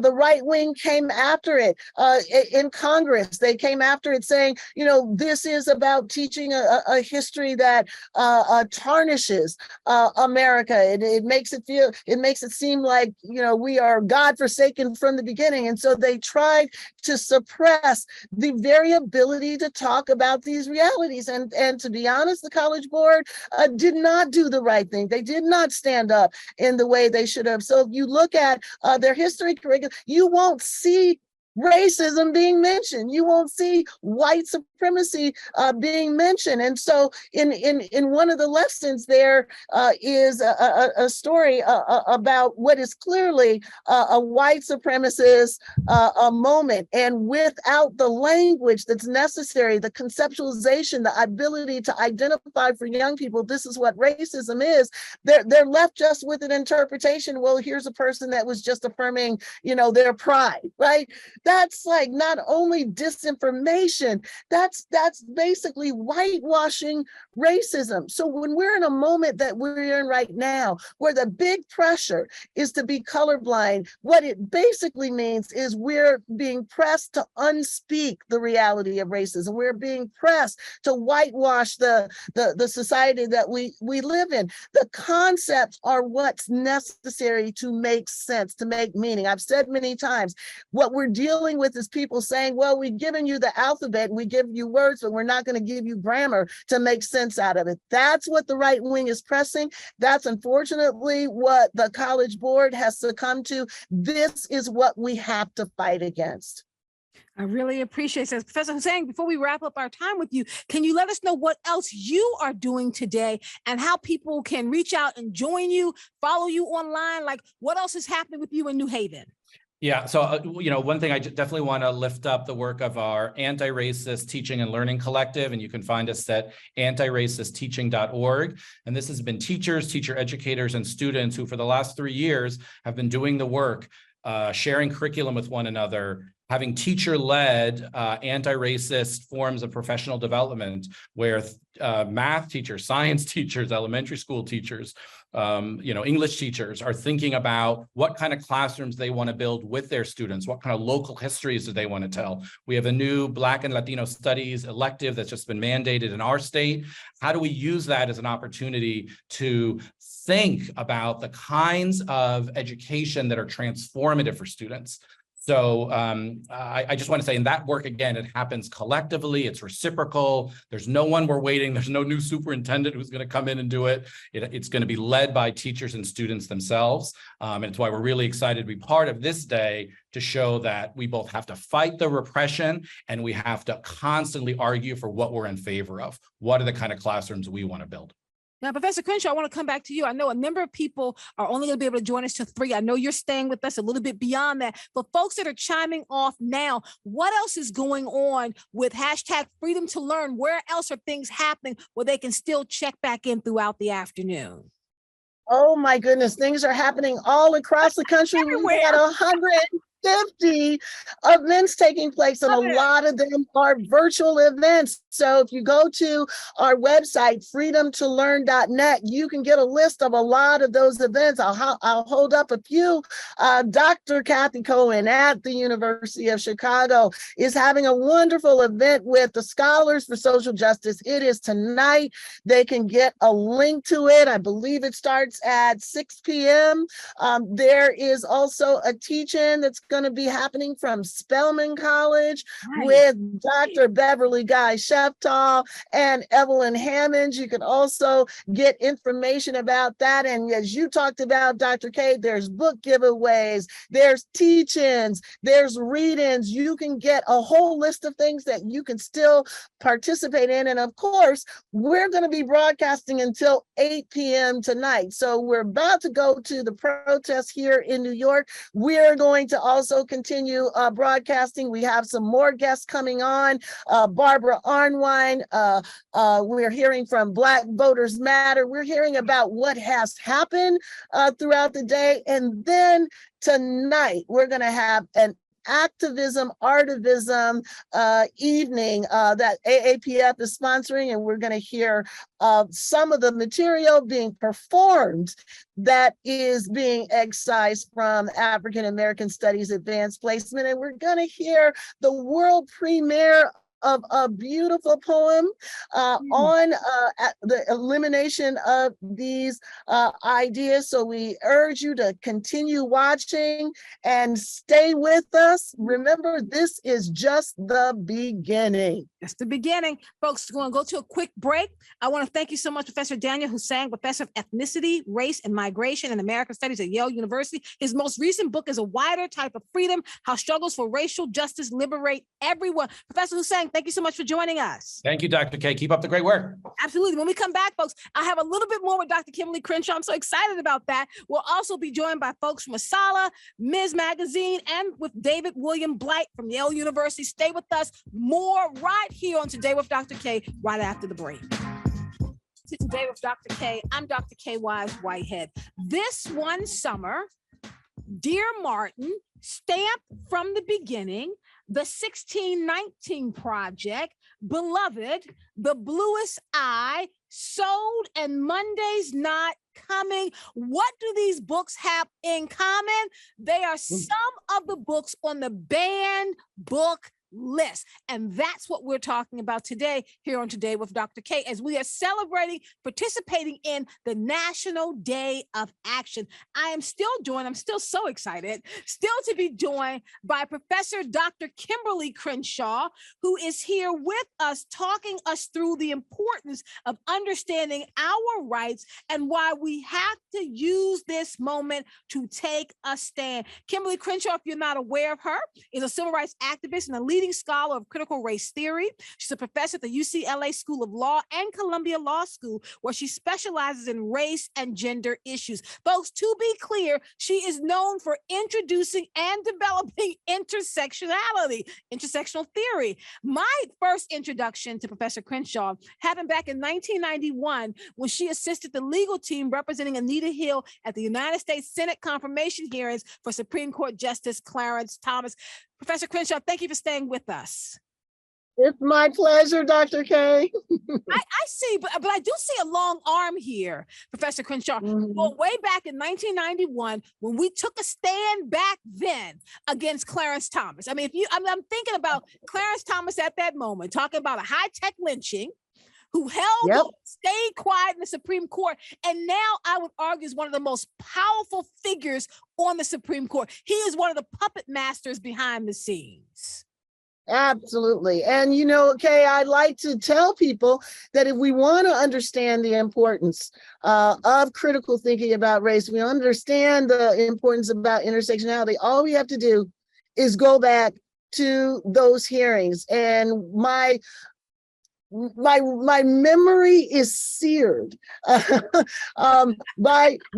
the vision of so many African Americans who none did not believe Anita Hill. And the reason they did not believe Anita Hill is because the history that Black women have experienced of sexual harassment in the workplace, because of the fact that stereotypes about us and our sexuality that were made essential to the reproduction of slaves by the assault and the ideological assault on our sexual autonomy is so much a part of the culture that people didn't understand that sexual harassment has been a part of our lives from the very beginning, and Black women have fought against sexual harassment. Sexual harassment was an invention of Black women realizing that the fight against racism that shaped our lives needed to have legal support. So when a lot of Black people said, you know what, sexual harassment isn't something that happens to Black women. Sexual harassment is a white woman's thing. I was like, oh my God, what history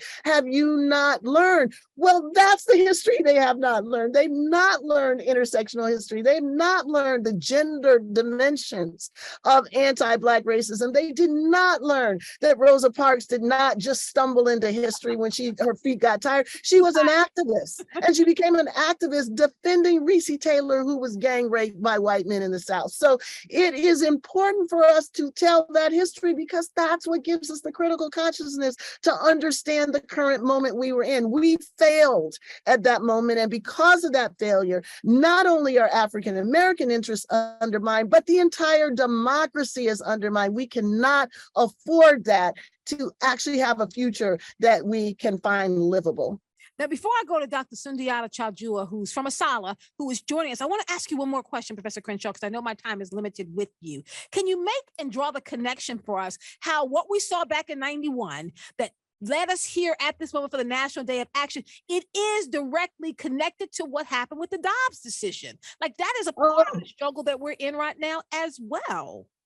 It is the interconnectedness of all of these issues. And I'll just come back again. This is one of the reasons why critical consciousness is so important. This is one of the reasons why it's the conceptualizations that are important. It's not just, okay, we're going to lay out some facts. So first, 1991, this happened, and then Supreme Court went in this direction. We have to understand how it happened, the ideologies, the justifications. The reality is that the movement that led to the undermining of Dobbs didn't start from right-wing neo-nationalist conservatives focusing on abortion. It started when they were angry about the fact that schools that discriminated on the basis of race, the schools that wanted to get tax-exempt status were denied tax-exempt status. That's when they set their sights on attacking the Supreme Court. That's when they set their sights on finding a framework that they could actually use to generate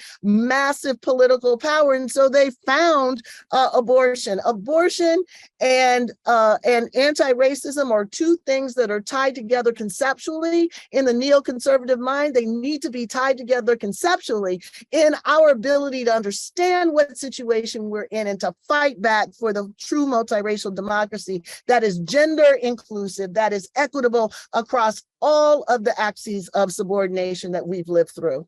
Now I'm going to bring in Dr. Sundiata Chaljua, but I know at any moment now, they're going to be calling you to go on the stage. So when they do, Professor Crenshaw, just cut right in so we can make sure we say goodbye to you. All right, man. So I have Dr. Sundiata Chaljua, an associate professor of African-American Studies and History at the University of Illinois. He also sits on the executive board of ASALA, the Association for the Study of African-American Life and History, Carter G. Woodson's organization. Dr. Chaljua, how are you, sir? Doing well. Glad to be here. Glad for ASALA to be participating in the National Day of Action. Absolutely. Can you talk with us? Because, you know, when we talk about this battle, I know for us at NWSA, it was a natural thing. This is our battleground. But for ASALA, with the attack on African-American history, I would argue that that is your battleground. Can you talk about what is happening at this moment to erase Black folks and our history from the teaching of America's history? Absolutely. You know, the first thing I want to do is say that it's clear to us that Black Africana studies, the teaching of Black history, that these were the nodal points that the right wing considered to be the weakest in academia. Thereafter, the elimination of critical studies, particularly African American studies or Black studies, Africana studies, ethnic studies, women and gender studies, and they're aiming at the humanities and the social sciences, because these are the critical disciplines that counter the kind of misinformation, anti-knowledge agenda that they're pursuing, and that provide people with the critical intellectual tools to fight back and in fact to forge an alternative. So from a scholar's point of view, we understand that teaching African American history, teaching Black history is tied directly to the degree to which the Black liberation movement advances. As Lerone Bennett said many years ago, that there's a direct connection between an era, a historical period in which Black folks are studying their history, and the effectiveness of our movement for liberation. So we understand that they intend to sever that connecting cord that we need to build a successful movement. We also understand that because ASALH as an organization has some 50 branches across the country, and those branches are of course dedicated to the promotion, preservation, and extension of the teaching of African American history, Black history, that we have a network on the ground, and particularly in Florida, we had the Florida Coalition. We have 6 branches that have band together some time ago, and we're actually sounding a clarion call about the coming of DeSantis and this agenda. And so we see this as critical for the entirety of U.S. secondary and higher education, because Black studies has been targeted as the wedge that they're going to use to go after removing tenure and all the other right-wing agendas that they have. We understand that in order to build an effective fight back and forge an alternative, and it's important that we talk about forging an alternative, because we can't just play defense, we have to play offense. We can't simply be on our heels, we have to also be on our toes, right? So we got to push forward, and pushing forward means that we have to strengthen Black infrastructure, Black civil society, and we have to democratize it.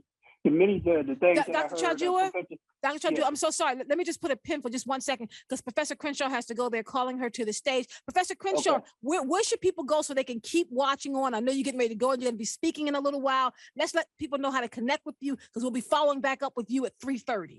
Folks, keep watching on YouTube, African American Policy Forum's YouTube channel. We're going to continue broadcasting to 8 p.m. tonight. Hopefully, we're going to be able to broadcast some of the rally, and we're going to continue to hear from people about what happened for the rest of the day. So thank you so much, Dr. Kaye. It's just been so exciting to be in conversation, knowing that this is the beginning. We can only imagine where we're going to go as all these energies have come together to fight for the right to learn. Thank you so much. We look forward to following back up with you at 3:30. Hopefully we'll have you back on. We'll have a little bit from Reverend Al Sharpton. We'll have thee on, but we are looking forward to being a part of that. Professor Crenshaw, thank you. And so Dr. Sundiata Chadua, I turn my attention back to you. I'm so sorry I was interrupt you. I wanted to pick back up on what you were saying in terms of, we have to be on our heels and our toes so we can be clear about what's we don't want to be on our heels. We don't have to just play defense. Good. We got to get on our toes. We got to play offense.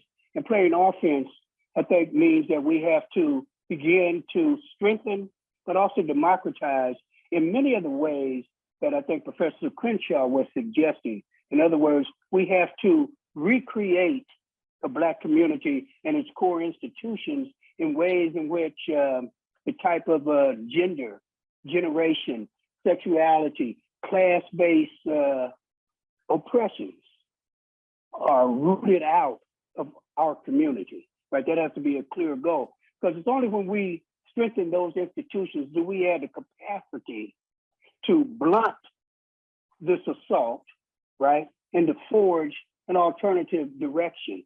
We need to recreate a world not only in which we preserve and extend the teaching of Black history and culture across, right, class, race, gender, I should say nationality, region, sexuality, gender, etc.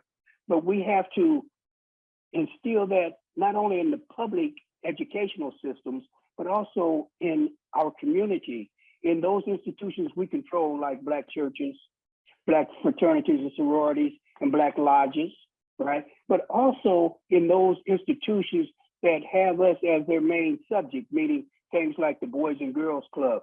We have to push for a massive movement in terms of teaching Black history, because it is the essential foundation for the building of successful liberation movements. All right, before we wrap up with Dr. Sundiata Chajua, who is from the University of Illinois and also on the executive board of ASALH, can you speak with us before you go, sir, about why it's important that folks come to ASALH, which is going to be in Jacksonville, Florida? People are like, oh, I don't want to go into Florida, but ASALH is taking a stand right now and telling people to come to Florida for the ASALH conference. You're absolutely right. We're building on W.B. Du Bois' slogan, right? If you remember World War I, he issued a statement that we return fighting.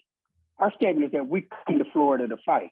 We have to stand in Florida because it's ground zero for these anti-democratic, racist, white supremacists, sexist, misogynist, homophobic, transphobic agenda that's coming, all of it. DeSantis is, he represents the culmination of every backward idea that a human civilization has ever put together.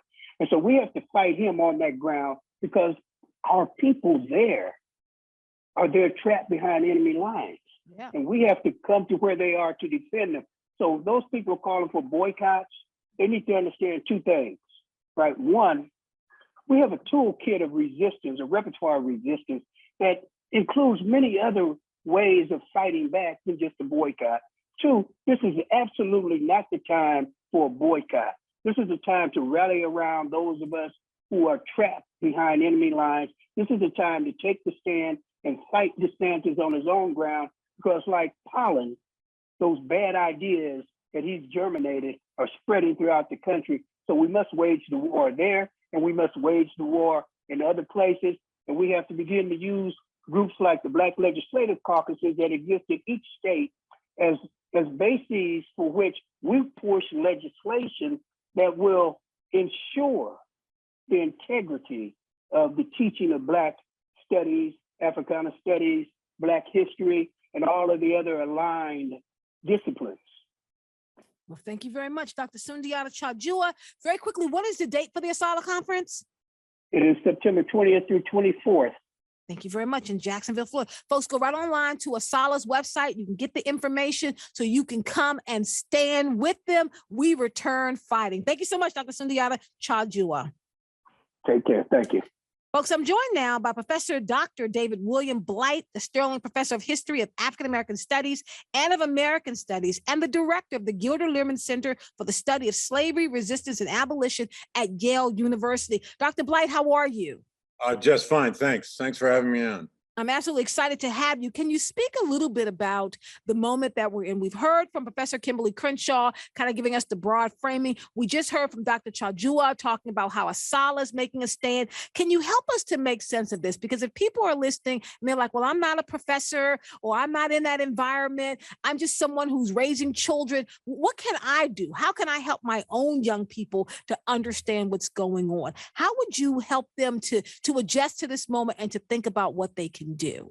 Well, I think there are ways to help young people, depending on how young, understand that this is pretty much all happened before, although we're in a new kind of a culture war and a history war.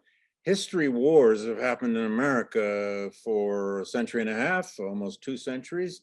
The first huge one was, of course, over the lost cause and the meaning of the Civil War and the meaning and memory of emancipation, which caused all kinds of roiling debates and chaos and violence in American society in the 50 years, 75 years, 100 years after emancipation. But history wars always break out when there's something that a segment of society feels viscerally about, and they think it's some kind of threat to their definition of the social order. And that is what we're we're living through. It usually then focuses somehow on schools, and then somehow on curriculum, and then politics. What is, I think, different this time over previous history wars and culture wars, whether it's lost cause in the Civil War, whether it's battles in the 1930s over the meaning of America and the Depression, whether it's the 1960s and the way the 60s divided and tore Americans apart, or the 1990s, which is when so many of these modern culture wars began. What's somewhat different now is this one, the force behind this one is embedded in two things: a major political party and huge amounts of money. There are huge funders behind the efforts to get school boards to fight against CRT, the efforts in various places to stop the teaching of this and the teaching of that, the book banning culture that has set in. Much of this, or for that matter, the curriculum so-called that has come out of Hillsdale College in Michigan, is funded by very big money from the Koch brothers and a few others. So we've got a political party now developing its very identity around changing the way American history is taught, at getting LGBTQ issues and racial issues somehow out of classrooms because they're divisive. Not that politics and even high politics hasn't been involved in history wars before, but never quite like this, and never with this kind of very big money behind it. So we're fighting something that is a many, tentacled monster. And it requires, just as your previous speaker was saying, operating on all kinds of levels, from school boards to curriculum to academics getting out of their ivory towers and out in the public, especially with public schools, and trying to do something about it. Which is what we're doing today with the National Day of Action. I want to ask you, Professor Blythe, as someone who studies American history, who really looks very closely at what's happening with race relations and this kind of racial arm moving through our country, did you see this coming? Like, is this something you were able to track, or did it catch you like it caught so many people by surprise? Oh, I think honest historians, especially in my field, the slavery, the Civil War, Reconstruction, and so on, have to admit, we were stunned by what happened, for example, in the resistance to Confederate monuments. But that, of course, came out of shocking events like the massacre at Emanuel AME in Charleston, that white supremacy march and the murder committed. Here, yes. And then with the way that Trumpism drew white supremacy in its many forms out from its hiding places, if you will, I think we were surprised at that. And all of us were, to some degree. It came also in a political culture of resistance to the Obama years, a resistance to that Black family living in that White House. But on the other hand, if you stop and think about it again, thoughtfully about how frequently this has happened before. History is always, at some level, when it gets into the public, it is political. It's about who's going to control the narrative, who's going to decide what's in the textbooks, who's going to decide what the national narrative is, who's going to decide what subjects are available and how they might be taught, who's going to help teachers get trained in this field or that field or that field. It is always at some point a political question. We don't like that. We'd like to wall off the schools, public schools, from the world of politics, but we're learning we cannot do that. And one last point. One thing I hope will come out of this, I don't have any grand illusions. I hope what comes out of this period we're in, and there's no end to any era, there's always a transition to another. But what I think this country needs above all else, in some ways, other than an effort against guns and other things, is a moonshot for public schools. A moonshot. I mean, we had a moonshot in the 1960s, and by God, the United States landed a man on the moon.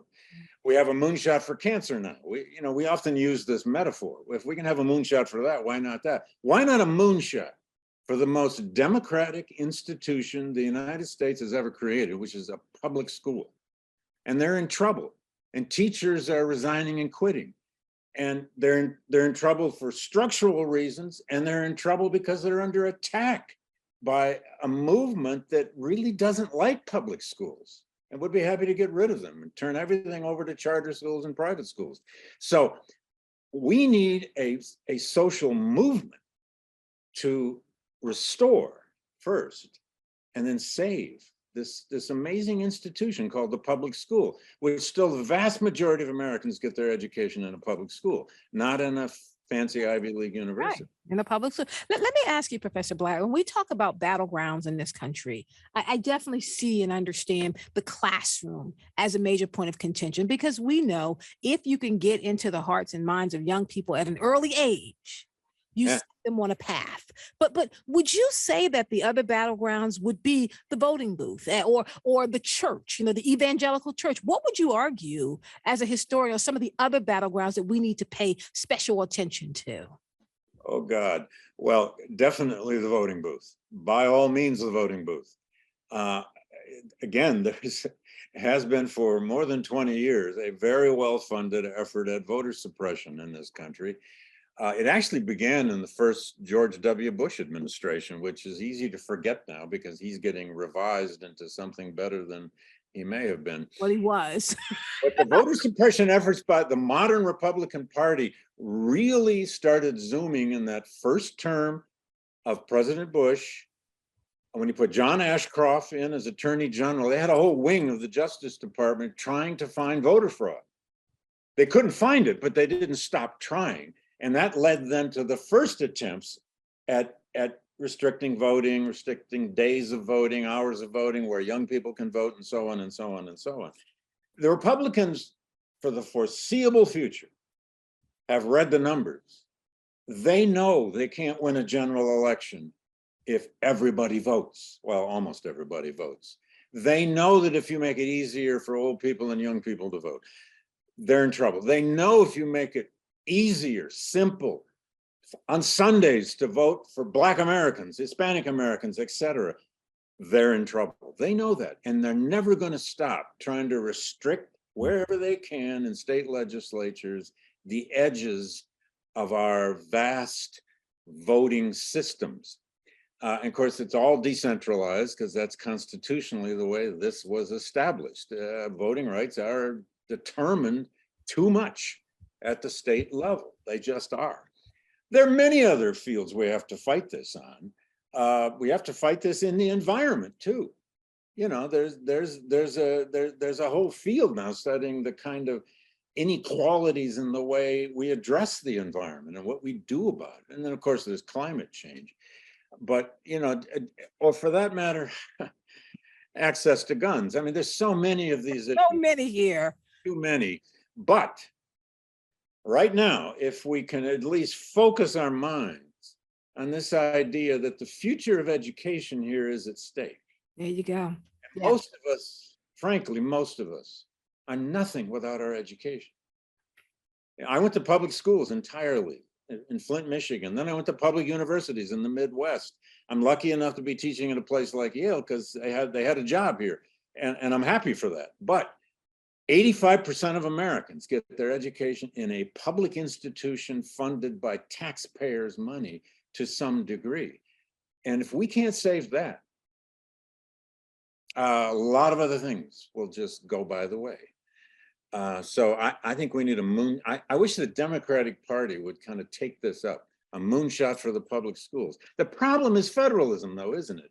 It's always done at the state level, and this moonshot isn't going to be happy in Louisiana, isn't going to be popular in Oklahoma or Mississippi, nothing against those states, as it might be in a Massachusetts or maybe even a Michigan.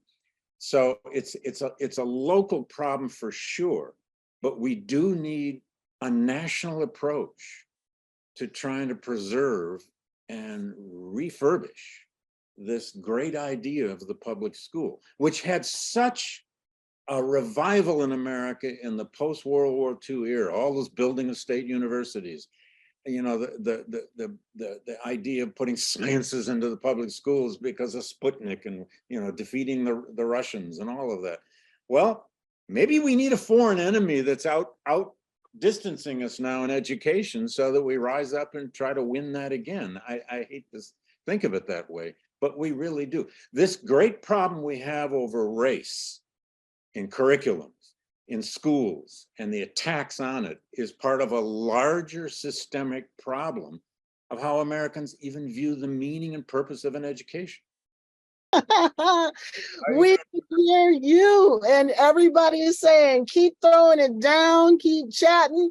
You're rambling onto the screen. I don't know, but so we were having an amazing run, having a radio show pumped into our Zoom broadcast, but our Zoom and YouTube people are all hearing you and also appreciative of your ability to help us understand what is at stake, the bigger picture here, David. So thank you so much, for that. We're loving the idea of the moonshot. I would say reverse moonshot, because what this is about is an effort to attack public education. So we've got to be about using this moment to defend public education. A defensive moonshot. Exactly.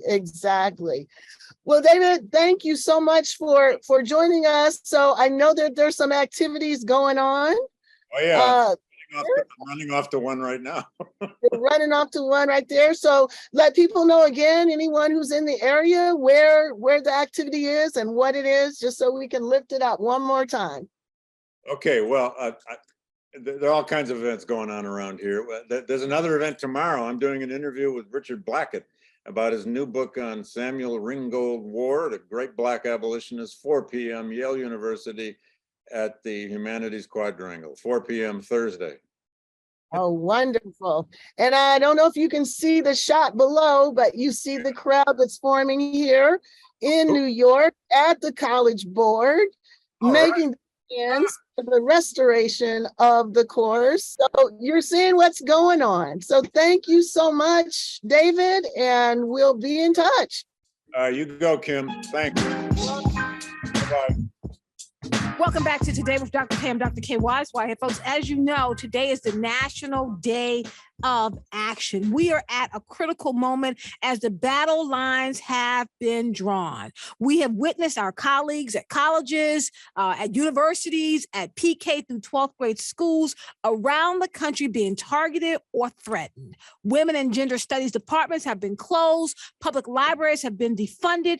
Teachers and librarians have been threatened or fired. And conversations about the historical contributions of African American members of the LGBTQIA community and women have been removed from state curricula. These are perilous times that call upon us to do more. It is the National Day of Action. It is the line in the sand moment. As the president of NWSA, the National Women's Studies Association, we joined up with the African American Policy Forum, with the Big 8 civil rights organizations, the Divine 9 fraternities and sororities, and with places like the Afro newspaper, Asala, and Ms. Magazine to put out the information and do our clarion call. I'm joined now by Karen Jonah from Ms. Magazine to talk about what they have done to lean in at this moment. Karen, how are you? Hi, Kaye. It's so wonderful to be on with you. Karen Jonah is the director of Ms. in the Classroom. Can you talk a little bit about what Ms. has done? Because I believe, Karen, that we've been on this battlefield since December of 2021, when we put out the critical race theory primer for teachers. Yes. We're always thrilled to partner with NWSA and Dr. Kaye. And I would say this kind of moment, along with the NWSA, is what Ms. Classroom was built for. We intentionally and actively bring feminist scholars and teachers' voices to Ms. Magazine and the broader public, and bring resources to their teaching and activism. So when you called, we were there, happily to join you. So here are a few things that we've got for you today. We've been publishing on Ms. Online, and you can find that at msmagazine.com. Dr. Kaye's statements leading up to May 3rd and all the information about the activities. And today we have the updated version, and it's called How a Growing Coalition of Scholars and Activists Are Fighting the Right's Anti-Woke Agenda. Again, you can find that at msmagazine.com. And I think the word that the title changed from the beginning. It started with how scholars and activists are fighting. And I think the really meaningful change along the way is how a growing coalition. Yes. And so it's just been amazing seeing all of the partners come on board and work together. And I'm sure that we can continue this after May 3rd. The second thing we're doing is publishing the NWSA's lesson plans for the teach-in at Ms. Magazine at MsClassroom.com. So you can find that at MsInTheClassroom.com. And Kaye mentioned that one of our the resources we're most proud of, we just updated our original CRT primer called The Journey to Justice, a Critical Race Theory Primer. So you can find that and all of the other lesson plans at MsInTheClassroom.com, and we're hoping that our community continues to use all of these resources and stays active. I know this is a critical moment for Ms. because I saw that you also have Ms. at 50. Can you talk a bit about that project? Because when we look at holding up the banner, I look at how Roe v. Wade would have been 50 this year until they dismantled it with Dobbs. I think about this is a moment when all the work we've been pushing for over the years is coming to fruition. So can you talk about Ms. in this moment? Well, Ms. in this moment, and we're thrilled to even be, 50. That's an amazing feat. But what I'm noticing, we've never been busier, of course. And we've been following all of these issues going, and the surprise is that they continue to be issues, and in fact, we're going backwards. And of course, that's on abortion and Roe v. Wade and post Roe v. Wade. But we have been uniquely covering the anti-abortion state-based bans for like 15 years. And we really, everyone wasn't who was surprised, more surprised by what happened with Roe. And what we're seeing in this, like the larger, longer historical view, is that really is the playbook for what's happening now with all of the state-based, the anti-trans bans, the anti-woke bans.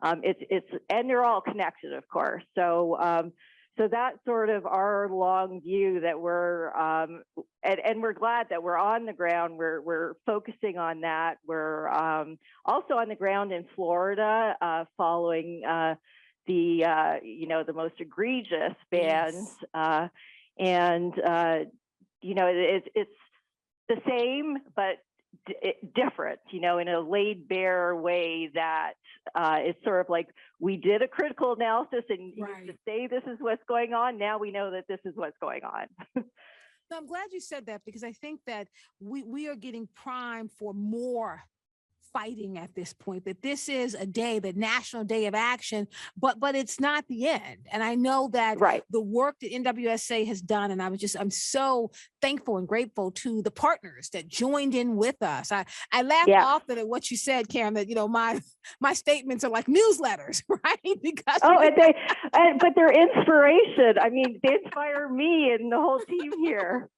I laugh. I'm like, man, we have so many statements, but it's a way of drawing attention. I think, Karen, that is also a way that we fight, letting people know this is happening. Turn your attention here. Don't look away to what is going on at this moment.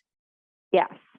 And that's what Ms. is here for, to amplify those voices. And we've been building. I'm just so glad that we have the infrastructure now. We've got the online platforms. We have a podcast. We have our education arm that I oversee, and we're just here, and we can do it. I've really got this can-do feeling, which is partly inspired by you, Dr. Kaye. Oh, thank you very much, because this is a good day. Before we wrap up, I just want to make sure that people know exactly how to find the resources and stay connected with both Ms. Magazine and Ms. in the Classroom. So we have two websites. And so the first website is msmagazine.com. And that's where you'll find the articles, and including, you have two articles up there today. One is on the road to May 3rd and the action plans of today, and the other is a new introduction to the Journey to Justice critical race theory primer. So you'll find both of those on that website. And then the other website is misintheclassroom.com, and that's where you'll find the teach-in lesson plans. So we've got lesson plans from K to college, and you'll also find that CRT planner there. And also, I'd just love to let everyone know we're also opening up our Ms. Classroom Library for any teachers and students who want to join us and find additional resources. We've got, as Kaye said, 50 years of resources and reporting on the ground. It really is a record of the feminist and social justice movement. So we've just got so much there, and you literally just have to go to that homepage, find the lesson plans, and there's a sign up button where you can sign up at no cost and have just access to all these wonderful materials.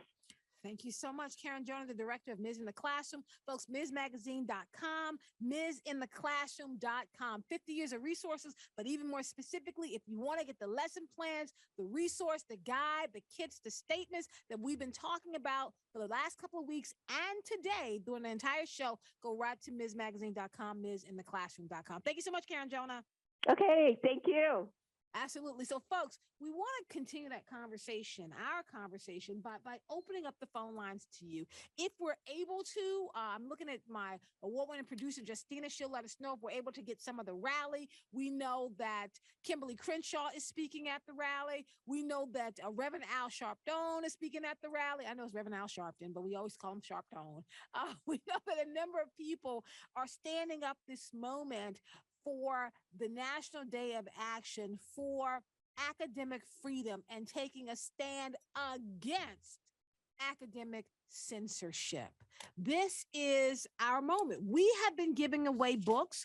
We have been trying to lean in as much as possible. Folks, if you're looking for some of the banned books that WEAA has distributed, including Monday's Not Coming, a novel by Tiffany Jackson. This is a story of how my best friend disappeared, how nobody noticed she was gone except me, and how nobody cared until they found her 1 year later. For some reason, this book has been banned because it talks about empowerment. It talks about missing girls. It talks about what's happening with women and how people are not paying attention. We have the book Sold by Patricia McCormick, which talks about Lakshmi, a 13-year-old girl who lives with her family in a small village in Nepal, and all about her life and how she's told she has to take a job, and then she is sold into prostitution. The book is called Sold by Patricia McCormick. We have Beloved, you know Beloved by Toni Morrison,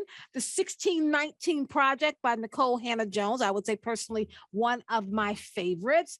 Stamp from the Beginning, Ibram Kendi's National Book Award-winning book that you have to pick up. We have Dear Martin by Nick Stone, and This One Summer by Jillian and Mariko Tamaki, which is about two best friends and their summer getaway, learning as young girls growing up. And so this is a Caldecott honor book. These are some of the books that have been banned by libraries and schools in the 40 states around the country that are pushing back against the teaching of any type of history, from African-American history to women's studies, to queer studies, to what's happening with abuse against women, to the ways in which we talk about race or class or gender. They want all of that struck from the curriculum. And in doing so, they want to have it replaced with this kind of whitewashed version of American history. If you want to pick these books up, you can go to Black Acres Roastery, the Open Works location on Greenmount. You can go to Mirror Kitchen Collective at the corner of North Calvert and Preston Street, the Banneker Douglas Museum in Annapolis on Franklin Street, Nancy Buy Snack on West North Avenue. Thank you so much, Kevin Brown.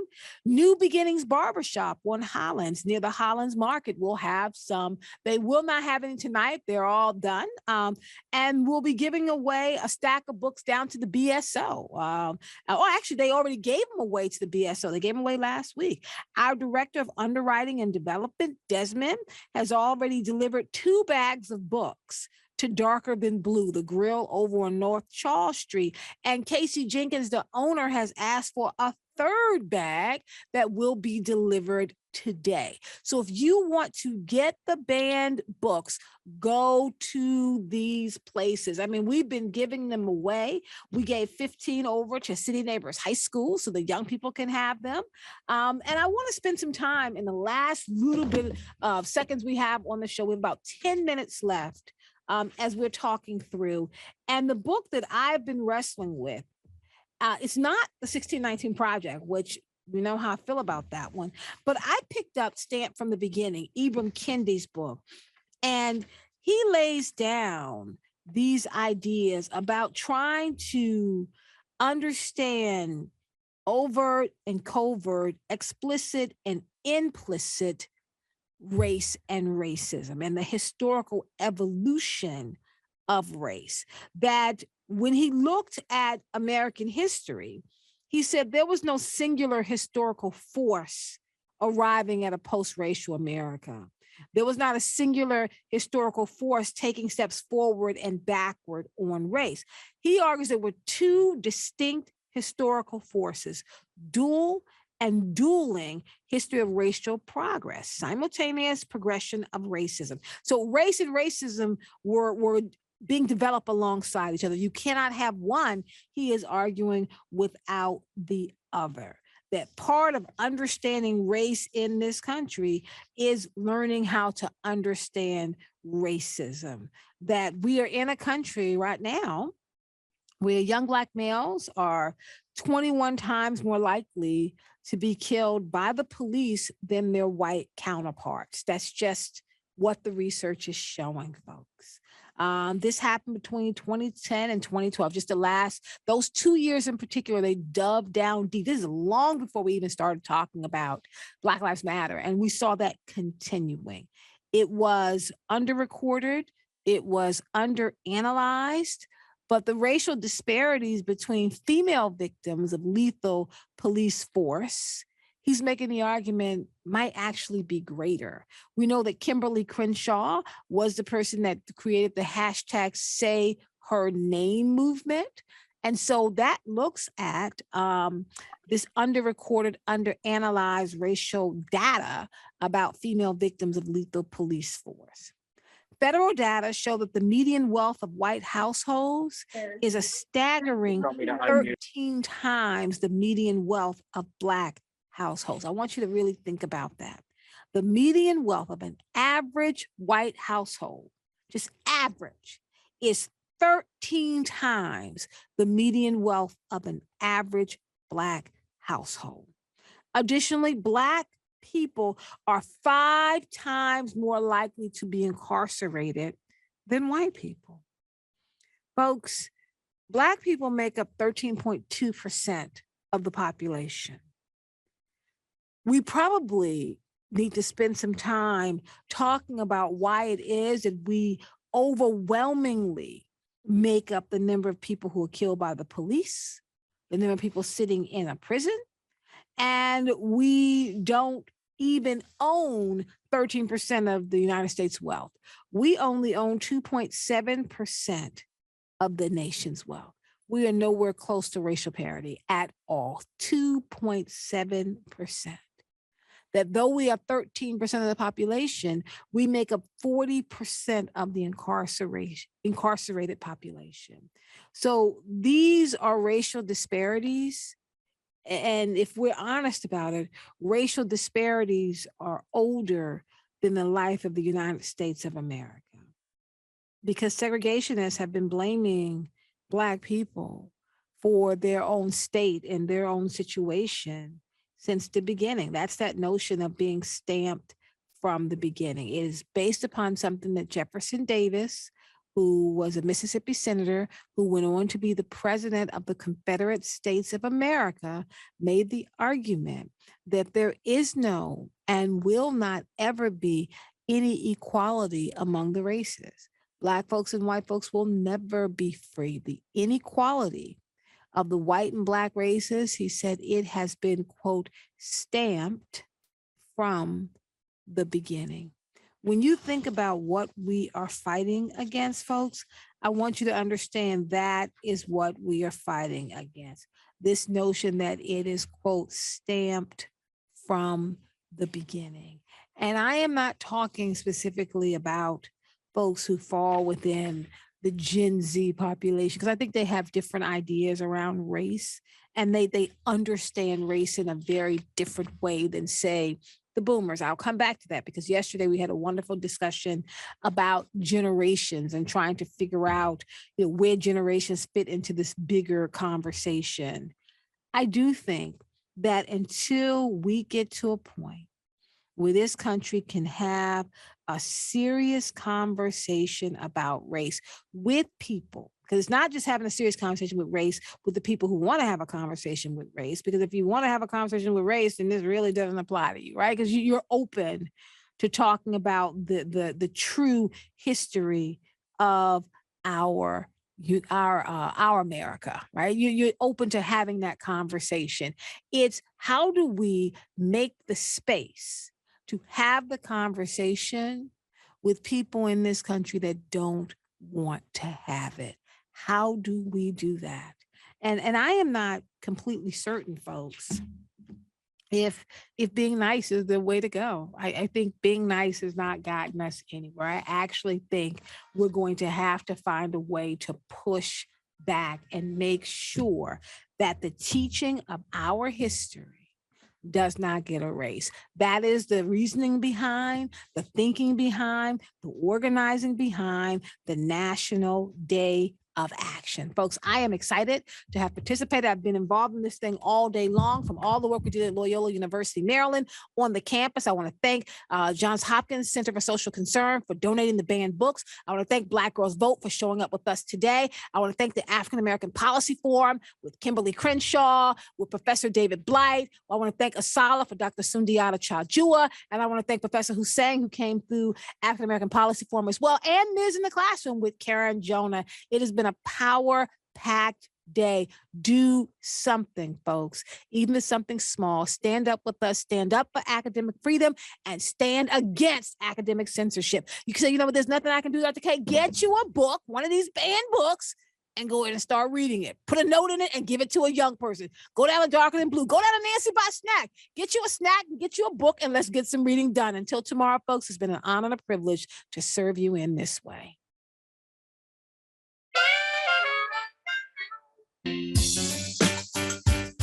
So good to see so many of you out here that makes a lie out of what the assumption was. Look, the College Board thought that they were going to just take out ideas that have been central to our survival. They thought they were going to be able to create a course based on all of the exercise of our rights and our demands from 2020, and to make a profit out of it and take out all the ideas that make a difference. Ideas like structural racism, ideas like systemic marginalization, ideas like intersectionality, ideas like Black Lives Matter. but you all made it clear that they were not going to get away with it. That we were standing for the knowledge that's been built off the suffering and the struggle and the triumph of our people since we arrived on these shores. You made it clear that this education is our right, and we're not going to give it up. We're not going to go away in the night. We're not going to let them come and gentrify our ideas like they gentrify our communities. We're making it clear that we are drawing a line in the sand against all this censorship, against this anti-woke cabal, against the efforts to use us as a way to create a mob sensibility among the voters to say we don't want them to rise up, so we're going to suppress their ideas. That's why we are here to fight for the freedom to learn. That's why we're seeing all the facts and seeing all the songs, seeing all the students, and seeing the unions, and seeing the civil rights organizations. And let me tell you, all across the country, there have been 150 plus events like this everywhere. Why? Because people finally are recognizing that it doesn't stop with us. It doesn't stop with trying to ban critical race theory. It doesn't stop with trying to ban intersectionality. It doesn't stop with trying to tell trans kids that they don't have access to the health care they need. It doesn't stop with any of these things. It is going to go on to undermine our very democracy. So this is why it's important that we fight. Now look, some people will say, why are you protesting at the College Board? Why are you saying to the College Board, we're not going to let you get away with this? Here's the reason why. When institutions like this $1.5 billion organization are unwilling to fight against censorship, when they're unwilling to say our values, our educational values, when they're unwilling to say we're not going to let you distort ideas so that we drop the ideas from the curriculum, which is what they did here. When they're unwilling to stand and fight, they're giving a signal to the right wing. All you have to do is create a false controversy. All you have to do is tell lies. All you have to do is distort ideas. And you know what? We'll go along with it. We'll drop these ideas from the curriculum. We'll make sure that one generation can't pass the baton on to the next generation. We'll let them just learn the letters of the alphabet, but we won't give them the grammar to put it together to make sense. That is what this battle is about. So look, there are no two ways about it. Either you're for censorship or you're against it. That's right. Either you're for education Or you're against it. You can't both things.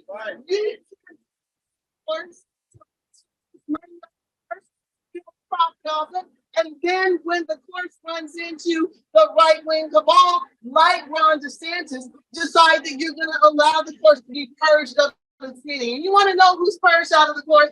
People like Angela Davis. Yes. People like Audrey Lorde.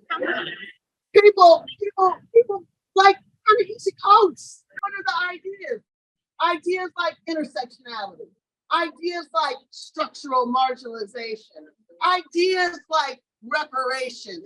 These are the ideas that they don't want our children to have access to. So what are we going to do about that? What is the demand that we are going to make? What is the freedom that we are going to go to the mat to defend? It is the freedom to learn. It is that thing that they didn't want us to have when we were enslaved. It is those institutions that they wanted to exclude us from. And we started to make the demand to be educated. And it is the demand that we have now. Make no mistake. This is an effort to destroy public education. Yeah. This is an effort to create as much opposition to what's going on in the classroom so that people are going to accept the idea that we don't need public schools anymore. And you don't have to take it from me. They told it to us. They said they're using critical race theory. They said they're using these ideas to sow dissension, to sow distrust, so that this institution, the institution that's necessary to support our democracy, the institution that Brown versus Board of Education said had to be desegregated so we can learn to be citizens together. They saw what the impact is in learning ideas about intersectionality, not structural racism. And they saw it when millions of people came out to protest the fact that a Black man was killed under a police officer's knee. And they said none of this anymore. So what we have now is a backlash. What we have now is an institution that is allowing that backlash to take our ideas out of the classroom. So we have got to fight back. Here are our demands. Now, let me say, we wanted to take the demands inside. They said, no, they didn't want to see it. They didn't want to see it. So we're going to yell the demands right now. Restore the course. Restore the course. Restore the course.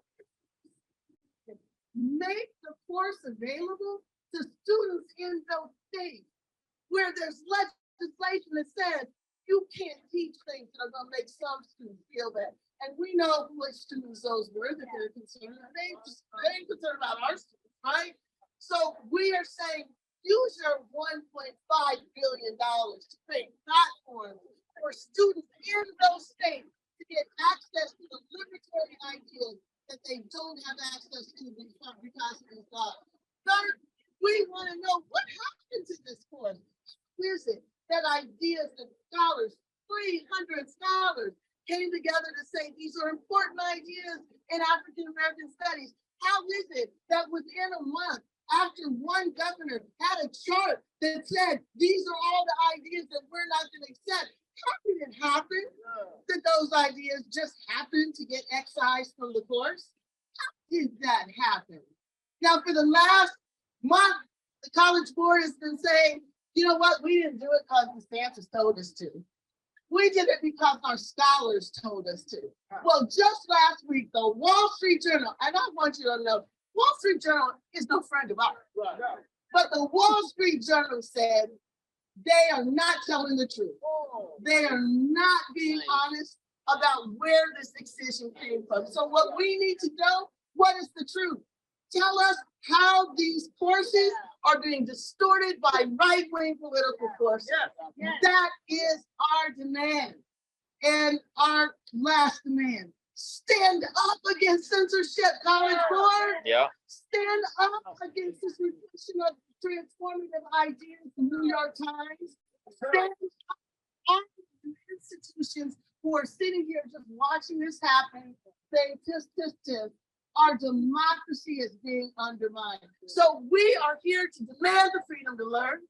We are here to demand that our institutions be upheld. We are here to demand that our history gets passed on.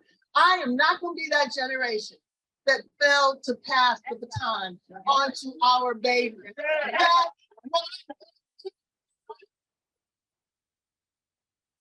Freedom to learn. And I want to say there's one man here that made possible the recognition from all of our civil rights organizations, from our teachers unions, the person who said it's time now to step to this issue. It is none other than the wonderful Reverend Freedom to learn.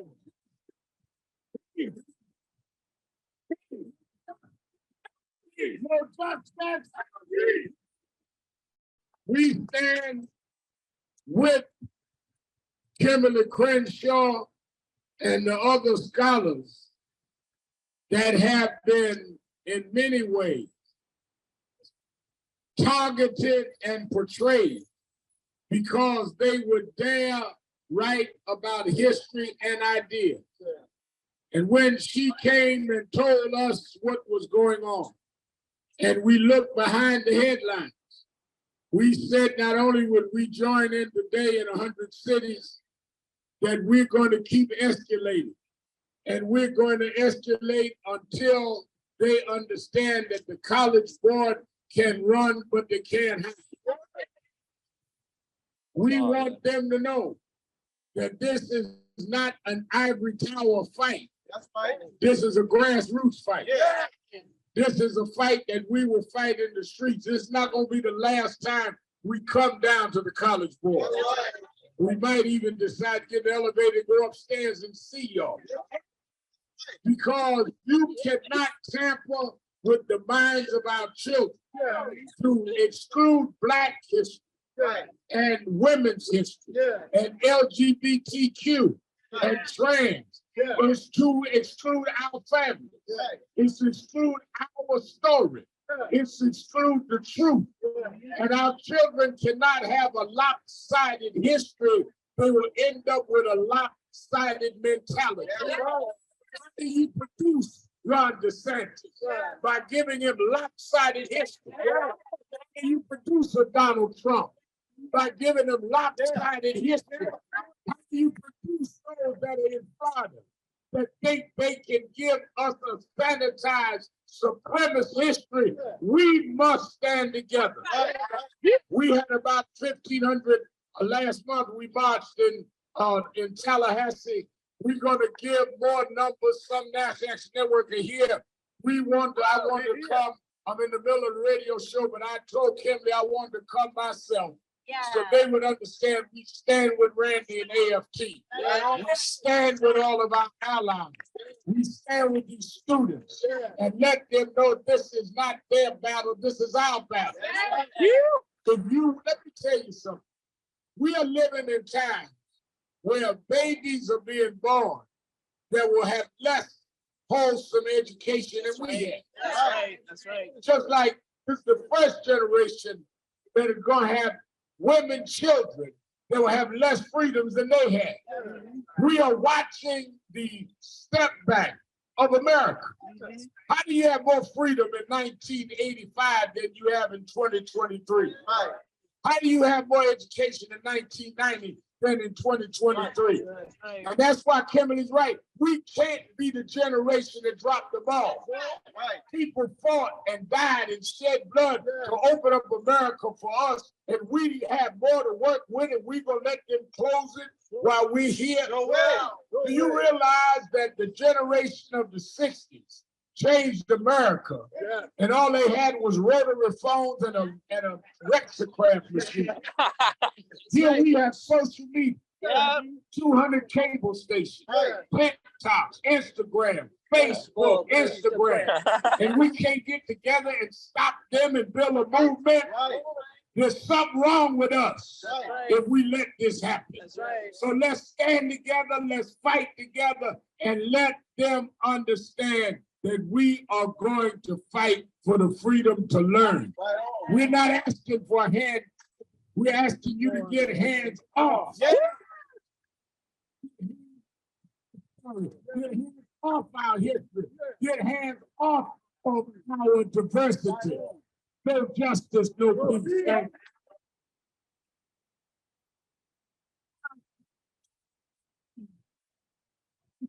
peace. So we kind of want to do what Justin suggested, which is can deliver our demand. But want to make sure you all get some information first about our chapter event. We want you all to join us, and then we'll get organized to take those demands on in. Is that all right? All right.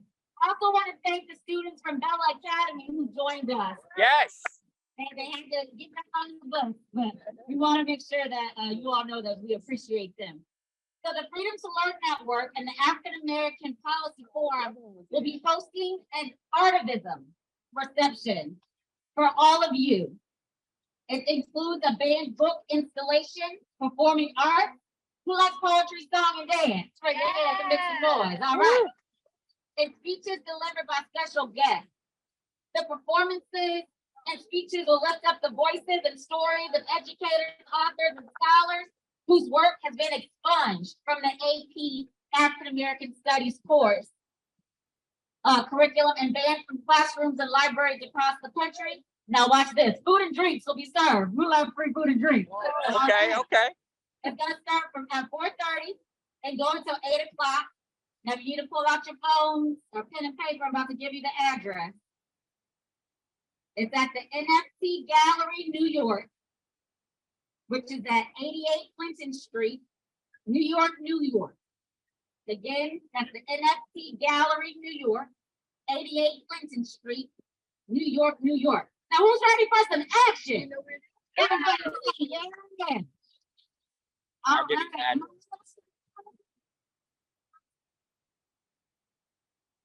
All right. Any students who would like to participate in taking these demands to the College Board? We have an envelope that represents 5,300 signatures of people across the country who said enough is enough. We have all of their signatures along with our demands in this envelope. And as we close this rally, thank you all for attending and being here with us. All right, yes, thank you all. We're about to grab this envelope. I'm still looking, we're taking pictures. Okay. Well, so you all know what's about to happen. We're gonna go up the escalators and try to get these demands hand delivered to the College Board. All right. Hello, everyone. Hi, Maggie. Hi, Kevin. Maggie Tokuda-Hall, joining us on today. You would have just heard the end of our rally in New York City. I'm glad to be reporting live from the bus with the most, that is at the College Board headquarters, and we're here to pass over our demands to the College Board. It's been months and months of organizing, and we are delighted to have you all on board to support us on this Freedom to Learn Day of Action. We're delighted to welcome Maggie Tokuda-Hall. Maggie is an author who joined us a couple of weeks ago for our weekly convenings, and we thought we would bring her back by popular demand. Maggie's story is really illustrative of what we are fighting and what we hope to push back upon today as we stand up for to hope for the revocation of the College Board's decisions about the AP African American Studies course, but also the broader attacks on anti-racism, on the discussion of racism. So by way of background, Maggie Tokuda-Hall is the author of Love in the Library, which is a 2017 Parents' Choice Gold Medal winning picture book. And her other children and young adult books have been award-winning by NPR, Kirkus, School Library Journal, and Book Page Best Book. Maggie Tokuda-Hall was in the news a few weeks ago when, after Scholastic, the largest publisher of children's educational material, offered a licensing deal for a children's book, Love in the Library. However, that deal was contingent on edits that were made to Maggie's author's note, which removed the word racism and all other mention of America's racist past. It bears mentioning that Love in the Library is an award-winning children's book, which was based on the true story of how Maggie's grandparents met at a Japanese internment camp. So imagine a story set in a Japanese internment camp where you can't speak about racism. So Maggie, we had you on a few weeks ago to talk about basically what happened and why what happened with you is emblematic of some of the attacks that authors around the country are facing, and particularly authors of color. Just wanted to check back in for perhaps for some viewers who weren't at our weekly convening. Can you explain to us why you took a stand and rejected these attempts to censor your book? Yeah, absolutely. Firstly, thank you so much for having me here today. I'm so honored to join you guys on the Day of Action. So excited to be a part. So I rejected this offer for a lot of reasons. One of which is that Scholastic, like the College School Board, has a particular duty to telling the truth, to reporting history accurately. And to do that, you are required to use the word racism when you talk about American history. There's just no way to tell our story as a nation without that, let alone just my grandparents' story. I also rejected the offer because this is my grandparents' story. This is very personal. And the idea of not only diminishing what happened to them, but also to the other 125,000 other Japanese Americans who were incarcerated with them. And then not to mention the connection that they have to literally every person in the United States who has ever suffered under the brunt of state-sanctioned violence was so offensive and disgusting, particularly from people who are meant to educate the next generation, that I felt not only was I obligated to say no, but I was obligated to do so publicly, because I did not want them to do this to other creators. And I wanted it to be out in the light that this was the kind of thing that they were asking of us in order to be given the kind of exposure that they have to offer. It's really, I really was struck by you mentioning that to do that would have been to separate your grandparents' story from its connection to the stories of millions of other Americans. Yes. And I think that so much of, you know, a lot of the what the College Board had initially offered was to suggest that, you know, all of this tricky or divisive material was material that could live somewhere else. It could be optional. It could be something that you checked out later, and miss the real foundational ways in which those aspects of our stories are our stories. And so maybe, can you speak a little bit more about that and why, first of all, you wanted to speak about your grandparents' experience of Japanese internment? Yeah, I mean, I initially was inspired. I've known this story for my whole life. I don't remember a period of time in my life where I did not know this story. It's always been part of how I understood the world, like the sky is blue, your grandparents met in a racist incarceration camp. They're just parts of my understanding of the world. But I didn't think about writing it as a children's book until early 2017, and Trump's absolutely first thing he did in office was sign the executive order for the Muslim or travel ban. And immediately I knew exactly, you know, what kind of harm those sort of policies do. And as a Jew as well, it set off every alarm bell that I have for survival and for, you know, solidarity. And so I tried to think of what I had to offer in a time like that that was unique. And I realized I had this beautiful story in my family, not only about the harm that these kinds of policies do, but also about the incredible resilience and power of the people that they target.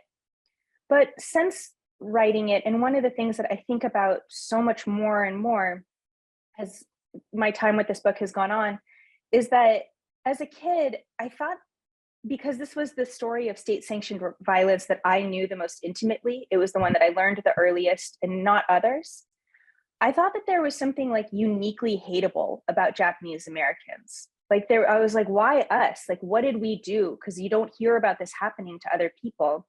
And as I got older and realized that we were not unique, that this was in fact part of this American tradition that basically has existed since before our founding as a nation, I realized I wasn't alone. We were not uniquely hateable. There are always going to be different groups of people who bear the brunt of state-sanctioned violence because they pose an imaginary threat, and it is politically expedient to target them. And that has become probably the most important part of this story to me now as I watch what's happening around the discussion with critical race theory and what's happening around book banning, particularly about from authors who are transgender or genderqueer, and particularly where those identities intersect with Blackness. And so I feel like it is mandatory for creators like me to stand with our books in solidarity with these other groups, because we understand what harm these policies do. And we understand that this is the language, not only for the permission structure for violence, but the permission structure for eradication. That's a word if there ever was one, Maggie. Thank you. Thank you. And I'm thinking now, you know, a lot of, you know, what you've described is actually, you know, we often here describe it as the story of us. Once we are able to tell a fuller and a wider and more interconnected story about our stories of resistance, of struggle, we have a better understanding of the mutual connections that bring us together as opposed to those that tear us apart.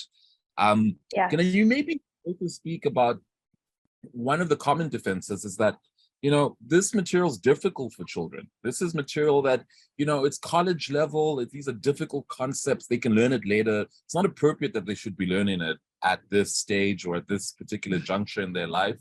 Why did you think it was important for you to share the story in the form of a children's book?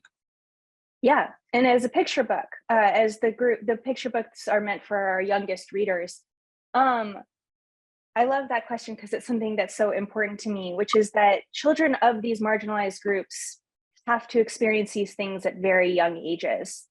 It is no surprise to an Indigenous child that the government might lie. It is no shock to a Black child that the police can be dangerous. It is no shock to a Japanese American kid that the government can use you when it's politically expedient. We know these things. Who we're protecting when we say that is children who are privileged enough not to experience this kind of marginalization, namely white children. And so what we're saying is not only do the children of these marginalized groups have to experience this kind of violence, we are also going to make them do it alone. And I can't think of anything crueler to do to a small child. And so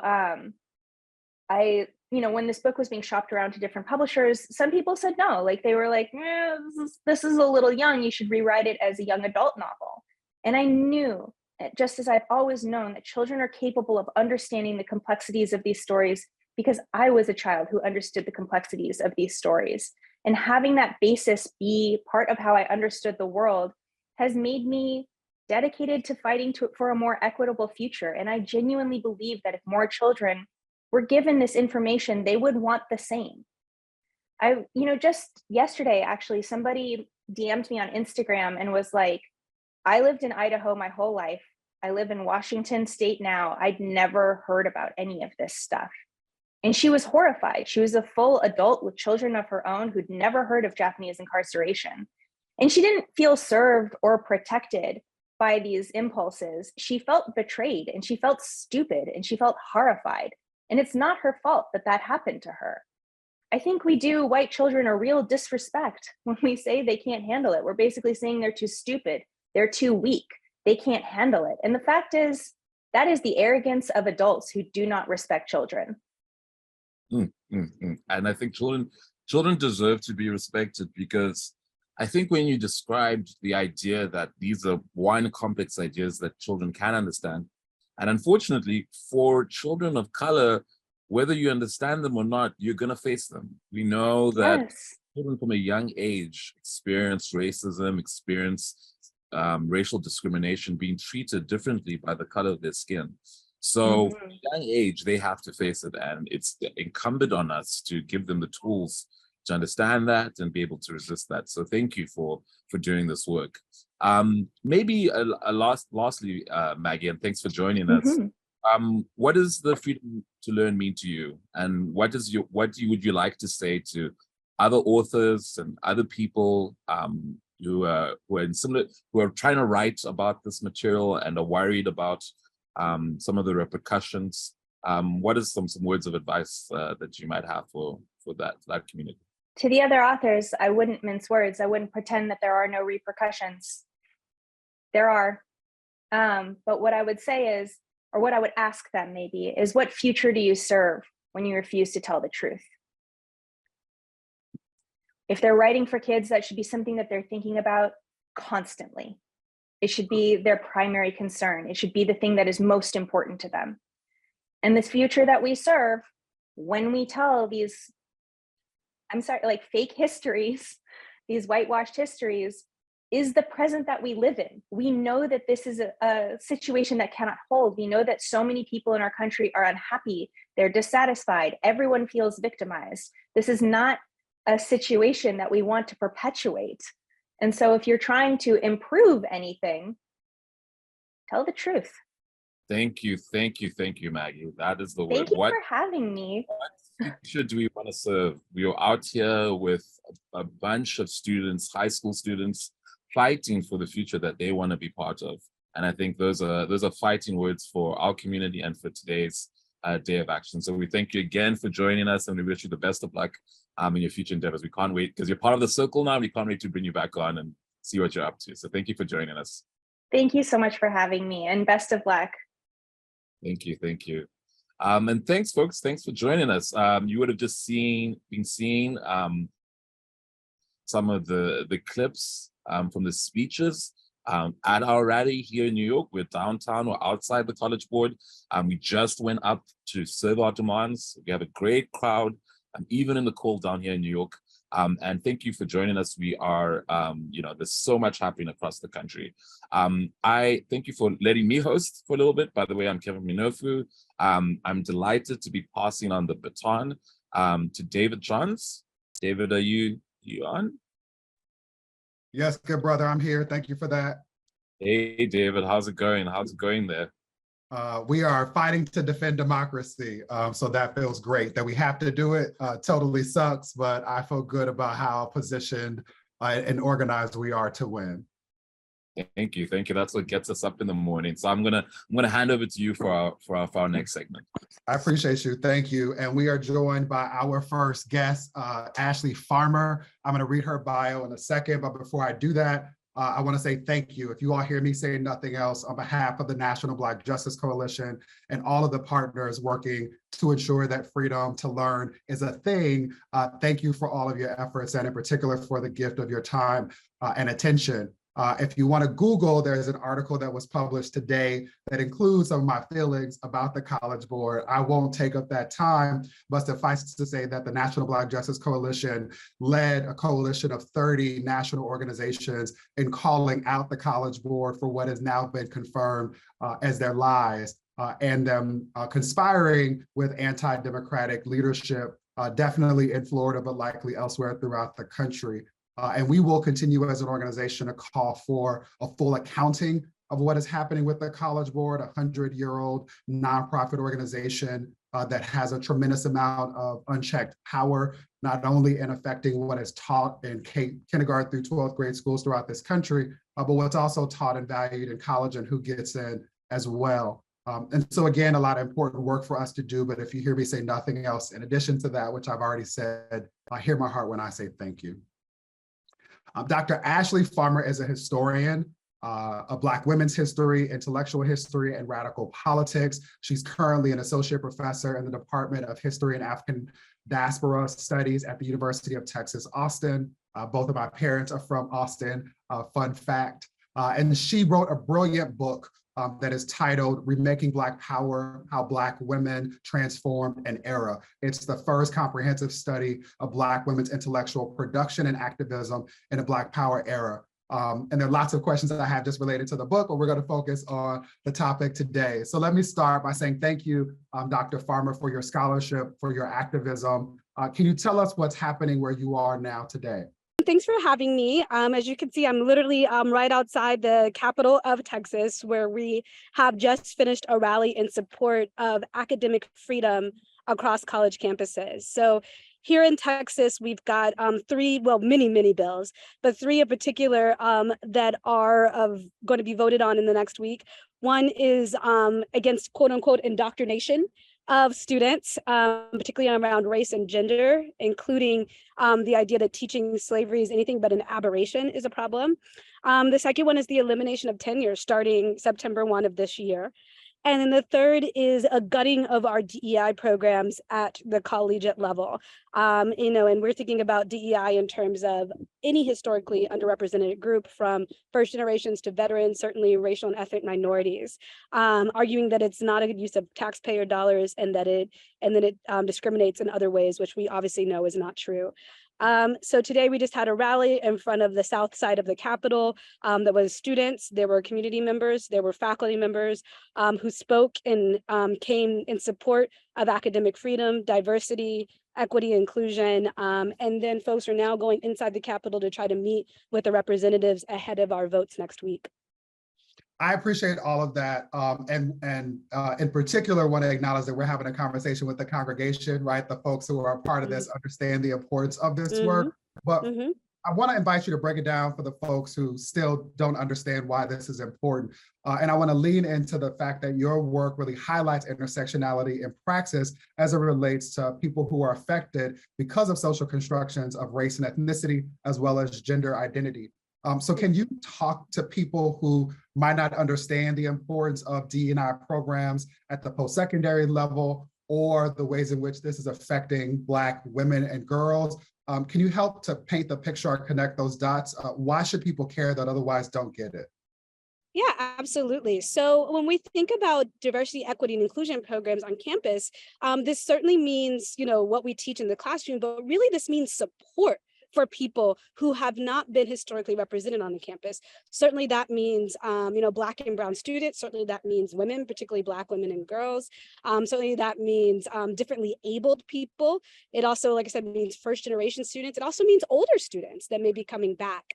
And, even if we're allowed to keep our programming and our academic departments, support in the forms of scholarship, support in terms of centers that create safe havens for people on campus and educate people about intersectionality, about systemic oppression, about the intersections of race, class, gender, sexuality, are all on the chopping block.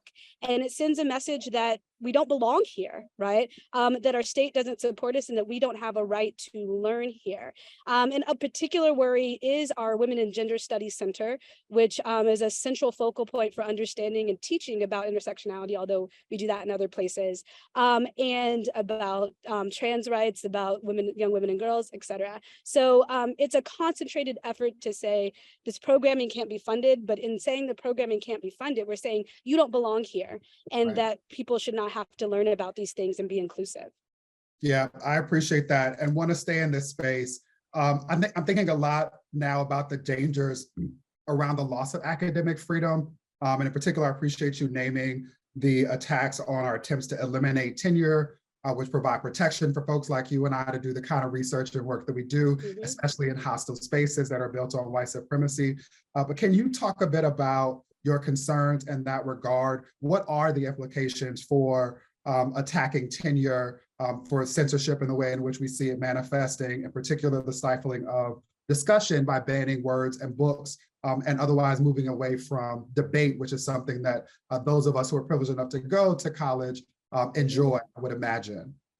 Yeah, so, tenure is not really just about job security. It's about making sure that people that teach whatever the controversial topic of the moment is, are able to do so without retribution, right? And that is really, really crucial for making sure that we have a range of courses that teach books, even books that might, be banned in public libraries or other spaces.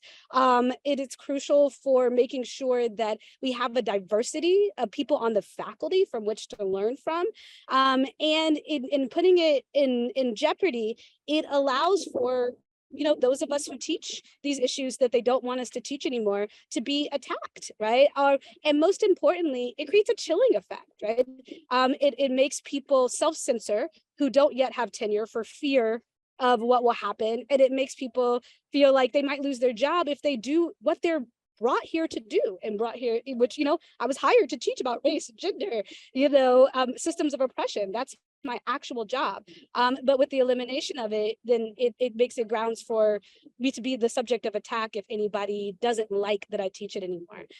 So it's a real threat to what we're able to offer our students in our classrooms. And it's a real chilling effect for people. And it's going to gut our universities, right? People that don't have those protections will go elsewhere, and the programs will be difficult to run. Yeah, I appreciate that. And want to name as we come close to our close that there are parts of this that are not new, right? A part of the legacy of Black folks, particularly in this country, is one of resisting these kinds of efforts to ensure that unearned privilege is maintained by those who inherit it. And to me, this is a through line to your work and your scholarship. What I took away is the important way in which you have redefined what people have ascribed as the roles that Black women can occupy by developing new ideas about Black womanhood.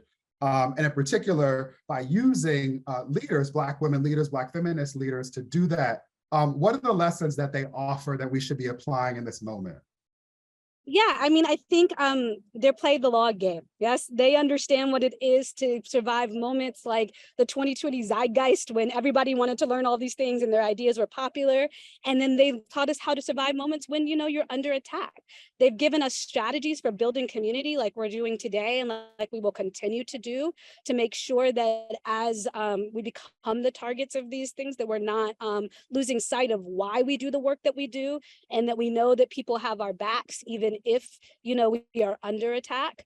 And they tell us their importance that like your silence won't save you.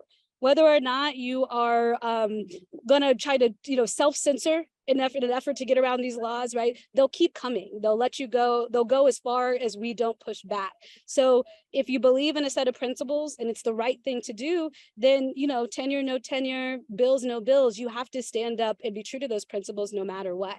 And they offer really great lessons for how people do that and survive it, and build new ways of thinking about the world. I love that. And my hope is that someone on the back end can drop the link to the book so that everybody can read it themselves. Order 3 copies so you can give to people as you're organizing. But want to thank you for that. I wrote down, and will definitely share with attribution, play the long game. Remember that survival is our birthright. Remember the importance of strategizing and organizing. And in particular, I heard you name remembering the why. That also says to me the importance of celebrating and strengthening community.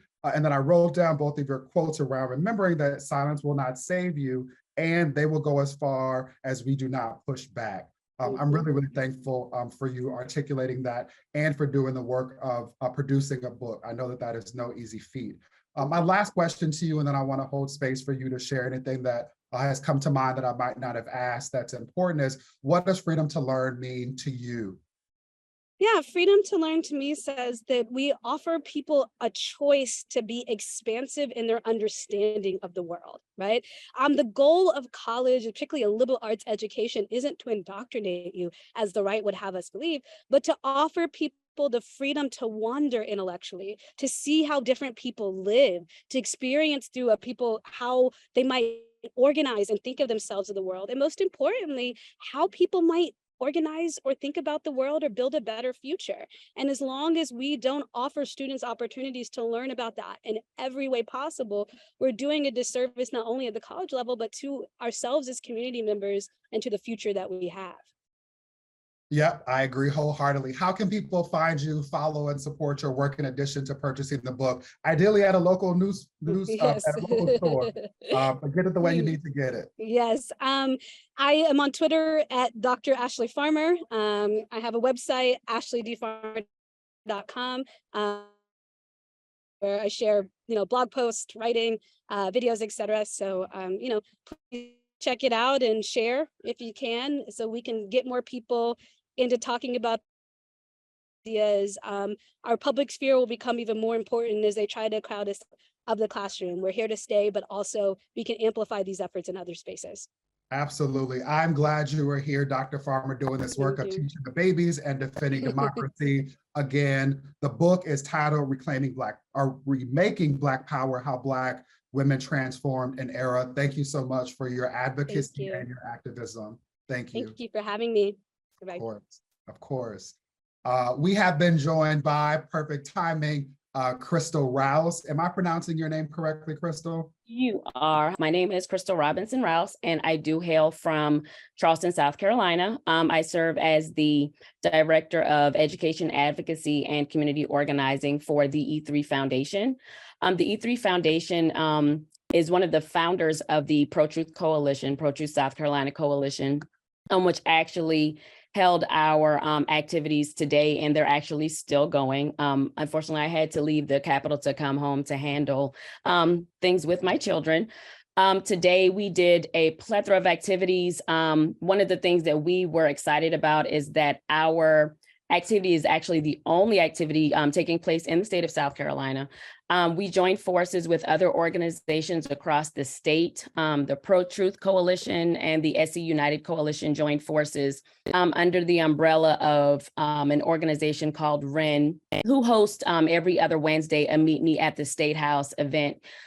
So it just worked out perfectly that on today, May 3rd, the National Day of Action, that our Meet Me at the State House focused on the Freedom to Learn campaign. Today, we had a lot of activities today, beginning from 11 o'clock and still going. We had some learning circles. We held a rally where we did have a representative. Representative Garvin actually shared in support of the work that we were doing. We had a mini training on how to actually lobby in the State House, then move forward into lobbying this afternoon as the senators and House of Representatives members, we're actually going into different sessions. We did book ban read alouds. It was just an exciting time. Of course, we did what we normally do. We had music and we had fun. But the main objective was definitely to educate folks around the bill here, H 3728, which focuses on, of course, book banning, censoring, teaching in the classroom, not only in the K through 12 classrooms, but also in the higher educational spaces. And I'm glad you're back. Good to see you, David. Let's go. I'm like, we should have started by praying for the spirit of Babyface on that verses, but not Teddy Riley. But we're gonna be all right. The ancestors. Awesome. I appreciate that. For folks who were aware of today's activities but decided to sit it out, what would you say to them? Why is it important for everyone? I won't qualify that, but for everyone to get engaged in supporting the freedom to learn? So when it comes to freedom to learn, I believe one of the larger issues is that a lot of us are unaware of what is already not within our curriculum and educational spaces and what more is being taken away from or pulled from it. One of the things that I shared earlier today with folks who were there is I will never forget our third grade history book down here in Charleston, South Carolina, where as we know, Charleston was the capital of, enslaved people. It was the largest port during time of enslavement. But with our history book, the three African-American faces that we saw were Martin Luther King, Rosa Parks, and enslaved Africans. We didn't learn anything about Septima Clark, who hails from South Carolina. We didn't learn anything about Marion Wright Edelman, who hails from South Carolina. We didn't hear anything about Ella Baker. So those are the types of things that are already not within our educational spaces. So just the little that we do have, we need to hold on to, but also push legislators, educators, those who are in roles that are making decisions to incorporate truth within the education that's being shared throughout. Yeah, I appreciate that. And this makes me think about how often it's our responsibility, those of us who've been most impacted by white supremacy, to learn, to fill those gaps. What do you say to white folks who may have read those books, who may or may not know our history? What do you say to them about the importance of them showing up in this work and in this moment as well? Right. Well, one thing I will say with our activation today, I was very excited and humbled at how diverse the support was for the Freedom to Learn campaign, how much support we have around trying to stall out H 3728 from getting to the floor. So a lot of times we have to, well, I'll just keep it straight gutter, like how my kids would say. A lot of time, we are, as African-American people, put into situations where we have to, or feel obligated to, educate and show others how they are oppressing us or not supporting us in ways that we need to be supported. And what I always encourage folks is to, one, get to know me for me. Get to learn us for us so that we can all move forward together, because, it takes all of us to move this work forward. We had the honor to work with very closely with an organizer for REN, whose name is Mel, and they are Caucasian, but amazing and understands it to the T. So we're blessed, within our particular coalition to have a very diverse following, a very diverse activism, and lobbyists who get what we're trying to do and what we're trying to move forward. I appreciate that, and in particular, you naming the diversity that exists at present and lifting up what Dr. Farmer talked about in terms of Caucasian folks or white folks, European descendants who are choosing to be expansive in their view of the world. It's literally the only way that we will get free. I want to lean into your expertise as a lawyer, someone who understands the underpinnings of our country as it relates to the law. How are you defining justice in this moment, especially given the number and nature of attacks against democracy?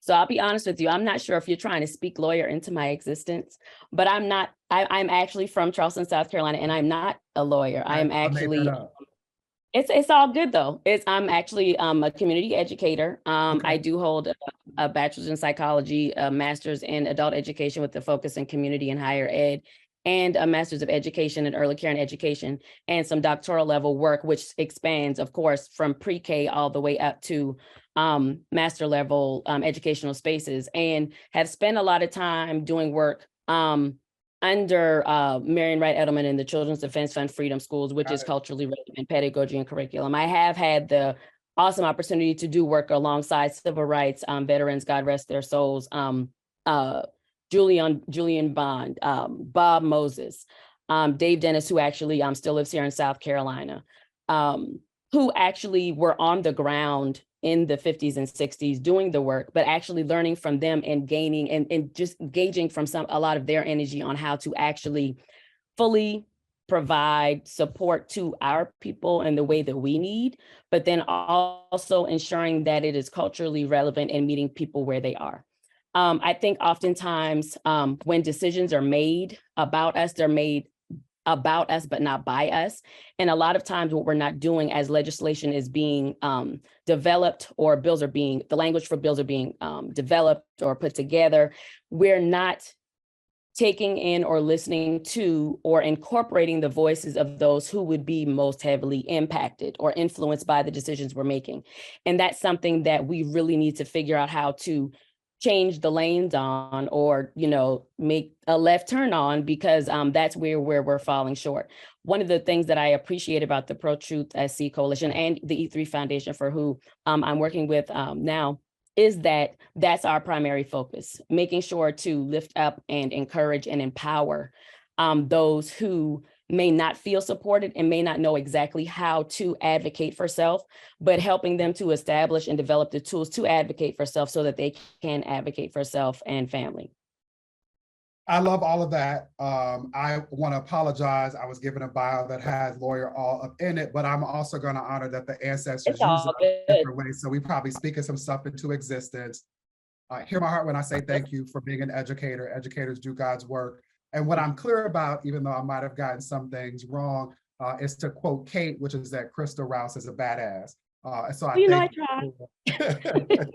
You do. So I thank you for all of the ways that you show up. Let me ask you before our time ends formally, what does freedom to learn mean to you?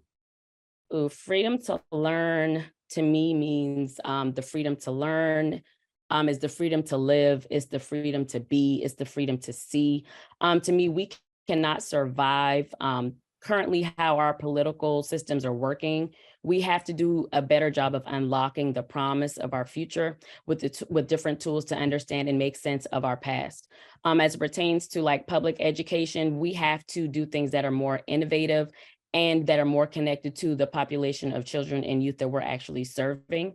And the only way to do that is to incorporate and push and urge the truth to be taught and shared throughout the classroom. Education is supposed to be about developing active citizens. And the only way to do that is to ensure that they feel supported, that they are seeing reflections of themselves, and that they're also provided opportunities to see beyond where they are. So, and the only way to do that is we're going to have to shake some things up. And the only way to do that is to be pro-truthful in everything that we do. I appreciate that. I appreciate you actualizing what I know about Mary Wright Edelman and her legacy at the Children's Defense Fund, which to me lives in freedom schools.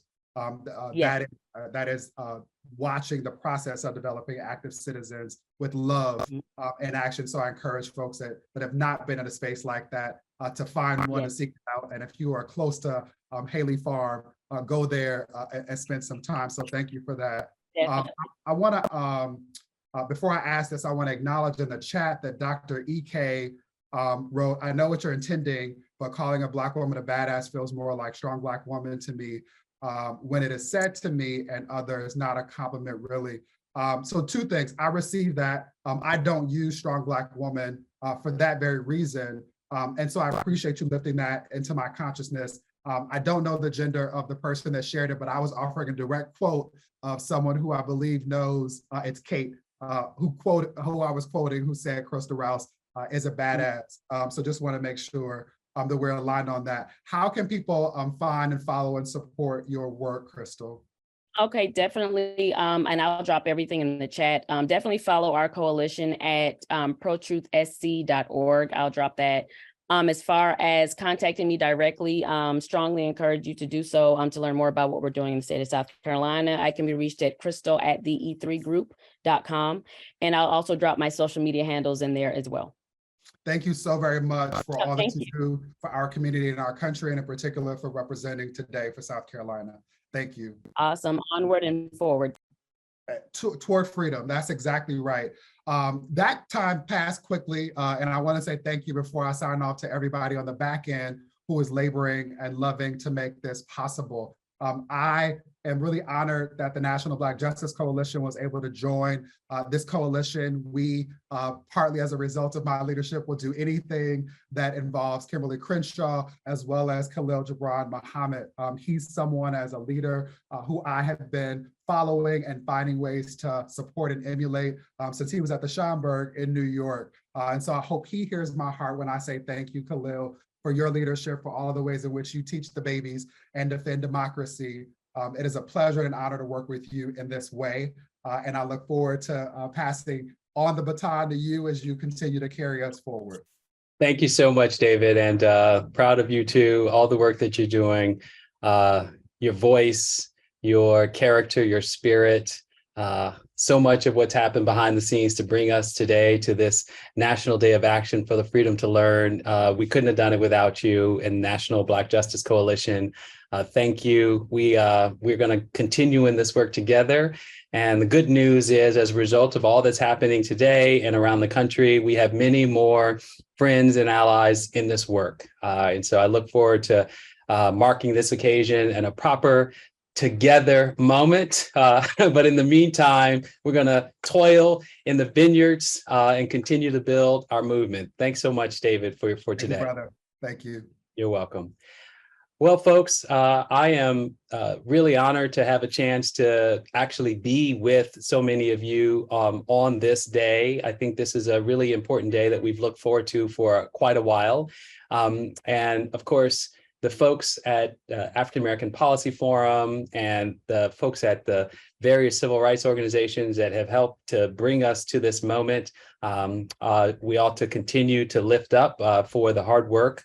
And also to so many of you who have participated in events in your own local communities. I just got back from a Harvard campus event that was organized by several students of mine, and really proud of what they did. I heard from students in Texas, Virginia, and Alabama, all students of color, queer students, students who have been on the front lines of battling for curriculum. As one of my students so brilliantly articulated today, that people are dying because of what we are not doing in our classrooms, and the resistance to seeing the representation that students deserve. One student described a situation where books, for example, in Montana, that this student had read that helped them to understand issues that trans people face just a few years ago, now that they're in college, have been put in boxes and are no longer available to people. That's what's the situation is right now. That's what's at stake in what's happening around the country. As you can see, these activations are occurring in just about half or more of the country. We showed up, y'all, today in a way that is big and significant. We had at least 30 states participate, and thousands of people, whether it was online, on social media, or in person, are standing up for the freedom to learn. You know, I'm still excited about, again, the energy that I felt here in Cambridge, Massachusetts. I heard a lot of different chants, but one of the chants that particularly stuck out for me was, you know, what do we want? The freedom to learn. And who do we want to have it? Everybody. So that's what this is all about. And the other thing I have to say, for those of you who were not with young people, as I was today, young people get it. They are on fire. And one of the proposals for really shoring up the existential threats to our democracy right now is to extend the vote to 16-year-olds. And I'll be honest, I hadn't heard this proposal, maybe because I'm not spending enough time with 16-year-olds, even though I have one at home. But what a powerful way to extend the ballot to people whose lives right now are the raw materials of the political weaponization to roll back democracy. I mean, that's exactly what's happening, and 16-year-olds on the front line of it. So right now we get to talk to someone who is not 16 years old, although she looks like she might be 16 years old, but she is working with very young people. She is helping to build the civic muscles that young people need in order to be committed warriors of truth and democracy. And so we are meeting with someone who I know personally as a former student of mine. Her name is Liz Phipps. Liz, I always see your name as PS, but I don't, even as your former professor, I only call you Liz. How do you pronounce your second last name? That's right. My name is Liz Phipps Sawero. Sawero. I was going to surely mess that up. Liz Phipps Sawero is the Director of Library Services for Boston Public Schools. She's been an educator and a librarian for 20 years. She's the founder of Cambridge Book Bike, a collaboration of stakeholders who work toward growing personal libraries of the children of Cambridge. She is someone whose work has been developing the criticality in children and educators, justice-based and ABAR educational practices in libraries and school, and empowering children to take action in the world around them through grassroots and civic initiatives. I could not be more proud of all that she's done. She is starting to teach me. That's how wonderful her work is in the world. Liz, welcome to the Freedom to Learn TV network. Wow, that's quite the introduction. And every time I talk with you, I just always have to let people know what an incredible inspiration you have been to me and this work. I always tell people, I'm like, I've got a little Khalil Gibran Muhammad on my shoulder, helping me to stay focused and do what I know needs to be done with our babies, really. And like you said earlier, Dr. Muhammad, these kids know, today we focused on power. Who has power? Where is power exercised? And who has the power to make decisions for you? And if people are making decisions you don't like for you, you have the power to organize and change that.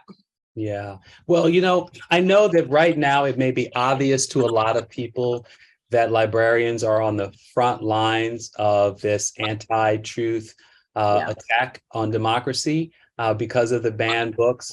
But generally speaking, is this a new thing in terms of the high stakes work of librarians in terms of defending democracy? I mean, for you, were you trained back in library school to really be prepared for this kind of battle?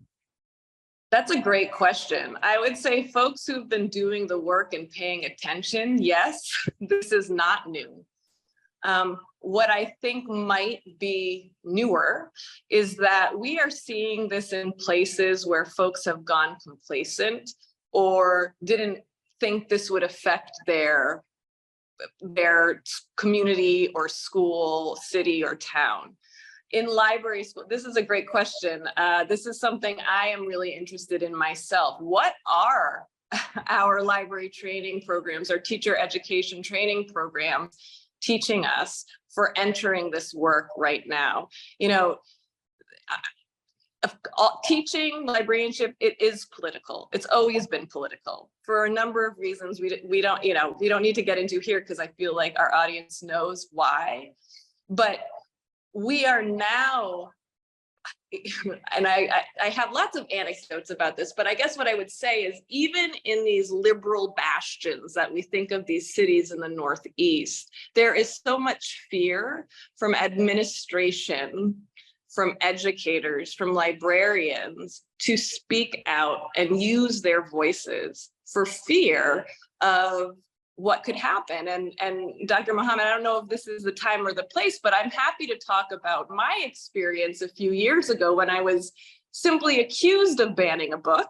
Yeah, let's, I think it's, if you could tell it quickly, I think it's important because I think it sets the stage for what's been unfolding for years now. Yeah. And really just helps to remind people that it's only going to get worse if we don't draw a line in the sand now. Absolutely. So in 2017, I was a school librarian at the time in Cambridge, Massachusetts. I received a package from the White House during the Trump administration from First Lady Melania Trump, and enclosed were 10 Dr. Seuss books. I wrote an editorial in response to this. You know, I'm in Cambridge, Massachusetts. I have multiple degrees. I have an award-winning library program. I am a funded school. I don't need your Dr. Seuss books. I have many of them.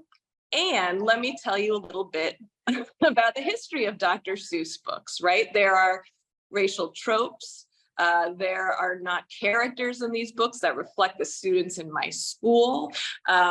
If there are racialized characters, they are often steeped in negative stereotypes. And so I wrote this editorial, and very quickly, I was accused from the side who's currently organizing to ban books in libraries.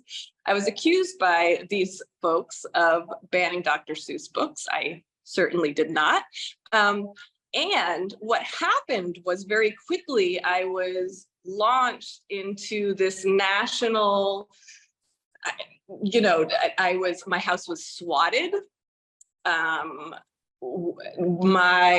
Meaning someone falsely called the police on you. That's right. So someone falsely in California, someone falsely called the police saying that my husband had murdered us and had threatened to set the house on fire. So when that happens, that activates the SWAT team. So the SWAT team came and broke down my door, trampled my flowers, terrorized my neighborhood. I will also say there was already a police officer outside of my house at that time because of the ongoing threats myself and my family were receiving. So this, and it's still, I still get it. So this has been a hot political space for a long time. Yeah. And I understand the fear that some people have if they don't have the support networks in place to organize and do what they need to do to make sure our kids have access to these books. Yeah. And the truth. Yeah. Well, that is both scary and also revealing of what the stakes are for people who are standing up for truth and justice right now. And if we have to continue to do it alone in isolation in our far off places, then we will likely lose. But today is built around the ability for us to come together, to be in community, to build solidarity, and to fight back. So tell us a little bit about your activation. We've been hearing from people all day about various things happening in their communities. And so talk about what's happening with you and in Boston. Yeah, so in Boston, of course, I sent around this incredible program, and I am very pleased to say that the majority of the banned books we have in our school libraries. So, our school librarians took that and ran with it, making sure we are reading histories, we have access to the truth, to this knowledge. This afternoon, I'm in Cambridge, Massachusetts at the My Brother's Keeper space in Cambridge. And we hosted a read aloud after school. We had community members come in and read banned books. We had coloring sheets and snacks. We had questions. We talked about, like I said earlier, power, what does that mean? And then this evening, also in My Brother's Keeper Cambridge, we have the wonderful author and scholar, Donald Yacovone, whose most current book, and I will say, Dr. Muhammad, of course, I know him because of your class. Yes. And his incredible research, which is looking at the curriculum from the 19th century to mid 20th century, and how we've proliferated these narratives of anti-Blackness and white supremacy within our schools. So we're very excited to host him this evening. Yeah, that sounds great. And again, so important to expose as many people as possible to the fact that what we're really fighting about here today, Liz, is the ability to change what has always been a narrative of anti-Black racism and white supremacy. It's not as if we've been teaching social justice history all along and now these folks are fighting to get rid of it. We never had it. What they're fighting is the awareness now of more and more people that they have been told lies and been given misinformation, and they're hungry for the truth. That's right. As we wrap up, tell us how you think about the freedom to learn in terms of how important it is to the work that we're all trying to do. I have to say, this has been such a gift coming to the convenings and knowing that this is a movement across the country today. And it's just giving me a sense of camaraderie and community. So this is hugely important. And I know for folks across the country, like you said earlier, having this community, you know, making sure we all know that we are working together. So it's not this big, scary thing. People are not alone. And I want to just talk about, or like something that Dr. Crenshaw said during one of the convenings that is really sticking to me as an educator is, if we're not taught the history, what are we left to infer? And that's really sort of driving my practice right now. Yeah. Well, listen, I know that you are only in between events, yes. Meaning that your day is not over. That's right. Again, very, very grateful for you stepping into this space. I had a chance to, as I say, be part of a teach-in and rally at the Harvard campus that just wrapped up a couple of hours ago. So, you know that you are not alone, even in this so-called liberal city. Yes.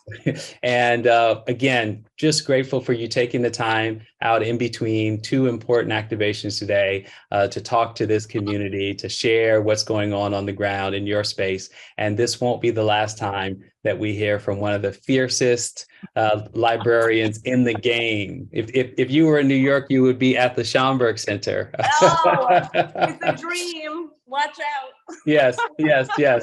Thanks so much for joining us. Thank you all, and take care. You're welcome. All right, folks. Well, listen, everyone at some point, usually from a very early age, has had a chance to meet a librarian and had a chance to appreciate, getting access to a book that may have in fact changed your life. And so for us on this day, lifting up the work of librarians, lifting up the work of teachers, building community where people like me who sit behind the ivy-covered gates of a university, protected by privilege and tenure. We can't win this fight if we continue to work alone. And that's why it's so important that all the librarians out there, Liz included, my former colleagues at the Schomburg Center, folks who are working in the trenches to try to keep books on the shelves that represent the fullness of our diversity and humanity is just absolutely crucial to how we move forward. I mentioned earlier that several students of mine are from Texas, Virginia, Alabama, who spoke at the teach-in and talked about how in those various places in the 2000s, these are people who are not even 20 yet. So we're talking about the last 5 years in high school and learning the same version of American history that I learned in 1985. And in fact, one Virginian student mentioned today that he was taught that the Civil War was over states' rights, again, as recently as the last 5 years. It's unbelievable the level of misinformation that passes for the kind of curriculum that these folks want to hold on to while criminalizing the truth that we're trying to engage. Let me also shift gears here as we prepare for our next guest and remind everybody that this is Educator Appreciation Week. This is a moment to lift up all kinds of educators from pre-K to K through 12 and beyond. You know, people never stop learning, and some people never stop teaching. And so this is just a moment to appreciate that teachers can change our lives. And let me say that slightly differently. Teachers do change our lives. So we want, again, to lift up those teachers, and we want to especially lift up the equity-minded teachers, the ones who we know saw our humanity in places where we were otherwise invisible, people who helped us to make sense that the things that we were struggling with were not our problem, but society's problem. I shared earlier today, for example, with one of my students, that one of the most transformative teachers I had happened to be in college, happened to be my senior year. And the very first day of class, as a Black male professor, one of a few that I had, he wasn't the only that I had in college, but he was one of a few, said, in this classroom, there will be tension, but tension is when learning happens. And I can remember the moment, and I can see it as crystal clear today as the day it happened. And it made me feel empowered in that moment, because as a Black male student in a class with majority white students, I knew what he was setting us up for, that we were going to talk about race and racism in a way in this class that people would feel uncomfortable. But by him saying that, it made me feel that I wasn't the one that was going to have the problem. So it was a great class. It changed my life. Now, this is just a kind of icing on the cake. That professor, his name is Howard Stevenson, and this was in 1993. Turned out he's Brian Stevenson's brother, the founder of the Equal Justice Initiative, someone who is a fierce truth teller as well. So small world, it turns out, at least that in that family, those folks don't play. So I'm looking for cues here just to see where we are with our next guest. I want to make sure that he is not with us just yet. Otherwise, I will continue to talk about what's happening. I'm going to share with you some information that many of you know, but probably not everyone, that late last week, the College Board admitted that it was time to go back to the drawing board. And of course, this does not guarantee success in restoring in the African American Studies curriculum the full vision of what the initial scholars laid out, especially when it comes to understanding the concepts of contemporary racial justice struggles, intersectionality, Black feminism, and Black queerness. These things remain to be seen in terms of where they show up in a revised curriculum. But I do think it's worth saying that the College Board finally conceded that it is time to go back to the framework. But there's even more.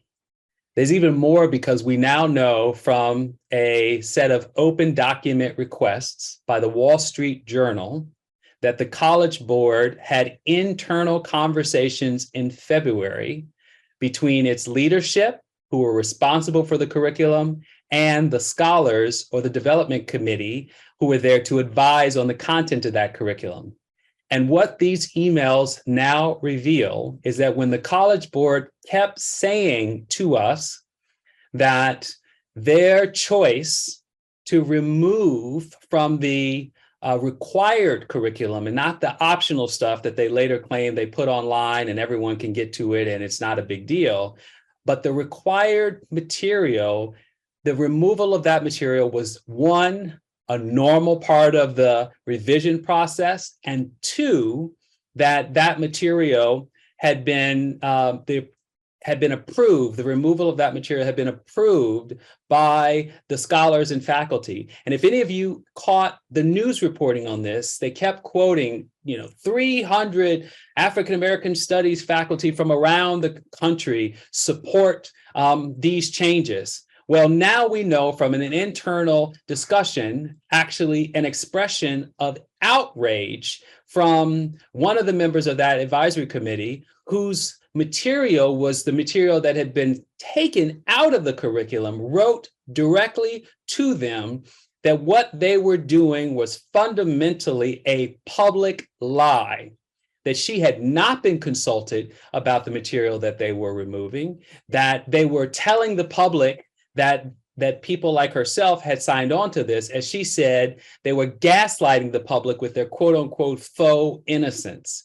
Well, the Wall Street Journal published excerpts from these letters. These letters are now available online, and they essentially now close the case on the degree to which the College Board itself was absolutely complicit in a coordinated attempt to cover up their decision to remove so-called controversial material from the curriculum. And so here we are, folks, facing the ongoing challenge of holding billion-dollar educational institutions accountable, like the College Board. Some people might think, okay, fine, we get it, the College Board, okay, we understand. But what you don't maybe appreciate fully is that there are not that many levers in our country that have national consequences when it comes to education. The College Board is one exception to that, because the nature of what they do is to provide AP courses, 38 of them, to high schools across the country in all 50 states.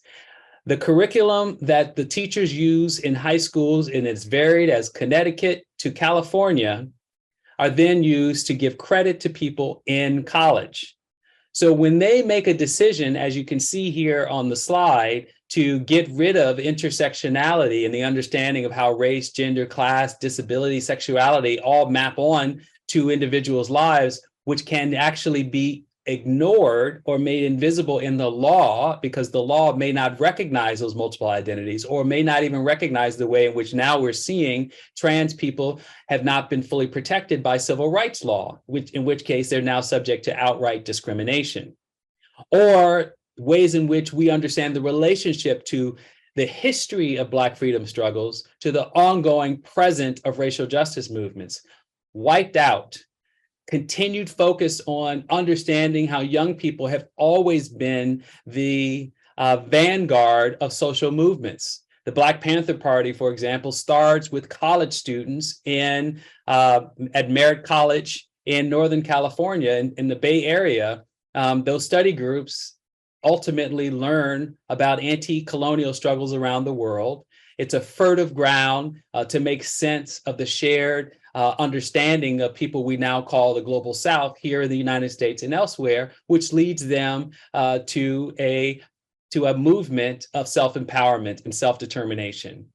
And much of that history wiped out. In fact, the very structure of African-American studies was wiped out, because the very structure of African-American studies came out of political struggle. And so you can see that contemporary topics, from intersectionality and Black feminism to institutional racism and understanding how systemic and structural racism actually work. And again, the ongoing work of activists today in BLM or the movement for Black lives, as well as the conversation around reparations.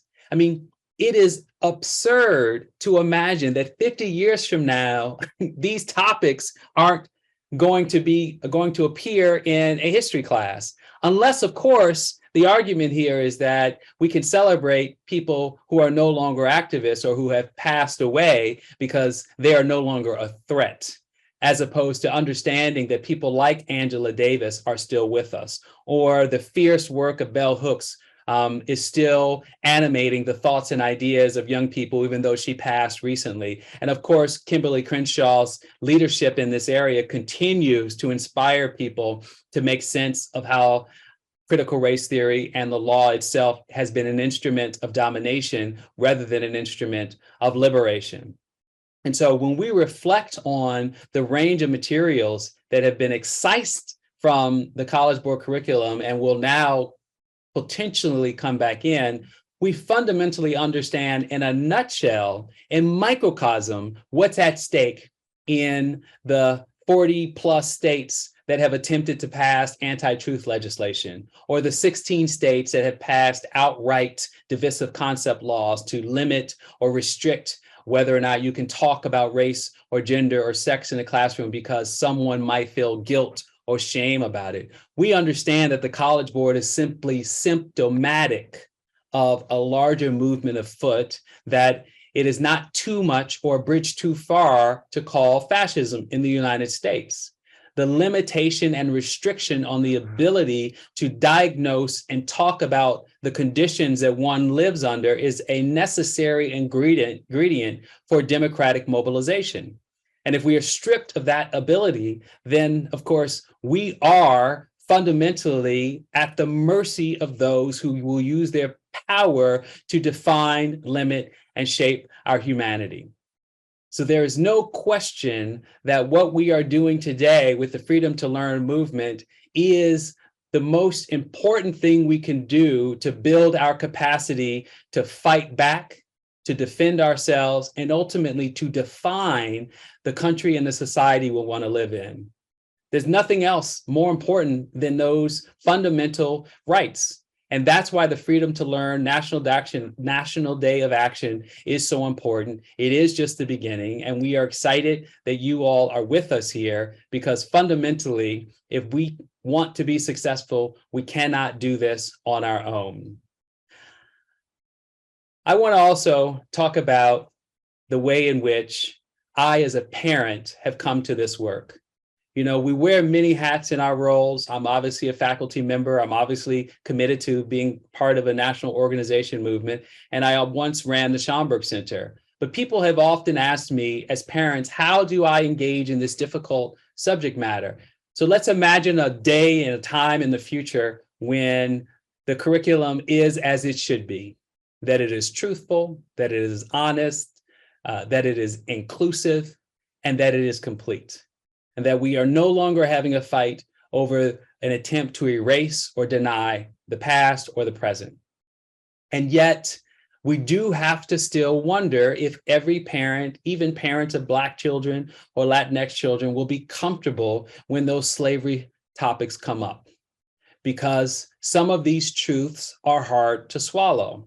And I've always said to people, the earlier you talk to young people about fairness and about justice in the most simple terms that a 3-year-old can understand, because 3-year-olds know what it means when they say that's not fair.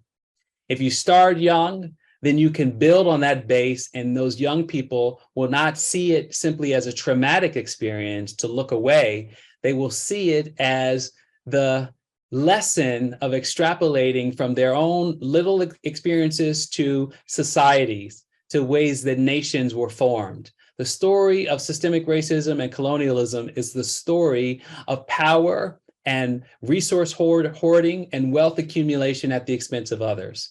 And while those terms are hard for 3-year-olds to understand, they do understand fairness and they understand justice. So with my own children, my wife and I made it a point very early on to expose them to young people, expose them to these histories as early as possible with baby steps. And I'll tell you a funny story. We showed my middle daughter, who is now 20 at Northwestern, her name is Jordan. We showed her a documentary about Ruby Bridges. And she was probably about 4 years old. The same Ruby Bridges, as you know, who desegregated New Orleans elementary school, and the same one whose story right now is being banned either in books or in films because some white parents say that they don't want their white children to think bad about white people because of what they see happen to Ruby Bridges.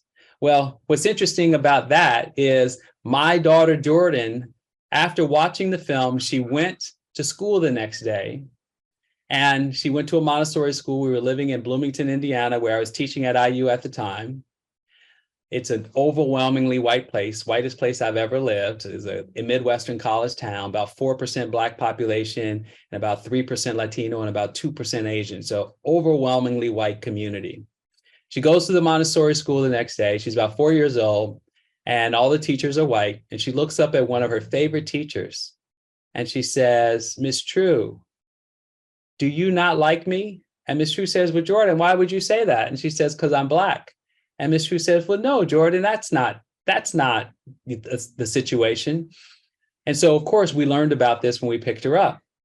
Now, some parents who weren't prepared to engage in conversations about race, or if we lived in the reality that we live in now, this could spiral out of control. But instead, it was a conversation at home. We simply had to explain to Jordan that all white people don't mistreat Black people. And so we took the teachable moment and refined it and nuanced it to suit her particular needs in that moment, which is why now today our daughter is one of the fiercest social justice organizers out there, but she has a complete sense of herself and she understands how to make sense of individuals in relationship to the way that racism, structural or individual, or even internalized racism work. Because I'll tell you another quick story. My youngest child, whose name happens to be Justice, I can tell you that story later, how she got that name. But my youngest daughter was watching Black Power mixtapes with me, which is the Swedish-made film about the Black Power movement. Wonderful documentary, a lot of real-time footage of people living through that moment. So Justice is watching this with me at my request. She's about 7 years old. And at the end of the film, she says to me, she says, "You know, Daddy, I don't want to be Black anymore." And I said, "Well, Justice, why would you say that?" She said, "Because it's too hard." I mean, that's so powerful to hear from a young person. And so you could imagine yet again that a parent might walk away from that, might say, "You know what, this was a bad idea." But think about how many children feel that way anyway, whether they're watching something with their parent or whether they're exposed to something on the news. And so it was an opportunity for me to have a conversation with her and to say, "Well, honey, no. That's not the issue. The issue is we can change this society and you have a beautiful Black family. This is the community that is building you up." And so rather than leaving it to chance that she would have low self-esteem or some internalized racism about being a Black girl in a white world where power is expressed through violence and meanness, I could affirm to her that we got you, kid. In any case, I now see that the indomitable Kimberlé Crenshaw is ready to jump in and help me out on this Coming to say hello. Hey, Khalil, I've just been so enjoying listening to you. Thank you so much. And I'm feeling like I'm getting to know a little bit of your family as well. So thank you. Listen, we've got 2 things to update. So first, we're about to start live streaming in about 25 minutes. So I want to toss it just for a couple seconds to the folks inside the gallery who want to test the live stream. And then we have some breaking news to pass on to you about what's going on in the governor's office in Florida. So first, let's see if the team in the gallery is ready to test the live stream. Hi, everybody. Welcome to Freedom to Learn, our reception and night of Artivism. I want to give you some updates from our abundant and amazing day. We started the day at 9 a.m. with Freedom to Learn TV. We've had some really insightful guests. And then we had 2 rallies, one in D.C. starting at 10 a.m. and the other here in New York City, starting at 2 p.m. We had students from Bella Academy in Brooklyn, an all-girls charter school attending. We had students from NYU and other colleges in the city. And of course, we had our very own Kimberlé Crenshaw. We had Reverend Al Sharpton. We had V, formerly known as Eve Ensler, and many other dynamic speakers talking about the freedom to learn. And now we have the pleasure to invite artists and activists into this space to get us activated about our continuous journey to fight for the freedom to learn. So stand by, we'll be getting started here at the Artivist reception really soon. Thank you. Thank you, Glenda. Thank you so much. So folks, stand by, you'll be part of this amazing evening. And look, when I walked into the gallery, I had to pause. Khalil, it is absolutely stunning. I hope that we're going to be able to do a wide shot to take people in from the entrance to see the display of the books, to see the posters of all of the writers and scholars who have been purged from the course. It's such an uplifting moment, and I'm so glad you're here to join us. Now, Khalil, I'm passing it back to you. Rachel Gilmer from the Dream Defenders is online, and they are currently in the governor's office. So I'm going to hand it over to you all, and thank you, thank you, thank you, Khalil. Thank you, Rachel. Thank you, everybody. It has been an amazing day. Thanks, Kim. And I'm sorry I'm going to miss all that's happening in the gallery in New York, but you know, our strength is in numbers, and we are spread out all over the place, including down in Florida. Rachel, thanks so much for joining us from Dream Defenders. We are eager to hear from essentially ground zero of this battle. So what's happening down there? Well, thank y'all so much for having us. We have been so grateful to be a part of this National Day of Action here in Florida.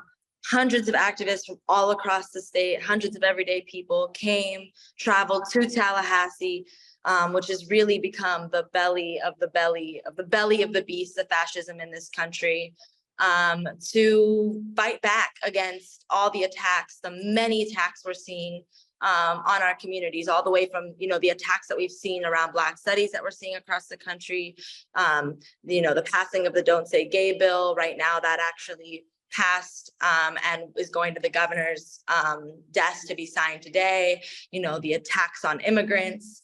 It's really been this legislative session. It ends next week, and it's really been a litany of attacks on our communities. And, you know, the governor, you know, I think is focusing on these cultural wars for political points in his, you know, upcoming bid for the presidency. He's making a political calculation that, you know, dog whistle politics works. And by attacking Black people and immigrants and gay people and trans people and saying that we're the problem, it's actually taking away from focus from the real everyday problems that Floridians have and the real attacks that he's pushing on all of our communities. You know, across the state of Florida, we're facing a housing crisis. Today, people talked about rents being raised by as much as 80% with no notice from landlords. Florida has become one of the most moved into states in the pandemic, and people are really struggling. And, you know, Ron DeSantis is passing all these laws to fight tenant rights at the local level, to give more rights to developers, to stop things like rent control that have been passed on the local level. He's been doing all these tax write-offs to billionaires. So he's doing these attacks, but trying to take away the focus from those issues that really, really are impacting Floridians, and instead trying to distract us with seeing each other as the enemy, seeing Black people as the enemy, immigrants as the enemy, gay people as the enemy. And so we're here occupying his office saying enough is enough. We have you're in the office right now. You guys are engaging in an occupation as we speak. Yes, as we speak, we've been here all day. And has there been security presence or police, or are you essentially being given some grace at this moment? At this moment, but we'll see what happens. You know, about 10 years ago, the Dream Defenders took over the Florida Capitol for 30 days after the murder of Trayvon Martin. That's right. And Rick after Scott we was did governor at that, the time, right? Yeah, and after we did that, actually, the Florida legislature, the next legislative session, passed a law to make it illegal to sleep in the Capitol. So we will see what actually happens once the House close, you know, the end session tonight. Has there been local here? Have you had a local media presence there at some point during the day? Yes, you can see we've gotten a bunch of media. CBS was here, Florida Politics was here. So you can check out the media hits we've gotten on our Twitter. And you can see a bunch of videos of the folks who are coming together for this occupation. And our main demand has been that we want a meeting with the governor. You know, Florida has been in crisis for the past, you know, the Floridians are just facing many crises. And meanwhile, the governor has been traveling, has been spending legislative session, not only passing all these bills to attack our communities, but also traveling the country, trying to sell his book in his future bid for the presidency. And so we're here in the office really demanding, like, where is Ron DeSantis when our communities are under attack? You know, what is he actually doing as governor? We've gotten no word of where he is. And that's what we've been demanding, is really simply a meeting. Hey, you know, you're our governor, we're your constituents. We want a meeting to talk about the impact of the legislative session on our people. Well, Rachel, this is also a governor that famously will not take meetings or pressers with the national media. So we're not surprised that he's not meeting with Dream Defenders. I have one last question for you. I am working in Cambridge, Massachusetts. I live in the Newark area in South Orange, New Jersey. Many people today across 30 states, at least 29 of them, do not live in Florida. What can people like myself and other people who are activating across the country do in particular to support Dream Defenders and to support the work in Florida that needs to happen in order for Florida to shift gears 180 degrees towards democracy and away from fascism? Yeah, that's a really good question. I mean, Ron DeSantis is kind of the latest poster child of fascism, but the reality is, the far right has characters like DeSantis in every level of office in every state across the country. You know, they have been working for decades to amass political power at every level, from the school board all the way up to state legislatures to Congress. And so I would encourage you to do research around who are the far right figures that are pushing the DeSantis fascist agenda in your state, and go and fight back. Join an organization, get together with a group of friends. We can't fight this alone. We need to be in community. So I would say find your community, come together and figure out ways to fight the tides of fascism that we're seeing all across the country. And stay tuned, because we really are in the belly of the beast. What's happening in Florida is a sign of what's to come. And so we will have an opportunity for you all to come down to Florida too, if you're interested, to really show that there's a national movement, a national uprising of people that are saying our communities deserve more, that we are not going to allow our democracy to be completely torn apart, and that we're going to come together to fight against these people. So stay tuned for more information about how to come to Florida too. Thank you. Well, I'm getting on the bus, and I'm going to try to bring as many people as I can with me. So you just let us know the time and the place, and we will be there. Rachel, it's just spectacular. Really proud of Dream Defenders and the work that you all are doing. Hang in there. Let us know if you need bail money in the coming hours. We will support you, but keep up the fight, and we're with you. We stand with you. Thank you.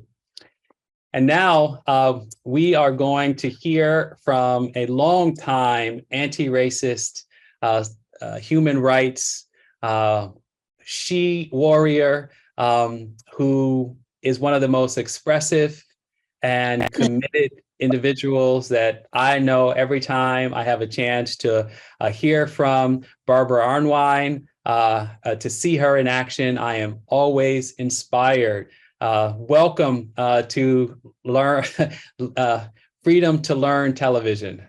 I love it. I love Learn Television. All right now. Yes. About time. So let me give you a proper introduction to our audience. Barbara Arnwine is the president and founder of Transformative Justice Coalition. She is an internationally renowned for contributions on critical justice issues, including the passage of the landmark Civil Rights Act of 1991 and the 2006 reauthorization of provisions of the Voting Rights Act. Barbara, I understand that you are down in New Orleans. Is that right? I'm here in the mighty Nolans. Yes. Well, for having me on. Very much appreciated. yeah, so tell us, we've been hearing from people all over the country, what is happening in New Orleans today for the Freedom to Learn National Day of Action? Oh my goodness, I'm here attending the Moms Rising retreat. And Moms Rising, of course, is one of the largest women's organizations in the country that fights for families, for moms and families. And so they've been tweeting and texting to all 1 million of their members all over the country about what's happening, to make sure that people are aware of this Freedom to Learn movement and that they are involved. But also at 12 o'clock today, the National Urban League, headed up by the mighty Mark Morial, had a press conference. Okay. And it was packed with their leaders from all over the country. And we, about 5 of us spoke, and we were joined, by the way, by 2 presidents of HBCUs. The president was there. The president of Dillard was, president of Xavier was there, and one of the representatives for the president of was there from Xavier. But in any event, it was really beautiful. We had a gorgeous press conference. The people, of course, were clapping and hollering. I told them about the press conference that started this morning, the rally outside of the College Board in Washington, D.C., where my colleague Daryl Jones spoke. Yes. And I told them the report on that, which was really great. And I told them that the College Board needs to get a spine. That would help, stand up and stop, waffling all over the darn place, and stand up for our rights. But we know that nobody can stand up harder for our rights than we can. And that's why we have to be vigilant. This today is great. It's wonderful. But what we do from here on in is what's going to count also. And I was very happy that the leader of the Urban League for the state of Louisiana was there. And she, from New Orleans in particular, talked about how tomorrow they will be at the state legislature because there is a book banning bill. Really?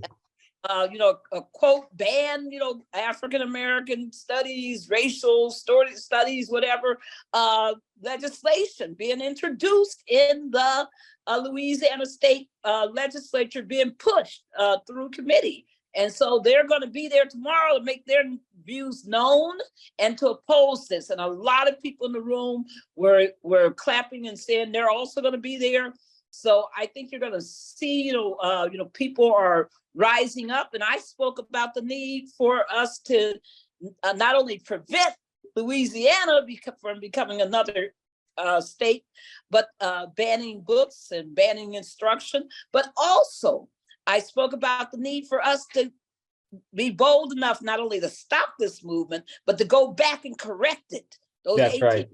where they've already passed this legislation need to be taken on so that they repeal it. and allow us to have the right to learn, because there is no democracy without a free exchange of ideas. I love it. So I'm curious, given how long you've been in the trenches in terms of fighting for civil human rights and for the extension of democracy to everyone, do you see this turn towards book banning as something new? And do you think if it is new, okay, you're shaking your head no. So let me ask that question, and I have a follow-up question. Tell us that you've seen this before. Well, I mean, we know that, the whole right of Blacks to read was, banned for years, illegal, could be, people could be imprisoned for it. We understand that there have been books, that have been attacked by religious groups for years around the country. But this one comes out of a whole different motivation, as I talked about at the press conference. The reality is that we're heading towards a inclusive, racial, multiracial democracy. And there are people who have a firm stake in white political dominance, and they don't want that to happen. Yes. And we're about taking on and dismantling white structural racism. They want to keep it because they like the privileges, they like the dominance, they just have racist beliefs, some of them, and of course they're economically driven by just being elitists. So what's going on is that they are purposely banning books to keep us from having the capacity to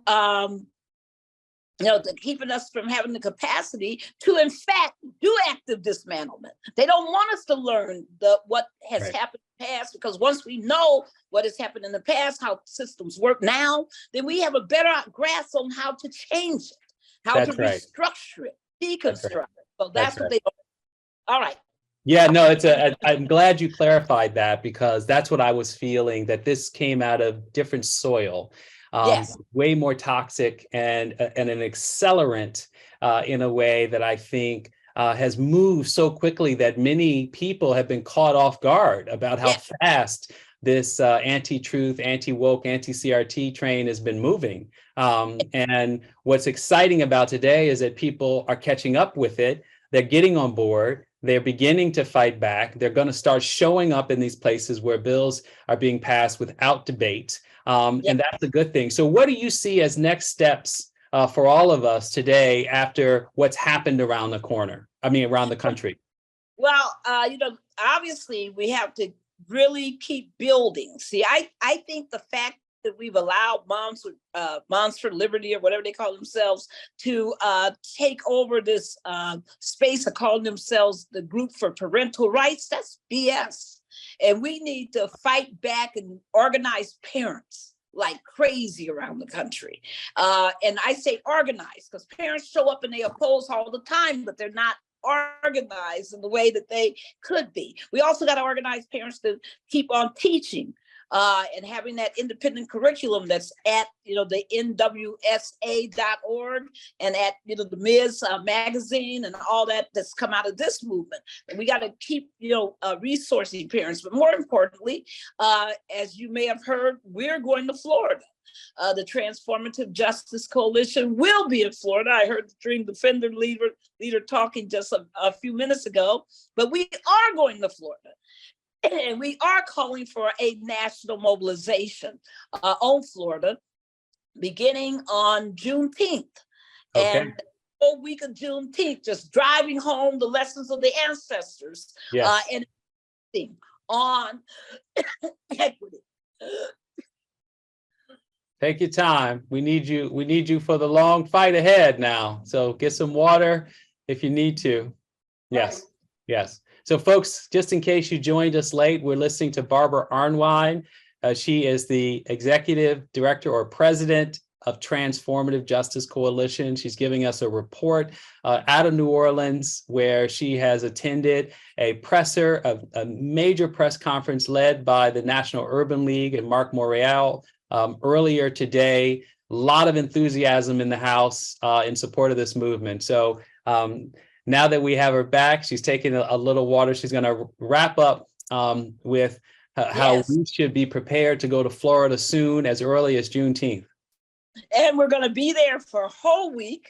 And we're going to roll. We've got what we call a rolling protest, not a tour, people, a rolling protest. And we're going to go to 15 cities and towns in the totality of Florida. And everywhere we go, we're going to raise a protest, but we also are going to lift up and celebrate teachers because they've been firing people right and left and punishing people. We're going to lift up the wonderful students who have been demonstrating and walking out and doing other things, demanding the freedom to learn. And we're going to lift up what I call living history. All those people have been in this fight for decades, just decades of fighting. So we want people to, become involved and to help with this fight in Florida, because, DeSantis says what? He wants to make America Florida. That's right. That's what he said. He told us. He told us from the horse's mouth. Are you kidding me? Well, listen, that little dictator and this little dictatorial aspirations are going to go in the trash where all rubbish goes. Because it's time for really powerful people to start emerging, to start doing this work.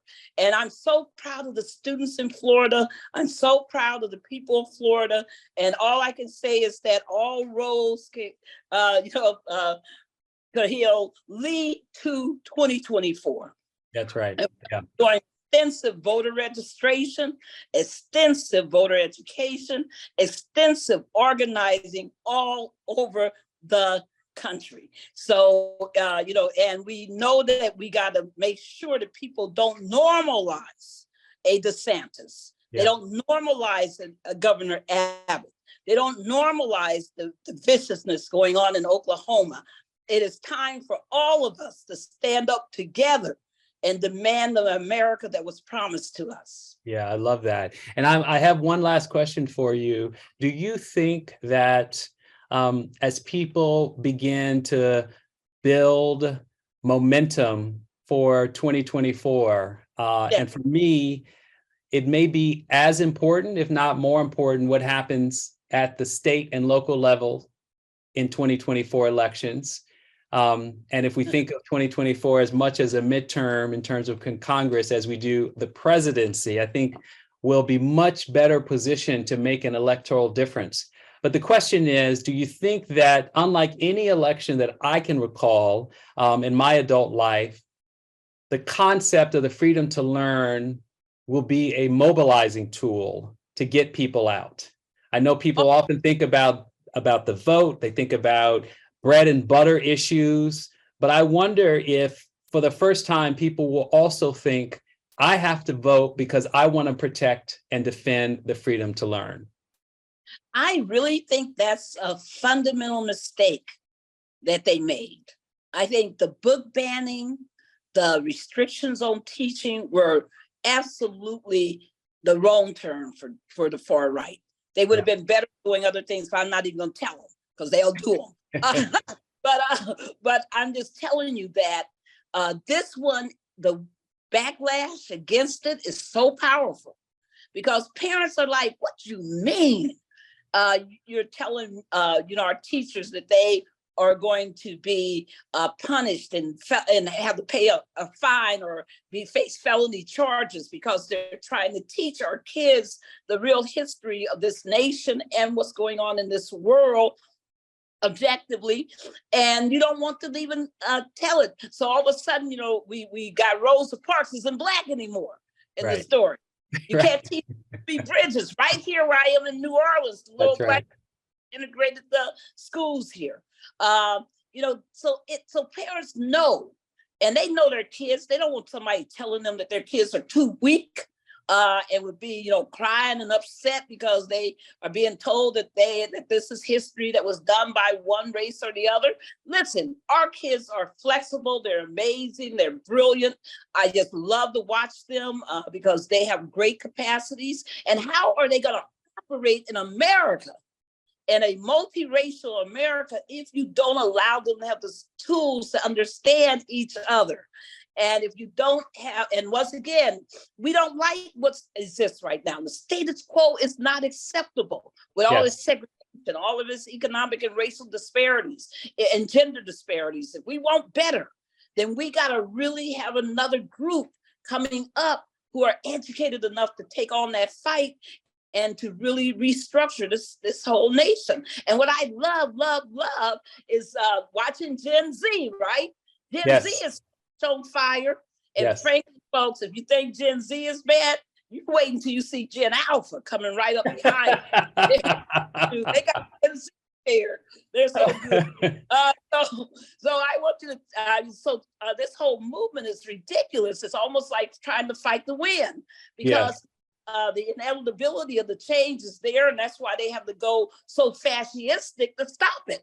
And so you know that at the same time that we're talking about this movement and how the backlash is happening, how the young people are standing up and saying, no, we believe in real democracy. We know the First Amendment is the First Amendment because the freedom of speech is the most important of all our rights. So they're standing up, they're fighting, they're walking out, they're demanding real instruction, and I am so proud of them. But as they, start exercising their political power, things will change. So what are they doing now, Khalil? You know what they're doing? They're trying to come up with new ways of attacking the Gen Z vote. They're saying no polling places on campuses. They're saying, wait a minute, raise the voting age back to 21.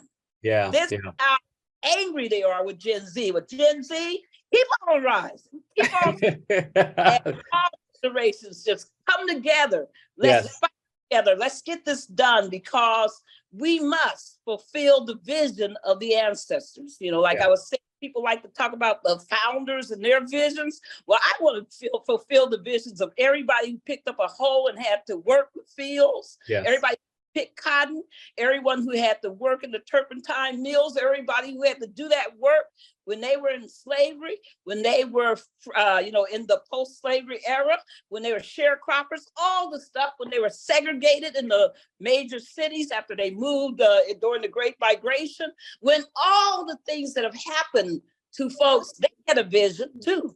They had a vision of a world that would be so much better than what we have now. And our responsibility to fight to perpetuate and promote their vision and to bring it into reality.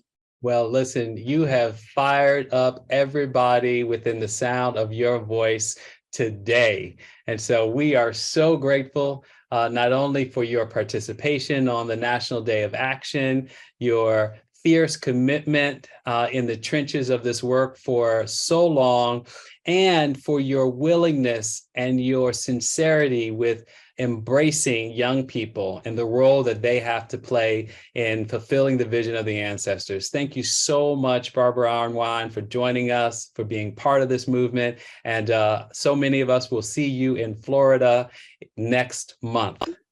Come on, folks. Let's do All right. Okay. Yes, come on. Thank you. At this time, folks, I'm going to hand it over to Kevin, who is going to bring us to the Artivism reception live.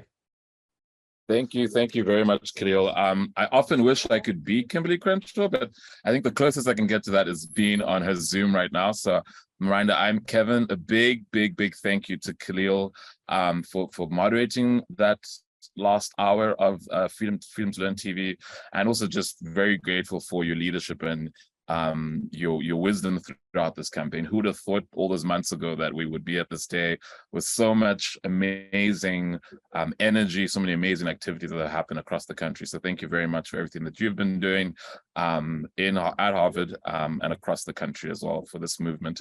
I am going to quickly pass on reminder that the final stage of our event is a night of Artivism here in downtown New York. So you're about to witness some special arts and special theater. And we're going to be passing on to the team that is on the ground right now. So.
Okay, go for Sam. Yeah, you done yet, kiddo? No, not you, not you. No. Almost. But I don't feel right about the. I don't need to relax. You need to relax already, okay? Because I've never even been, does that say queer? Did you just use the word queer? Sorry, I thought we couldn't. No, okay, I'm on it. I'm on it. Fix it, will you? Okay. No, I'm okay. What, do I not sound okay? I feel okay. Okay. All right. I love you. Bye-bye. So? Done. Oh, do you want me to read it? No, I just want you to give it to the president of the college board without ever having passed it through me. That was, yes, I want yes. Okay, well, I changed evaluate to observe and then transnational to broad. Wait. Just read the whole thing. Just first do the original and then the next draft. Sure. So the original was evaluate the political, historical, aesthetic, and transnational contexts of major social movements, including their past, present, and future implications. And now it reads, to observe the political, historical, aesthetic, and broad contexts of some social movements. Well, maybe I should change broad back to. I like it, but is there another word for political? It just feels so divisive. Maybe general. Let's say general. General? Yeah, it's safe. It's vague. It just does exactly, keeps everything exactly where we're avoiding conflict. And just, everything's steady. But I don't know if that's really what. Just do it. Oh, and what about social movements? Well, our study showed that words like social and movements, particularly together, satisfy several of the demands the students and teachers requested. Yeah, but isn't it a little wokey? All right, how about humanitarian? Yes, human. That's great. Human. I said humanitarian. Human activities. Human activities. Human activities? What does that even mean? It doesn't matter. I mean, listen, kiddo. It doesn't matter what we say. It's what we don't say. It's what we omit. It's what we expunge. That's what makes people angry. And then there's no more catered office parties and no more yearly raises. And then we're on every politician's, you know what, list. You know. So, and worst of all, Connie comes after us. Trust me, kiddo, you do not want Connie coming after you. I've seen Connie go after people. She will destroy you. She will. I've seen it done. I know where the bodies are buried. All right, then human activities. Great. Now, let me just take a look. This is here, cut that out. And then, all right. And then, okay, now read it back. AP African American Studies course goal number 3. To observe the general context of human activities. Great, yes. Go for Sam. Copy. Speak of the devil. Let's go. Red leather, yellow leather, red leather, yellow leather, red leather, yellow leather. Is this the actual lighting? Because I'm gonna need a little bit more pop. Hey, Sam? Yes. Sam. Can we have a little more pop to the lighting? Of course. Javon, we're gonna need more pop. Oh, and my entrance music? It's fabulous, trust me. I trust no one. Did you make the changes that I requested? Brittany's uploading them right now to the prompter. So. Excellent. Hey, Sam, if all goes well, I see another steak dinner in our future. You, me, filet mignon, Dom Perignon. Love our steak dinners. Who doesn't love steak? Blazers.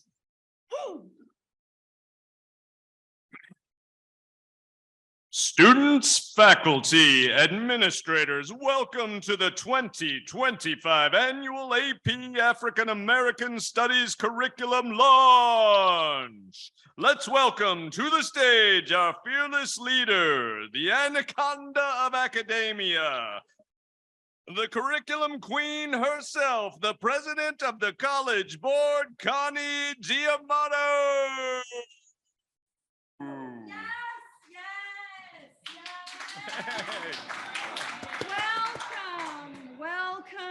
Welcome. Thank you all for being here today.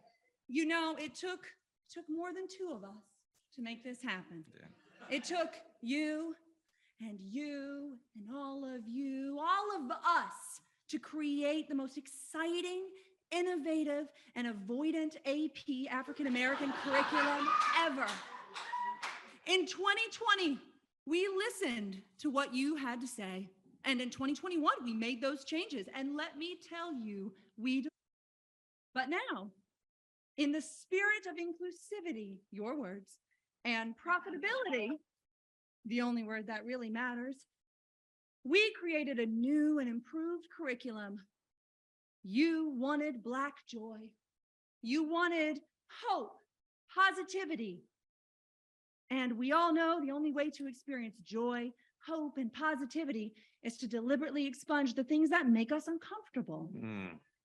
And so, without further ado, our newly revised AP African American curriculum. Let's start with course goals. Sam, would you be so kind as to share the original first course goal? You got it. Identify the intersections of race, gender, and class, as well as connections between Black communities in the United States and the broader African diaspora in the past and present. That's a mouthful. I know, right? How about this, though? Identify connections between Black communities in the United States and the broader African diaspora. Better, but not good enough. Our official new and improved course goal is identify communities. Oh, like Instagram, TikTok, identify communities. Gold. Shall we move on? Okay, let's save all questions to the end of the presentation. Sam, can you share course goal number 2, the original one first? Oh, the original, okay. Compare and analyze a range of perspectives about the movements, approaches, organizations, and key figures in freedom movements as expressed in text-based data and visual sources to develop well-supported arguments applied to real-world problems. Well, that last bit about developing well-supported arguments, blah, blah, blah, that obviously had to go. But then I thought, how can we make this even more succinct, leaner, sleeker, catchier? And we came up with compare and analyze a range of perspectives, period. Wow. Agreed. Wow. Yeah. Again, please hold your questions. Sorry, but I have to speak up now. This feels like a complete slap in the face. You've expunged all the relevant aspects of these course goals that we worked so hard on over the last several years. When you say relevant aspects, can you be more specific? Can I be more specific? Can you identify communities? What the hell? How dare you? Oh, it's okay, Sam. I think I understand where you're coming from. And trust me when I say that this last revised goal addresses your concerns. Sam? No, actually, let's not even read the original. How does this sound? To observe the general context of human activities. Is that more aligned with your vision? No! This is unacceptable, and I will not sit. Jermaine, come on. Let's not do this. Course goals, schmorse goals. Does it really matter? Wouldn't you agree? As long as the reading list is okay, we're solid. Solid gold, like that beautiful solid gold chain around your neck. There's more where that came from. All right. Let's get into some books, baby. Woo. All right, now there was a lot of criticism about our previously revised reading list, which included all of those provocative titles and authors, and we didn't want to completely remove them. So we came up with a wonderful compromise. We've created several anthologies containing excerpts from the titles we previously included and were planning to completely redact, but now we've simply distilled the most palatable information. Palatable? Hear me out. I've got a surprise. Look under your chairs, surprise. You get an anthology and you get an anthology and you get an anthology. It's our first AP African American Studies anthology consisting of excerpts from everyone from Bell Hooks to James Baldwin to Malcolm X with a few revisions. Keeping in line with the theme of joy, we've given each section a fun title and forward. For example, section 1 is titled, Whoops. This section would have been what we previously referred to as the history of structural and institutionalized racism. Whoops. Now, you may not recognize the titles here because we've renamed them. Again, they're just excerpts with forwards and essays by scholars curated by the College Board. Love Jim is a brief excerpt of the new Jim Crow, followed by a sort of apology. And speaking of apology, an excerpt of Ta-Nehisi Coates' Case of Reparations can be found in the essay titled Obama.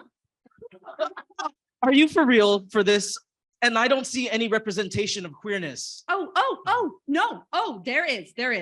If you turn to page 327, both James Baldwin and Alice Walker are referenced in a footnote. And there is a hyperlink which will direct you to the address to the BFE library located in Mills Basin. There, you can schedule an appointment to view the private basement collection where we've housed all the books in the previous curriculum. So you see, we've taken nothing away. Again, it's easier to digest. Easier for whom? It's like we took a huge step forward the past few years, and now we've been dragged back into the past, a past that is being rewritten before our eyes. How could you do this?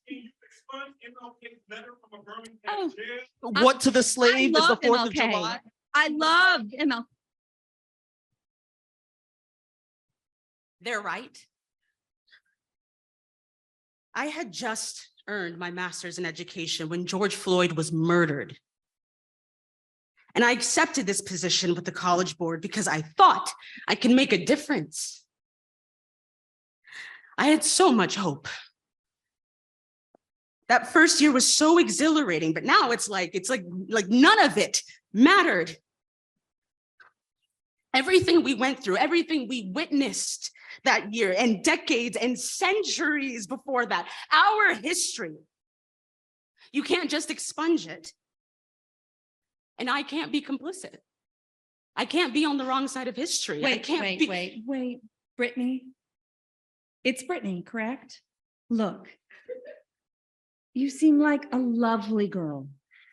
So actually, I'm non-binary, and my pronouns are they, them. Oh, of course. Look, Brittany, I applaud you for standing up. And I'm willing to talk it over. See if we can't reach a compromise. Why don't we break for an hour? We'll cool off, gather our thoughts, and we can unpack all of this as we regroup. In the meantime, Brittany, I'd love to get into this with you over lunch, my treat. I know just the place. Do you like steak?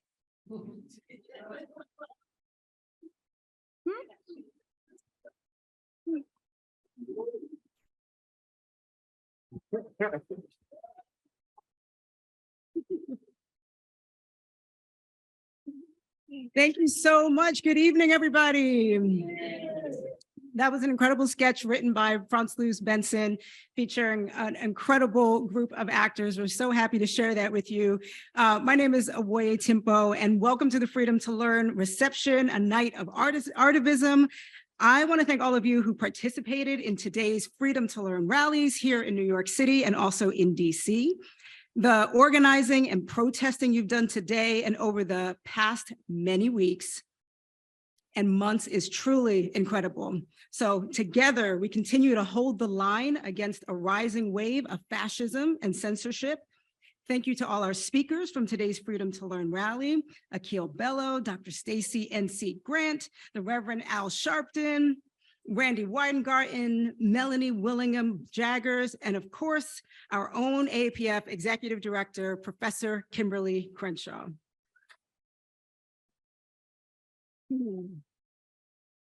Each of your voices has shaped today's day of action and helped contextualize the importance, possibilities, and dangers inherent in this current moment of political silencing and suppression. We also want to extend our deepest appreciations to our partners in today's day of action, the Lawyers Committee for Civil Rights Under Law, the Legal Defense Fund, Leadership Coalition of Civil and Human Rights, the NAACP, National Action Network, National Coalition for Black Civic Participation, the National Council of Negro Women, the National Urban League, the Divine Nine, Black Fraternities and Sororities, Movement for Black Lives, Dream Defenders, National Black Justice Coalition, and others. Can we all give them a huge round of applause?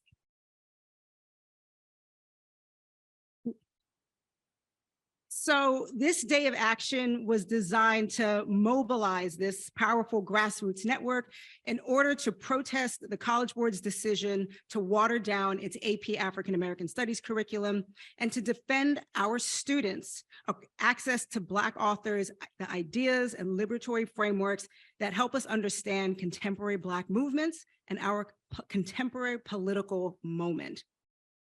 So tonight, we are using art as a means to further that activism. So first, you'll hear from Professor Kimberlé Crenshaw, and then we're going to move through performances, the salience and the brilliance of the Black authors and thinkers whose books are being banned and contributions erased from curriculum and classes like AP African American Studies.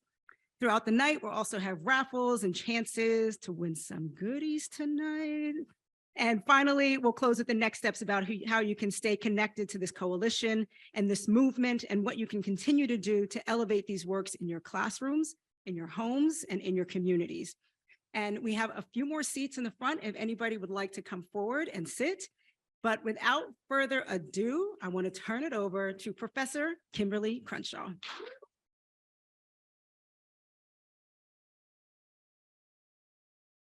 Thank you, Woye. Good evening, everybody. And good evening, everybody out there in virtual space who is joining us.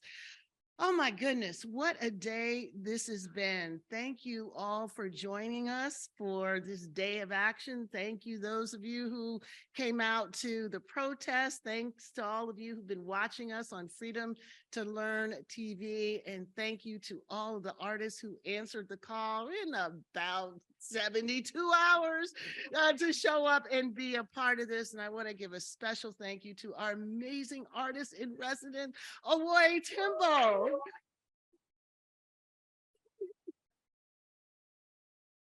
And also just so much gratitude to my entire team who just created this space, created this possibility, took a crazy idea that we could actually create a day of action all across the country, and we could end with a big party like this. You know, I know they sometimes want to say that's crazy, and it is, but they make things happen. And it is just a joy to work with a team who sees the vision, shares the vision, and puts everything on the table to make it happen. So I want to thank everybody at AAPF. So you all are here today because you understand how urgent and critical this fight for the future of public education really is. You all know that our Freedom to Learn campaign is about more than the College Board. It's more than a singular AP course in African American Studies. You are here because you, as well as our partners today, our speakers, and everybody who participated in this day of action across the country, you all recognize that the very future of our democracy hangs in the balance. The far-right pundits and the political agitators, both at the local and the national levels, have spun an erroneous argument that this fight for our educational freedoms is somehow a fight amongst the privileged. They made it seem, even as they were attacking the very foundational institutions of education, from elementary schools all the way through to higher education, that their anti-woke, anti-LGBTQ, anti-trans legislation only pertains to a small, select, and elite group of leftist thinkers and professors. But we understand, all of us, that these attacks, what they exactly are an attempt to silence those who are working to interrogate and ultimately overthrow a status quo of racism, sexism, classism, homophobia, and transphobia that harms everyone. Their attempts to erase our critical study, our voices, our history. Their attempts are targeted and concerted efforts to bolster white supremacy, to ensure that power remains in the hands of a privileged few and not in the hands of people most impacted by systemic poverty, by racism and by the many other systems of oppression, all of those that continue to disenfranchise people both in this country and around the world. My friend and colleague, Robin D.G. Kelley, in a recent interview with Keeanga-Yamahtta Taylor in the New Yorker, had this to say about what African American studies actually is. He said, "It is really about examining Black lives, the structures that produce premature death, that make us vulnerable, the ideologies that both invent Blackness and render Black people less than human. And perhaps most important, the struggle is to secure a different future." And that last part, the struggle to change the future of this country and the possibility of upending injustice in pursuit of a more inclusive, just, and equitable world. These are the things that the right-wing legislators and the agitators are actually working to foreclose. It is about our future. Because if our children and our youth have the means to interrogate the systems that entrench poverty, premature death, and injustice, to limit the length and quality of their lives, they will recognize their power to overturn these systems. That is what we are working together to maintain. Together, we are fighting not only for our right to learn the truth, but for the right of current and future generations to, as Robin Kelley said, to remake and re-envision that world through art, through ideas, through social movements, through literature, through study in action. So over the past year, our goal at the African American Policy Forum has also been to shine a light on just how pervasive and expansive these attacks on educational freedom are in our country.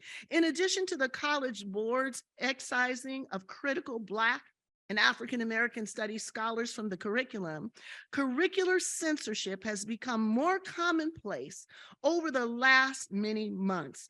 According to free speech nonprofit PEN America, from June 2021 to June 2022, books were banned in more than 5,000 schools in 32 states. Instructional bans have been enacted in at least 16 states since 2021. These book bans and anti-woke policies will continue to spread if we do not first follow these right-wing maneuvers closely, monitor, and name what we're seeing across the country. And second, if we do not continue the work we've started today by protesting, resisting, naming these attacks for what they are, we will find ourselves in a country that is no longer a democracy. If you would like to learn more about these details, if you'd like to know about our report on these revisions, it is live now on the freedomtolearn.net website. Tonight, our program is focused on 3 critical goals of African American studies. We're going to dive deeply into the thinkers and the voices that have helped shape our understanding of the precarity of Black life in this country, the ways that Blackness was formed and maintained to articulate our lives as less than human, and the vision for a different and better world, a different and better world imagined by the means by which we can overturn entrenched forces of structural racism and white supremacy, because we believe that their words should live in our bodies, because they will provide us with the guidance and the fuel we need to resist and to continue to fight. The first piece that we're going to hear is the difficult miracle of Black poetry in America, something like a sonnet for Phyllis Wheatley. This is by June Jordan. Jordan wrote this piece back in 2002. It was originally published in her collection of essays titled Some of us did not die, new and selected essays. With Jordan as a guide, we are able to situate Phyllis Wheatley's poetry and poetics within a long, rich, multi- and transgenerational lineage of Black feminists who have resisted and struggled against our erasure. We didn't come this far to be erased by the College Board. Jordan teaches us that Black women's resistance and traditions of struggle are the often uncited conditions of possibility for the Black radical tradition and for the most capacious freedom dreams of Black liberation. Please welcome actor and singer Kayla Ross.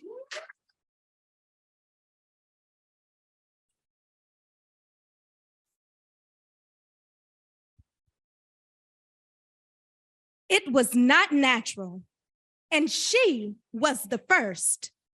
Come from a country of many tongues, tortured by rupture, by theft, by travel like mismatched clothing packed down into the cargo hold of evil ships sailing irreversible into slavery.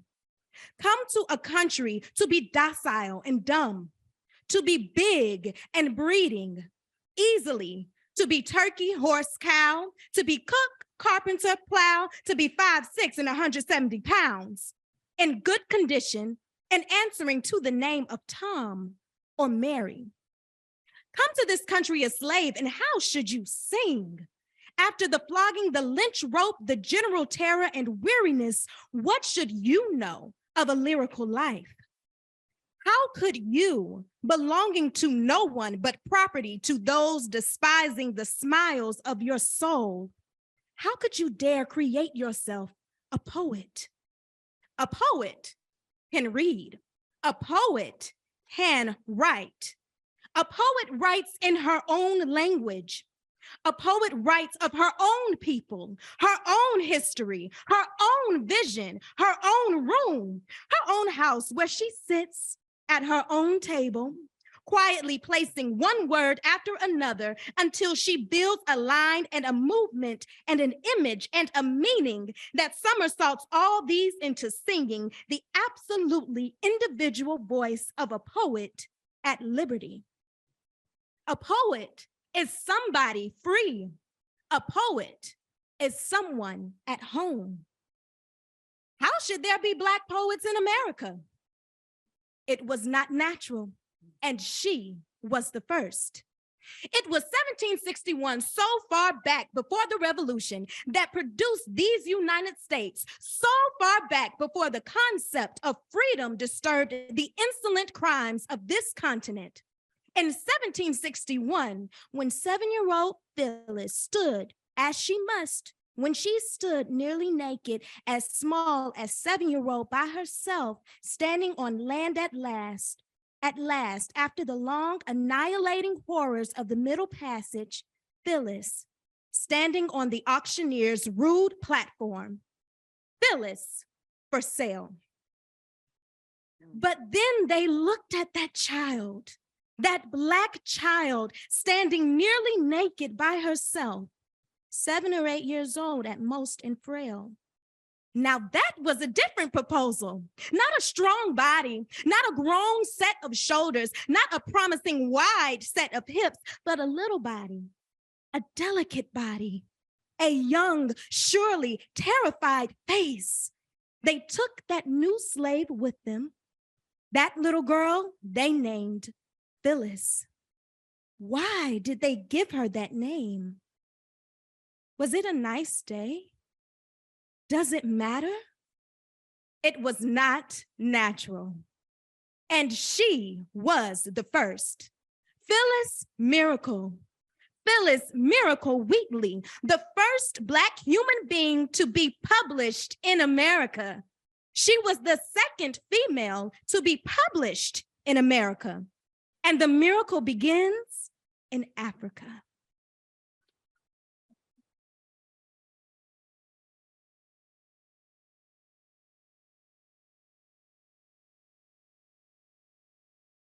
Thank you so much, Kayla, for that incredible and gorgeous rendering of June Jordan's writing. So our next piece is going to be by Chanel Gabriel and Urban Word NYC. Urban Word NYC champions, centers, and elevates young marginalized voices as leaders at the intersection of the literary arts and civic engagement. Through the transformative power of the written and spoken word, Urban Word provides those that are young, creative voices with the tools, training, and platforms to rewrite the narratives that shape their lives and the community. Please join me in welcoming Chanel Gabriel and Ayanna Sullivan from Urban World NYC.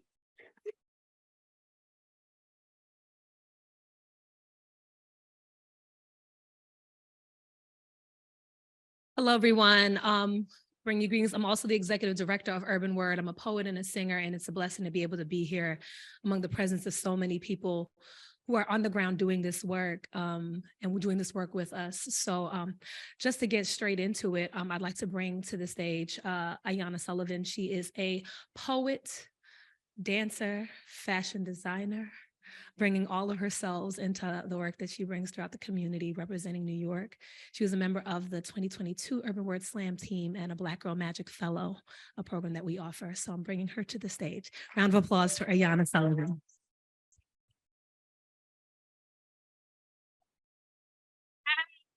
Thank you. Hi, guys. We gather here today dressed as tins across the board, dripped out, actively defying royalties galore. Now, this is what God's magic looks like. This is what Black is.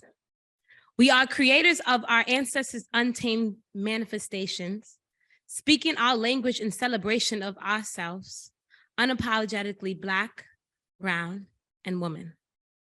We are creators of our ancestors' everything. We stand here today like the 3 strands of hair as we braid together a community that would never unravel, our own chosen family of like-minded gold mines. Digging up treasures to then reveal them all tonight. Let this be our discovery channel, our rebirth, our fairy tale that never ends.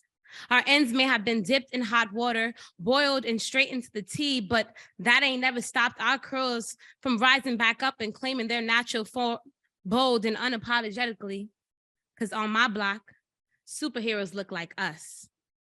Black women be our magicians, hold the power to transmute confidence and finger wave all of our problems away into a Bantu knot effortlessly. And most of our issues get solved on the covers of Ebony and Vibe magazines. On my block, we set the trends, break the barriers, blast through speakers like the pastors we never had, speak life over us like the guidance we never had. Music becomes the family we never had. Bonds refusing to break. This is how we become the sun in human form, making beats with our body, living out our wildest dreams, bringing life to the lifeless. We be the party that keep living on immortal, making roses out of concrete, turning the slums into a slumber party. We are soft but firm in everything that we do, burning down any limited belief that the world tries to put on us, turning dirt into gold, nothing into something. And I ask, what is a magician if not a Black woman? Thank you.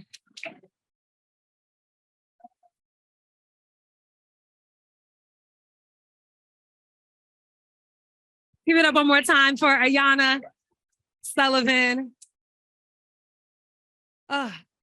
We both were talking at the side, just really thinking about how important it is for youth voices to be present in this activist struggle, in this fight that we have. And I have a poem for you all that I wrote for this occasion. Both of us wrote our poems for this occasion. You gave me my voice to speak your word, to sing all your praises to those who never heard. But with my eyes, I see a need for more availability.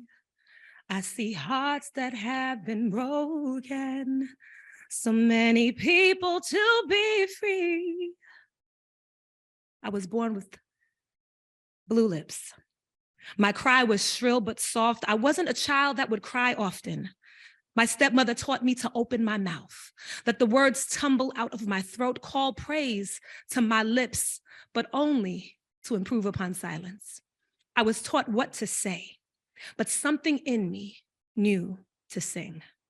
Something in me knew that a melody could connect me to something greater than myself. My tongue loved how the lyrics danced and echoed on church walls. The organ vibrated from my frilly white socks to the lace ribbons in my hair. And every time the music transposed to a higher note, it's like my soul would float to the gates of glory. The choir was the only place for the harmonies I heard in my head. The fermatas were cushions where angels would find a seat. When I sang, I knew there was a power there. There's a power in voice, vocalizing hurt, vocalizing for the silenced voices, highlighting the hidden figures, vocalizing the joy. But we know that the past is never dead. It's not even past. And the stitching shut of sheets of paper, stealing throats, blotting out burning of books, banning Blackness, calling reality blasphemy against our country. This is not new.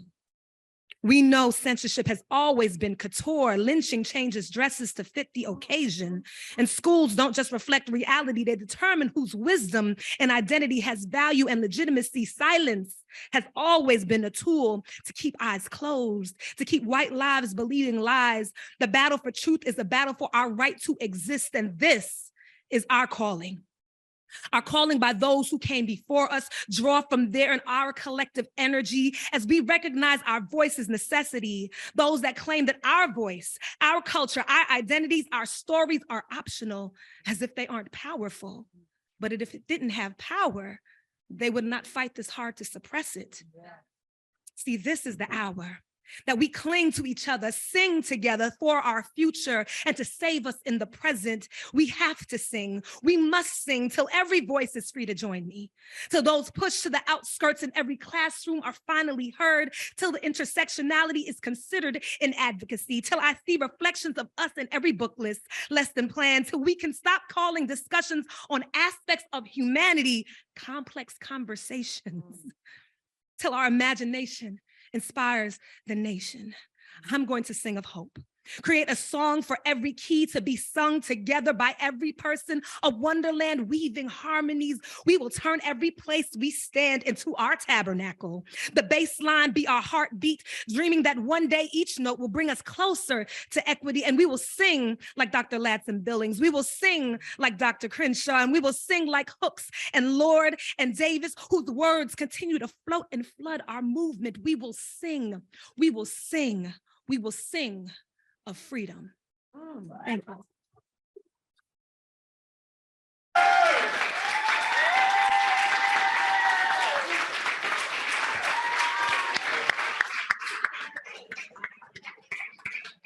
Incredible. One more round of applause, I think, for Chanel and Ayana.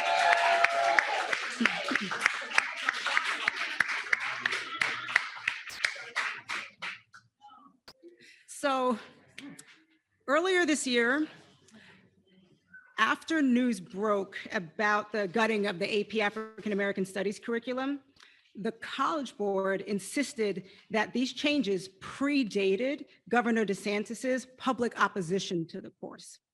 So in its press release, the College Board doubled down, saying that the outrage over the erasure of Black scholars was based in misinformation, and that the African American Studies pilot course materials, they said, were completed on April 29th, 2022, far prior to any pushback.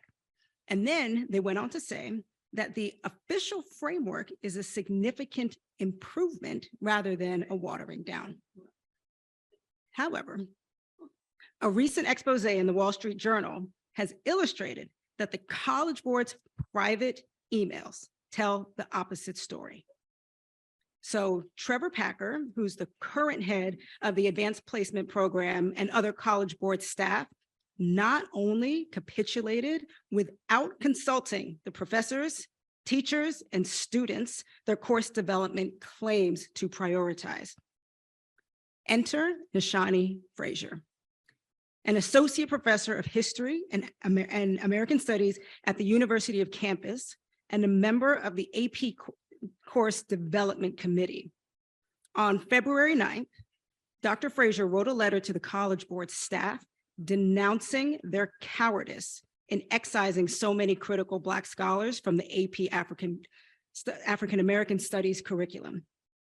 To read that letter, please welcome actor and, as of yesterday, two-time Tony Award nominee,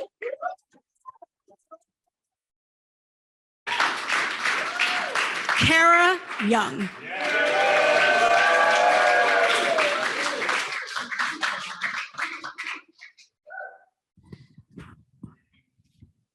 Now that I have access to a laptop, I want to extend my conversation to clarify more fully my thoughts and problems with the current response. With all due respect, there is a major conflation of Black studies and advanced placement. Black studies is not advanced placement, and advanced placement is not Black studies. AP is simply a mechanism through which to teach this important subject, not its embodiment. It is no surprise that AP received challenges from white conservative groups unhappy with the presence of Black studies in schools. AP was repeatedly warned that to engage Black studies was to enter a highly politicized space, and that it could not escape this fraught space through rational argument and dependence on scholarship alone. AP was warned because it needed to be clear that there was no room for cowardice, hesitancy, or negotiation against such forces. AP depended on Black scholars to provide credibility for the course and to intellectually challenge any criticisms not based in scholarship. I have patiently and quietly watched the ubiquitous interviews and media assertions that AP would not make changes at the behest of any group beyond processors, teachers, and students. If this is so, which student, professor, or teacher suggested adding Black conservatives to the course over Combahee River Collective? So we're clear, I have no problem with such an addition. Personally, I would have chosen Ward Connerly, especially given the upcoming case on affirmative action. Let's be truthful here. We all know this is a blatant lie. In fact, the major changes which occurred came from my unit. And not once did AP speak with me about these changes. Instead, it rammed through revisions, pretended course transformation was business as usual, and then further added insult to injury by attempting to gaslight the public with faux innocence. And herein is the ridiculousness of this whole email thread. We all knew that racism would rear its ugly head. What is unsaid is the failure of AP to recognize both its own institutional racism and how its own lies and capitulation precipitated the creation of a monster of its own making. The issue is not why we must fight against DeSantis. The issue is why we must enter battle with a weak partner.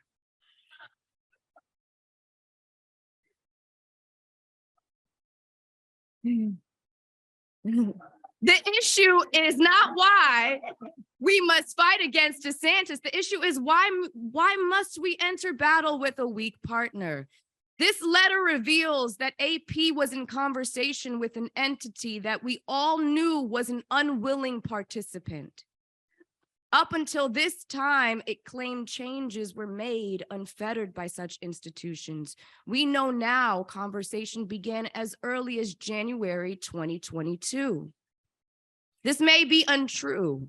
The problem with one untruth begets questions about other untruths. Credibility and transparency are at stake here, and AP reflected none of these important characteristics when it edited behind our backs. This is particularly problematic because AP greatly depends on the development committee to act as a surrogate for the course and AP. Now we are discussing this issue as if this is simply a function of defending the course, because to attack advanced placement is to attack Black studies. No, To attack advanced placement is to attack advanced placement. Due to this behavior, people have good reason to question our integrity, to work for an institution which has revealed that it has none. I would love to back the beauty of this document. Much of it is badly needed, especially for Black students, but it's not DeSantis and Florida that undermines my ability to do this. It's advanced placement. Nashani Frazier. You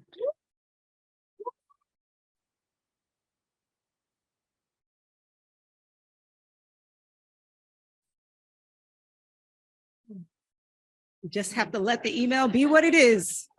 The email says it all. The email says it all. So our second book excerpt tonight comes from a letter from a Birmingham jail by Martin Luther King Jr. This letter was written in 1963 while Dr. King was imprisoned in a Birmingham jail for his participation in a demonstration against segregation.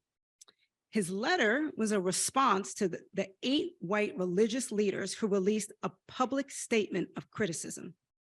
In this letter, Dr. King challenges the clergy to examine the urgency of the moment and the need to continue pushing against unjust laws that reinforce the white power structure that continue to harm Black people through state-sanctioned violence. The words of Dr. King still ring true today as we engage in this fight for racial justice. To read an excerpt from this letter, please welcome actor, singer, and original cast member of the Pulitzer Prize and Tony Award-winning musical, A Strange Loop, Jason Stanley.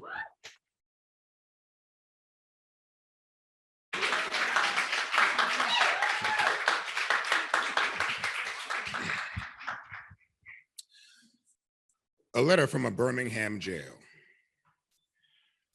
While confined here in the Birmingham City Jail, I came across your recent statement calling our present activities unwise and untimely. Seldom, if ever, do I pause to answer criticism of my work and ideas. If I sought to answer all of the criticisms that cross my desk, my secretaries would be engaged in little else in the course of the day, and I would have no time for constructive work. But since I feel that you are men of genuine goodwill and your criticisms are sincerely set forth, I would like to answer your statement in what I hope will be patient and reasonable terms. I think I should give the reason for my being in Birmingham, since you have been influenced by the argument of outsiders coming in. I have the honor of serving as president of the Southern Christian Leadership Conference, an organization operating in every Southern state with headquarters in Atlanta, Georgia. Whenever necessary and possible, we share staff, educational, and financial resources with our affiliates. Several months ago, our local affiliate here in Birmingham invited us to be on call to engage in a nonviolent direct action program if such were deemed necessary. We readily consented, and when the hour came, we lived up to our promises.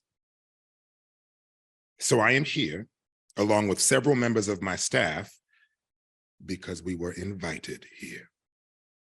I am here because I have basic organizational ties here. One of the basic points in your statement is that our acts are untimely. My friends, I must say to you that we have not made a single gain in civil rights without determined legal and nonviolent pressure. Individuals may see the moral light and voluntarily give up their unjust posture, but as Reinhold Niebuhr has reminded us, groups are more immoral than individuals. We know through painful experience that freedom is never voluntarily given by the oppressor. It must be demanded by the oppressed. Frankly, I have never yet engaged in a direct action movement that was well-timed according to the timetable of those who have not suffered unduly from the disease of segregation. For years now, I have heard the word wait. It rings in the ear of every Negro with a piercing familiarity. This wait has almost always meant never. It has been a tranquilizing thalidomide, relieving the emotional stress for a moment, only to give birth to an ill-formed infant of frustration. We must come to see with the distinguished jurist of yesterday that justice too long delayed is justice denied. We have waited for more than 340 years for our God-given and constitutional rights. The nations of Asia and Africa are moving with jet-like speed toward the goal of political independence, and we still creep at horse and buggy pace toward gaining the cup of coffee at a lunch counter. I guess it is easy for those who have never felt the stinging darts of segregation to say, wait. But when you have seen vicious mobs lynch your mothers and fathers at will and drown your sisters and brothers at whim, when you have seen hate-filled policemen curse, kick, brutalize, and even kill your Black brothers and sisters with impunity, when you see the vast majority of your 20 million Negro brothers smothering in an airtight cage of poverty in the midst of an affluent society, when you suddenly find your tongue twisted and your speech stammering as you seek to explain to your 6-year-old daughter why she cannot go to the public amusement park that has just been advertised on television, and see tears welling up in her little eyes when she is told that Funtown is closed to colored children, and see the depressing clouds of inferiority begin to form in her little mental sky, and see her begin to distort her little personality by unconsciously developing a bitterness towards white people. When you have to concoct an answer for a 5-year-old son asking in agonizing pathos, "Daddy, why do white people treat colored people so mean?" When you take a cross-country drive and find it necessary to sleep night after night in uncomfortable corners of your automobile because no motel will accept you. When you are humiliated day in and day out by nagging signs reading white and colored. When your first name becomes nigger and your middle name becomes boy, however old you are, and your last name becomes John. And when your wife and mother are never given the respect of the title of Mrs., when you are harried by day and haunted by night by the fact that you are a Negro, living constantly at tiptoe stance, never knowing what to expect next, plagued with inner fears and outer resentments, when you are forever fighting a degenerating sense of nobodiness, then you will understand why we find it difficult to wait. There comes a time when the cup of endurance runs over and men are no longer willing to be plunged into an abyss of injustice where they experience the bleakness of corroding despair. I hope, sirs, you can understand our legitimate and unavoidable impatience.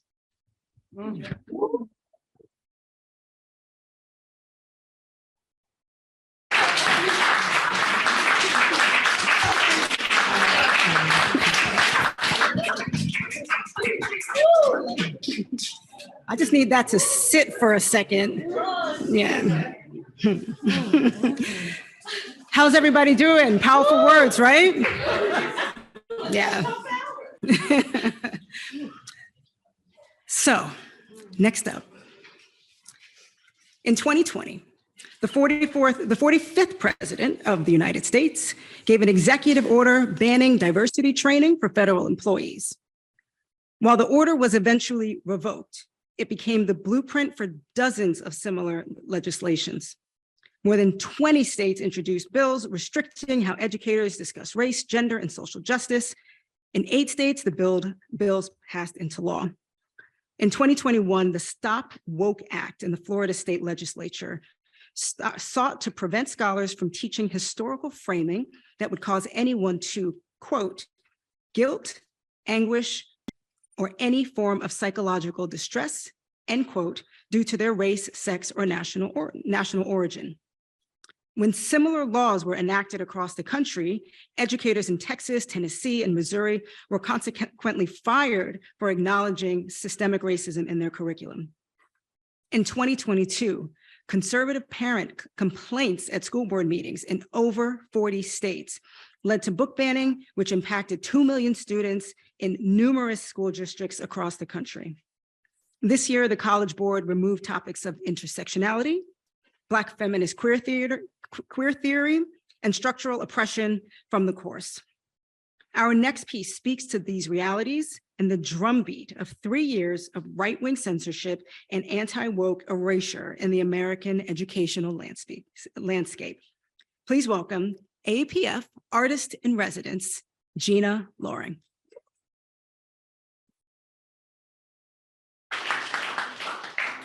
Good evening.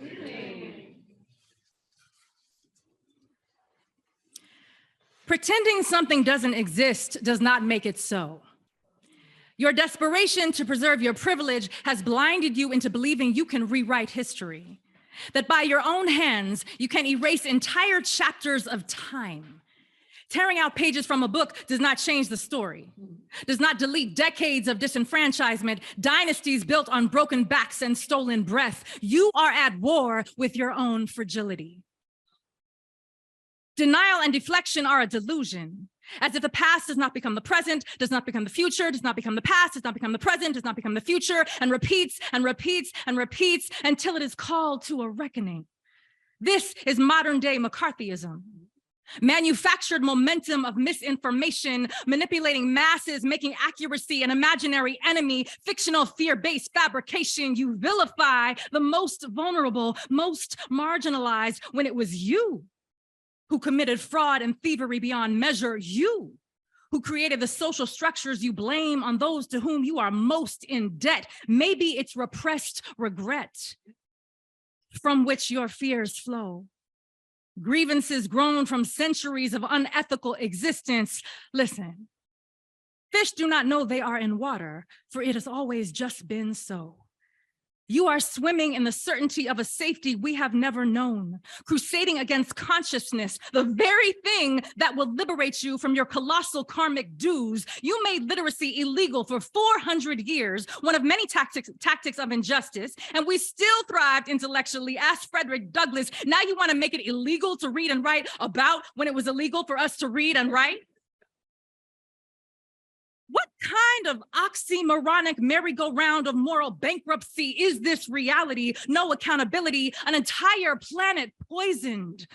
Cognitive dissonance, colonization, control, come up to the light to be transformed, made whole, shout it out from the rooftops, reveal it to heal it. Minds are to impression as paper is to pen. Dr. King, the original CRT scholar, said, truth crushed to the ground will rise again. There is no silencing us. The descendants of survivors of the Middle Passage, the Holocaust, the Trail of Tears, the Tulsa Massacre, no thin-skinned politician scared of their own shadow will deter us after all we've been through. Shame on you. Weaponizing laws, rebranding bigotry in bills and propositions patterned like their predecessors, post-Civil War, Reconstruction era terrorism, lynchings, and Jim Crow. We know this cycle well. Nothing but the same wolf in new sheep's clothes, the latest iteration in a long line of low blows. You can't take the Hunani K. Trask, Howard Zinn, James Baldwin kind of truth.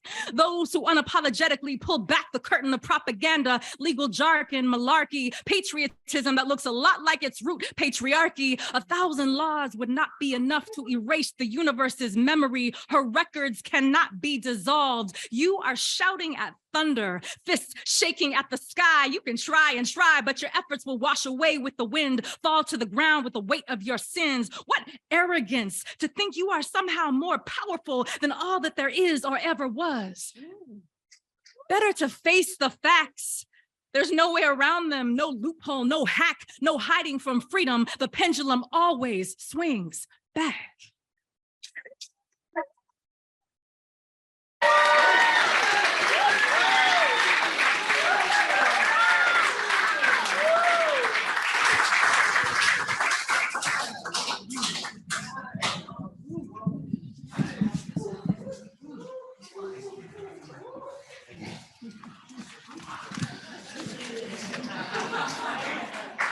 A symphony of banned books. Black Studies and Global Perspectives, an essay by St. Clair Drake. The role of Black Studies programs is not to impose ideologies, but to expand consciousness and to present alternatives for action. It is not to try to foreclose options that are open to Black students, but to make all options clear so that choices can be made with better understanding. It is to help students discover for themselves where the fine line runs between being patriotic and being co-opted for ends that are not in the best interest of the broadest masses of Black people.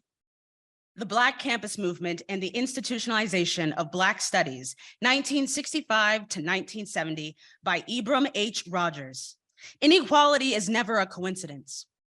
African Americans were purposefully excluded by academics. The prohibition or marginalization of Africana scholarship from curricula was standardized by academics at both historically white colleges and universities and HBCUs. The Negro Art Hokum by George Schuyler.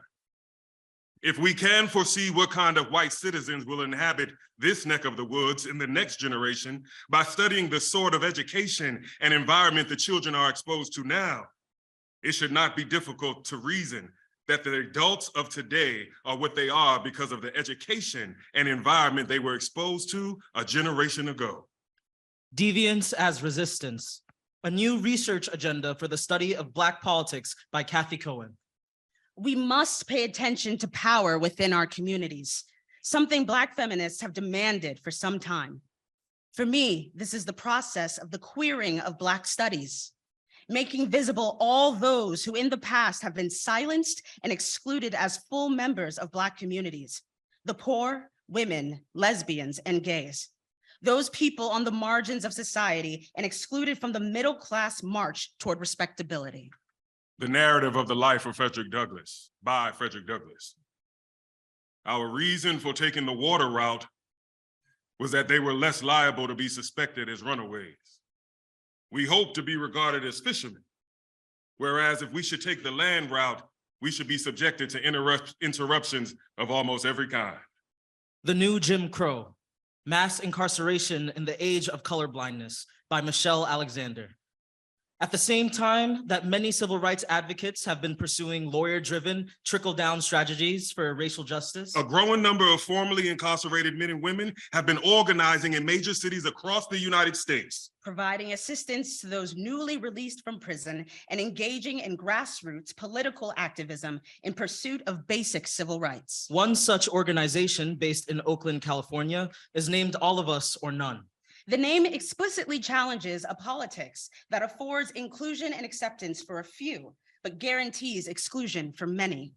In spirit, it asserts solidarity with the least of these among us. Message to the Grassroots by Malcolm X. The white man do the same thing to you in the street when he wants you to put knots on your head and take advantage of you and don't have to be afraid of you fighting back.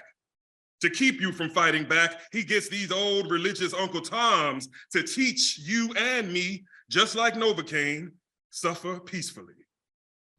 Don't stop suffering, just suffer peacefully.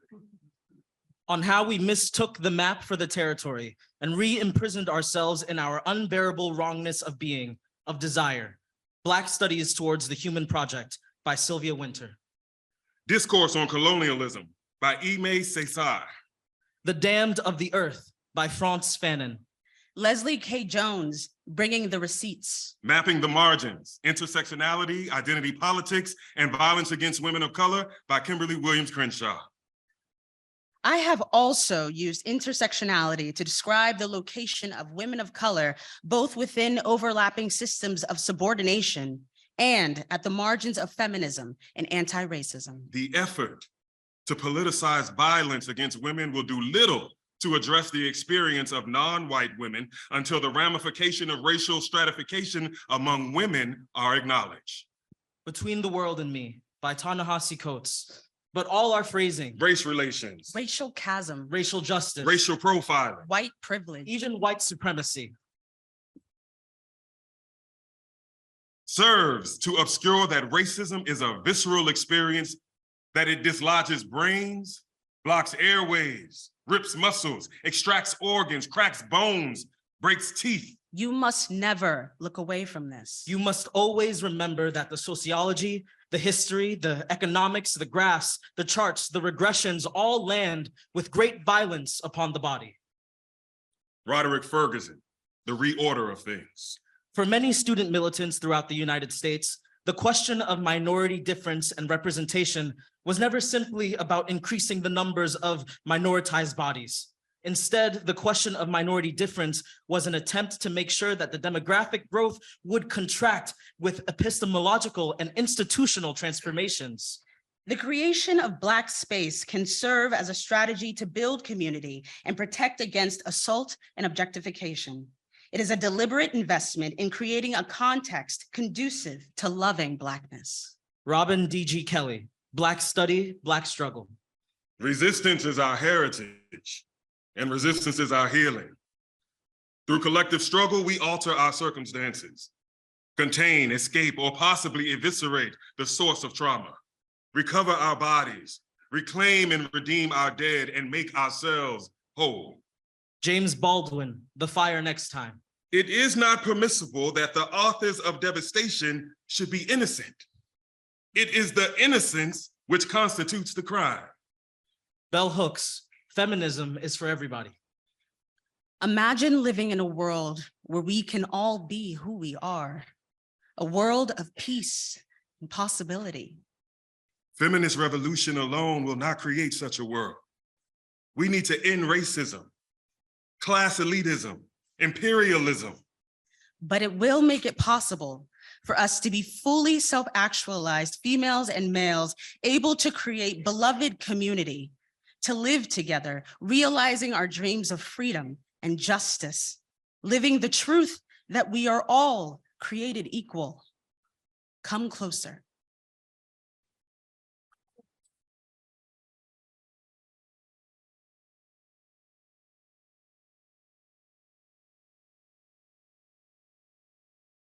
Thank you all so much.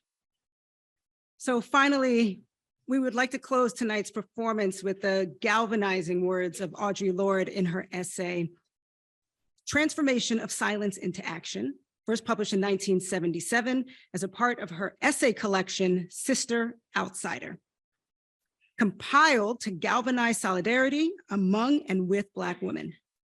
Lorde also exposes her own vulnerabilities, the same vulnerabilities which exist within all of us, in order to assert that while we may be afraid, we must speak about the things most important to us. We must speak in the face of injustice and harm if we hope to create the future we seek. Please welcome again, Carrie Young.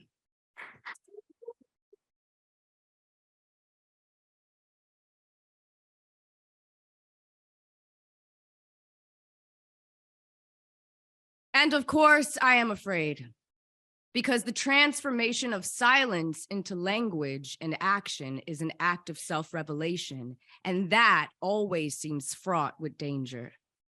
But my daughter, when I told her of our topic and my difficulty with it, said, "Tell them about how you're never really a whole person if you remain silent, because there's always that one little piece inside of you that wants to be spoken out. And if you keep ignoring it, it gets madder and madder and hotter and hotter. And if you don't speak it out one day, it will just up and punch you in the mouth from the inside." In the cause of silence, each of us draws the face of her own fear. Fear of contempt, of censure, or of some judgment or recognition, of challenge, of annihilation.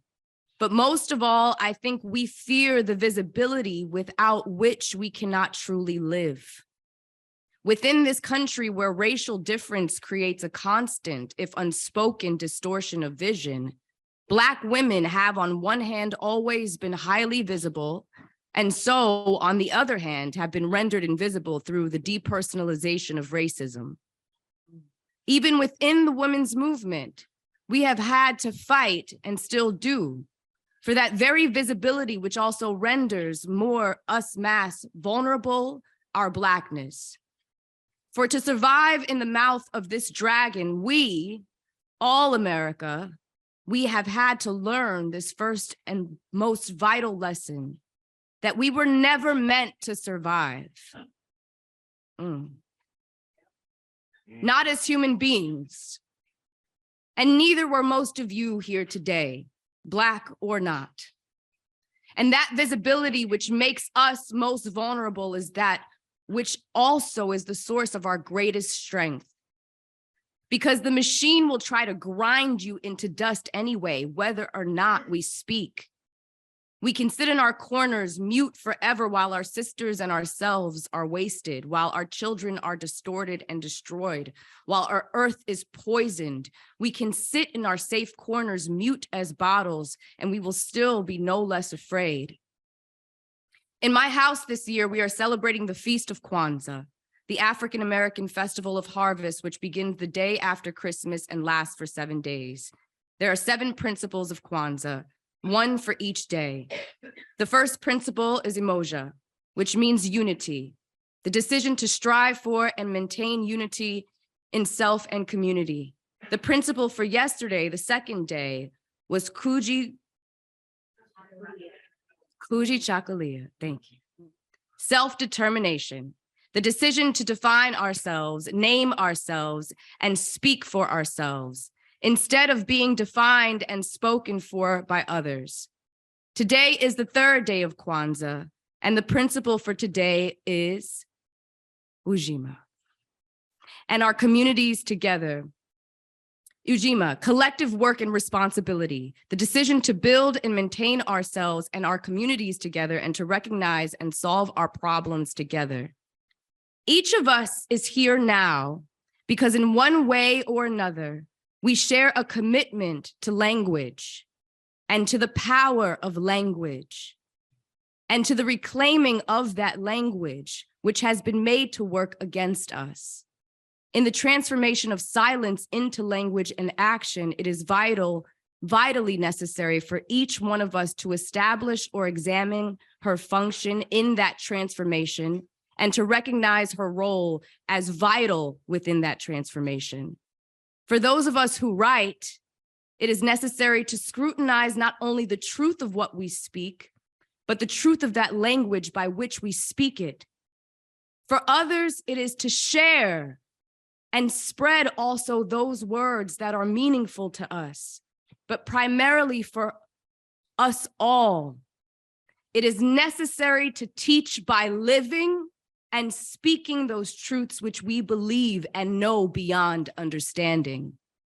Because in this way alone, we can survive by taking part in a process of life that is creative and continuing, that is growth.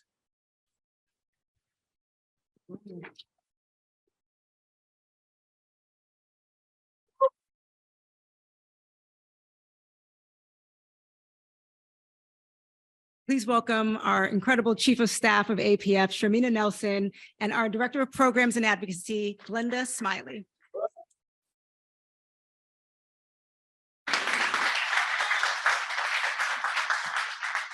Good evening, everyone. I'm just here for the gifts. That's what I do here at APF. So thank you all for coming out tonight. Thank you for our wonderful performers. Thank you for spending the whole day with us. And so we're gonna get to some goodies here. But if you don't win here, don't fret. Before you leave, you'll be able to take 2 books, 1 or 2 books home with you. So, all right, let's get to it. So this is the big gift here that Glenda is so beautifully displaying. Got a lot of titles. Shake it up a little more here. You want to pick it? So blame Glenda if all right, what we got? All right. Got your tickets out? We're ready. Okay. I'm gonna do it slow. 5. That's everybody. 4, 6, 0, 2, 0. We need some music. We got about 5 seconds to claim it before we move on. I'm gonna read it again. 5, 4, 6.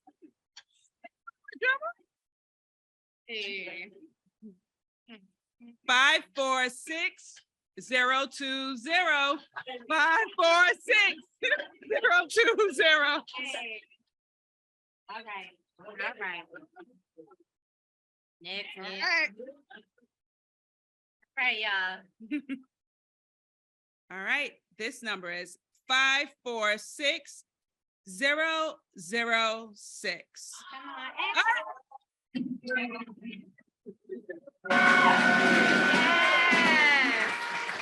you go. I got you. We got you an extra bag to put them in. If they will fit in there. I don't know if they fit in there. You don't work. work it out. You know what? We're gonna split them into. Oh, yeah, so take a picture of you with your, Oh, okay. You wanna hold it or you want me? They're heavy.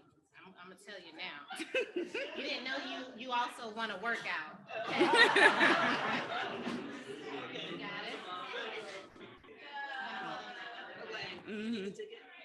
I believe you, but thank you. You want to keep it? Okay.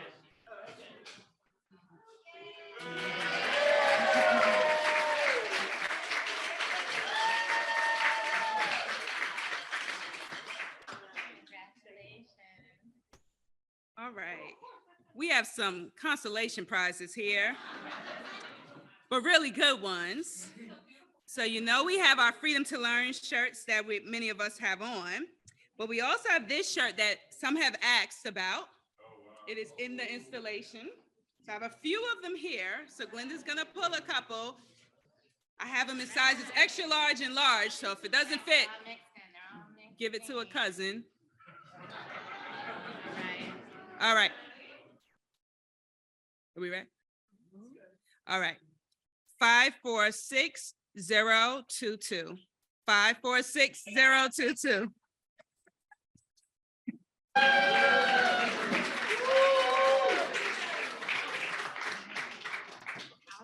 I have large and extra large. All right, let's see. I'm gonna give these to Glenda. I don't know which one is which. All right. All right, let's pull another. Okay. For the next shirt, 546001. 546001. All their information on there too. Oh, they put the information? Yeah. Oh, they did that because they probably were. We're gonna put one to the side. They probably said in case I Like, gotta go. I gotta leave. I want my things. Okay. All right, let's do one more. Okay, here you go, Sharina. 546017. 546017. All right, pull another. Then we're gonna do one of these bags. 546018. 546018. So like, I must have lost it too.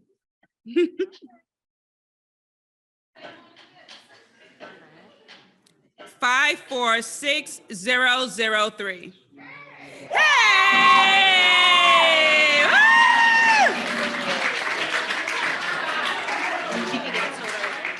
Yeah, sure. We believe you. You're a family. We have a tote too. All right, so let's do the shirt.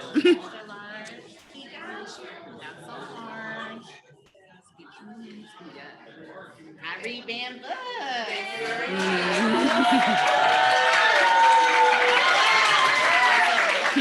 Want to do one tote and one tote? Okay, we'll do two more. All right, we're gonna do an intersectionality matters tote. Hope you've been tuning in. Senior producers here, Nicole in the back. And then we'll do a say her name tote with the say her name button on it here. All right, let's start with 546011. All right.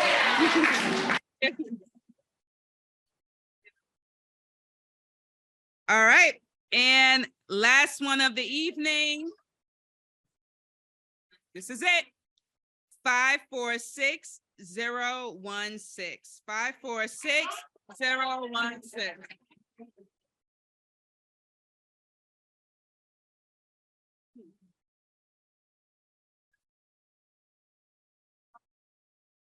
All right.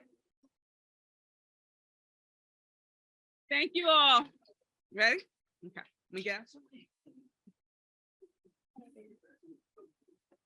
So before we head out, can we give a round of applause to all the incredible performers tonight?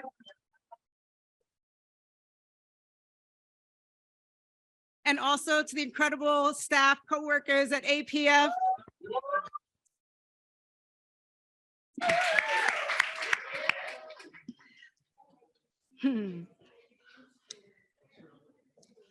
This has truly been an incredible night. Thank you all so much for coming out tonight. What we know is that many of the state level legislation, the reactionary school board policies, and the right-wing parent protests come from people who have never heard these words, never heard these texts, and who are not opposed to them, but to the liberatory ideals that they espouse. Anti-woke policies come from a group of people terrified of a future in which Black people and other marginalized people understand that both liberation and a true and functioning multiracial democracy are our birthrights. We hope that tonight's Artivism event has inspired you to keep pushing, to keep resisting, to keep challenging the forces that are attempting to silence not just our histories, but the possibilities of our future. Together, we are putting our stake in the ground of history. We invite you to create other events like this in your own communities. The freedom to learn is a fundamental right and one that we will not surrender quietly. We will be heard, our stories will not be erased, and we will not be intimidated or silenced. Please continue to follow AAPF online for other things that you can do in your own communities. And before our final piece of music, I want to welcome Professor Crenshaw back up to the stage.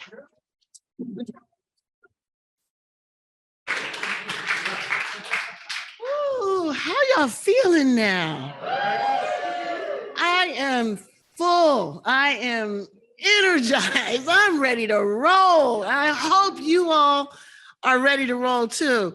Look, you know, as I was sitting there listening, I was remembering that a part of our history involves those who didn't want us to learn how to read, didn't want us to learn how to write, didn't want us to learn how to spread our ideas, didn't want our realities to be learned by anyone.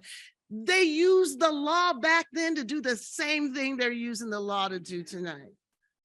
So as we sit here and as we ponder and as we're filled with the words we heard tonight, every time from here on in, when we see something written about anti-wokeness, every time we see another bill pass, every time we see parents marching to the school board, every time somebody says your story is discrimination against me, I want you to remember the way you're feeling right now. I want you to remember how your soul has been fed by this. I want you to think about what will happen if the words that you heard tonight will never be heard again, because that's where we are heading unless we take this energy that we're feeling right now and do something about it. So what I want everybody to do tonight is to make a personal commitment. This wasn't just about one evening. This isn't just about one day. This is about the future as far as we can see it. This is the world that we have to fight against because it's coming to us in every way possible. So make a commitment. Maybe you got 5 minutes to do something. If you got 5 minutes, go onto our website, sign the petition. Help us get to 10,000 people by Friday. That's one goal that we can do together. Tell 10 of your friends to sign that petition. That's if you got 5 minutes. If you got a little bit more time, take a picture with one of the books that you're going to leave here with tonight. Say, this is what banning ideas is all about. Take a picture, post it, freedom to learn. If you got a little bit more time, give us a video. Talk about what happened tonight. Talk about the words you heard tonight. Talk about what it did to you. Talk about what it can do if more people hear these words. Give us that video and we'll make a collage of all the people who are saying, this is why we have to have the freedom to learn. Now, we got other stuff. If you got 5 days, pull together some friends and talk about what happened tonight. If you've got 5 weeks, start a reading circle. You got 5 months, do an event like this somewhere. In fact, what would it be like if we took this event on the road? What would happen if we went to all of these places that don't know the ideas that are being suppressed? What would happen if we said, you know what, this is not an abstraction, this is reality. Let us show you what it is.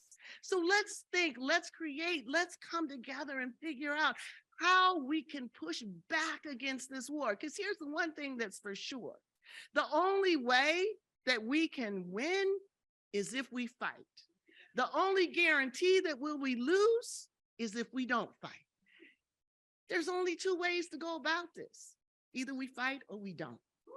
I know what I'm gonna do. And I know who I'm gonna do it with. All right, so thank you all for coming tonight. If you want a little bit more of this stuff, listen to our intersectionality podcast. It just dropped yesterday. This wonderful woman right here, Nicole. So you can tap up a little bit. I know when you leave here, it's gonna fade a little bit, but you should tap up a little bit every day. So listen to the podcast. Be sure to tweet, be sure to tell people, be sure to get your books, be sure to follow us, be sure to stay true, be sure to stay strong, be sure to stay determined. Thank you all so much. Love you. Oh.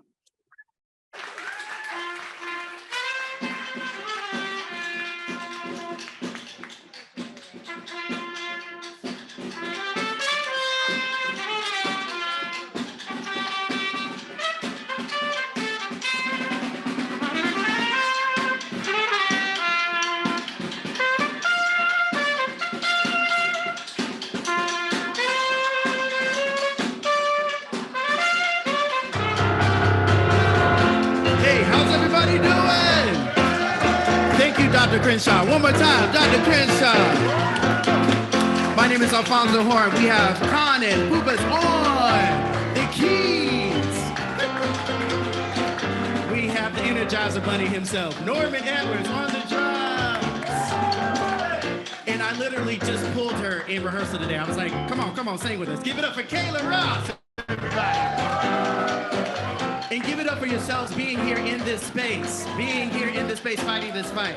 So we're gonna end with a great Nina Simone. Give it up for Nina Simone, one of our great Black American artists. So if you know the song, sing along and clap your hands, everybody.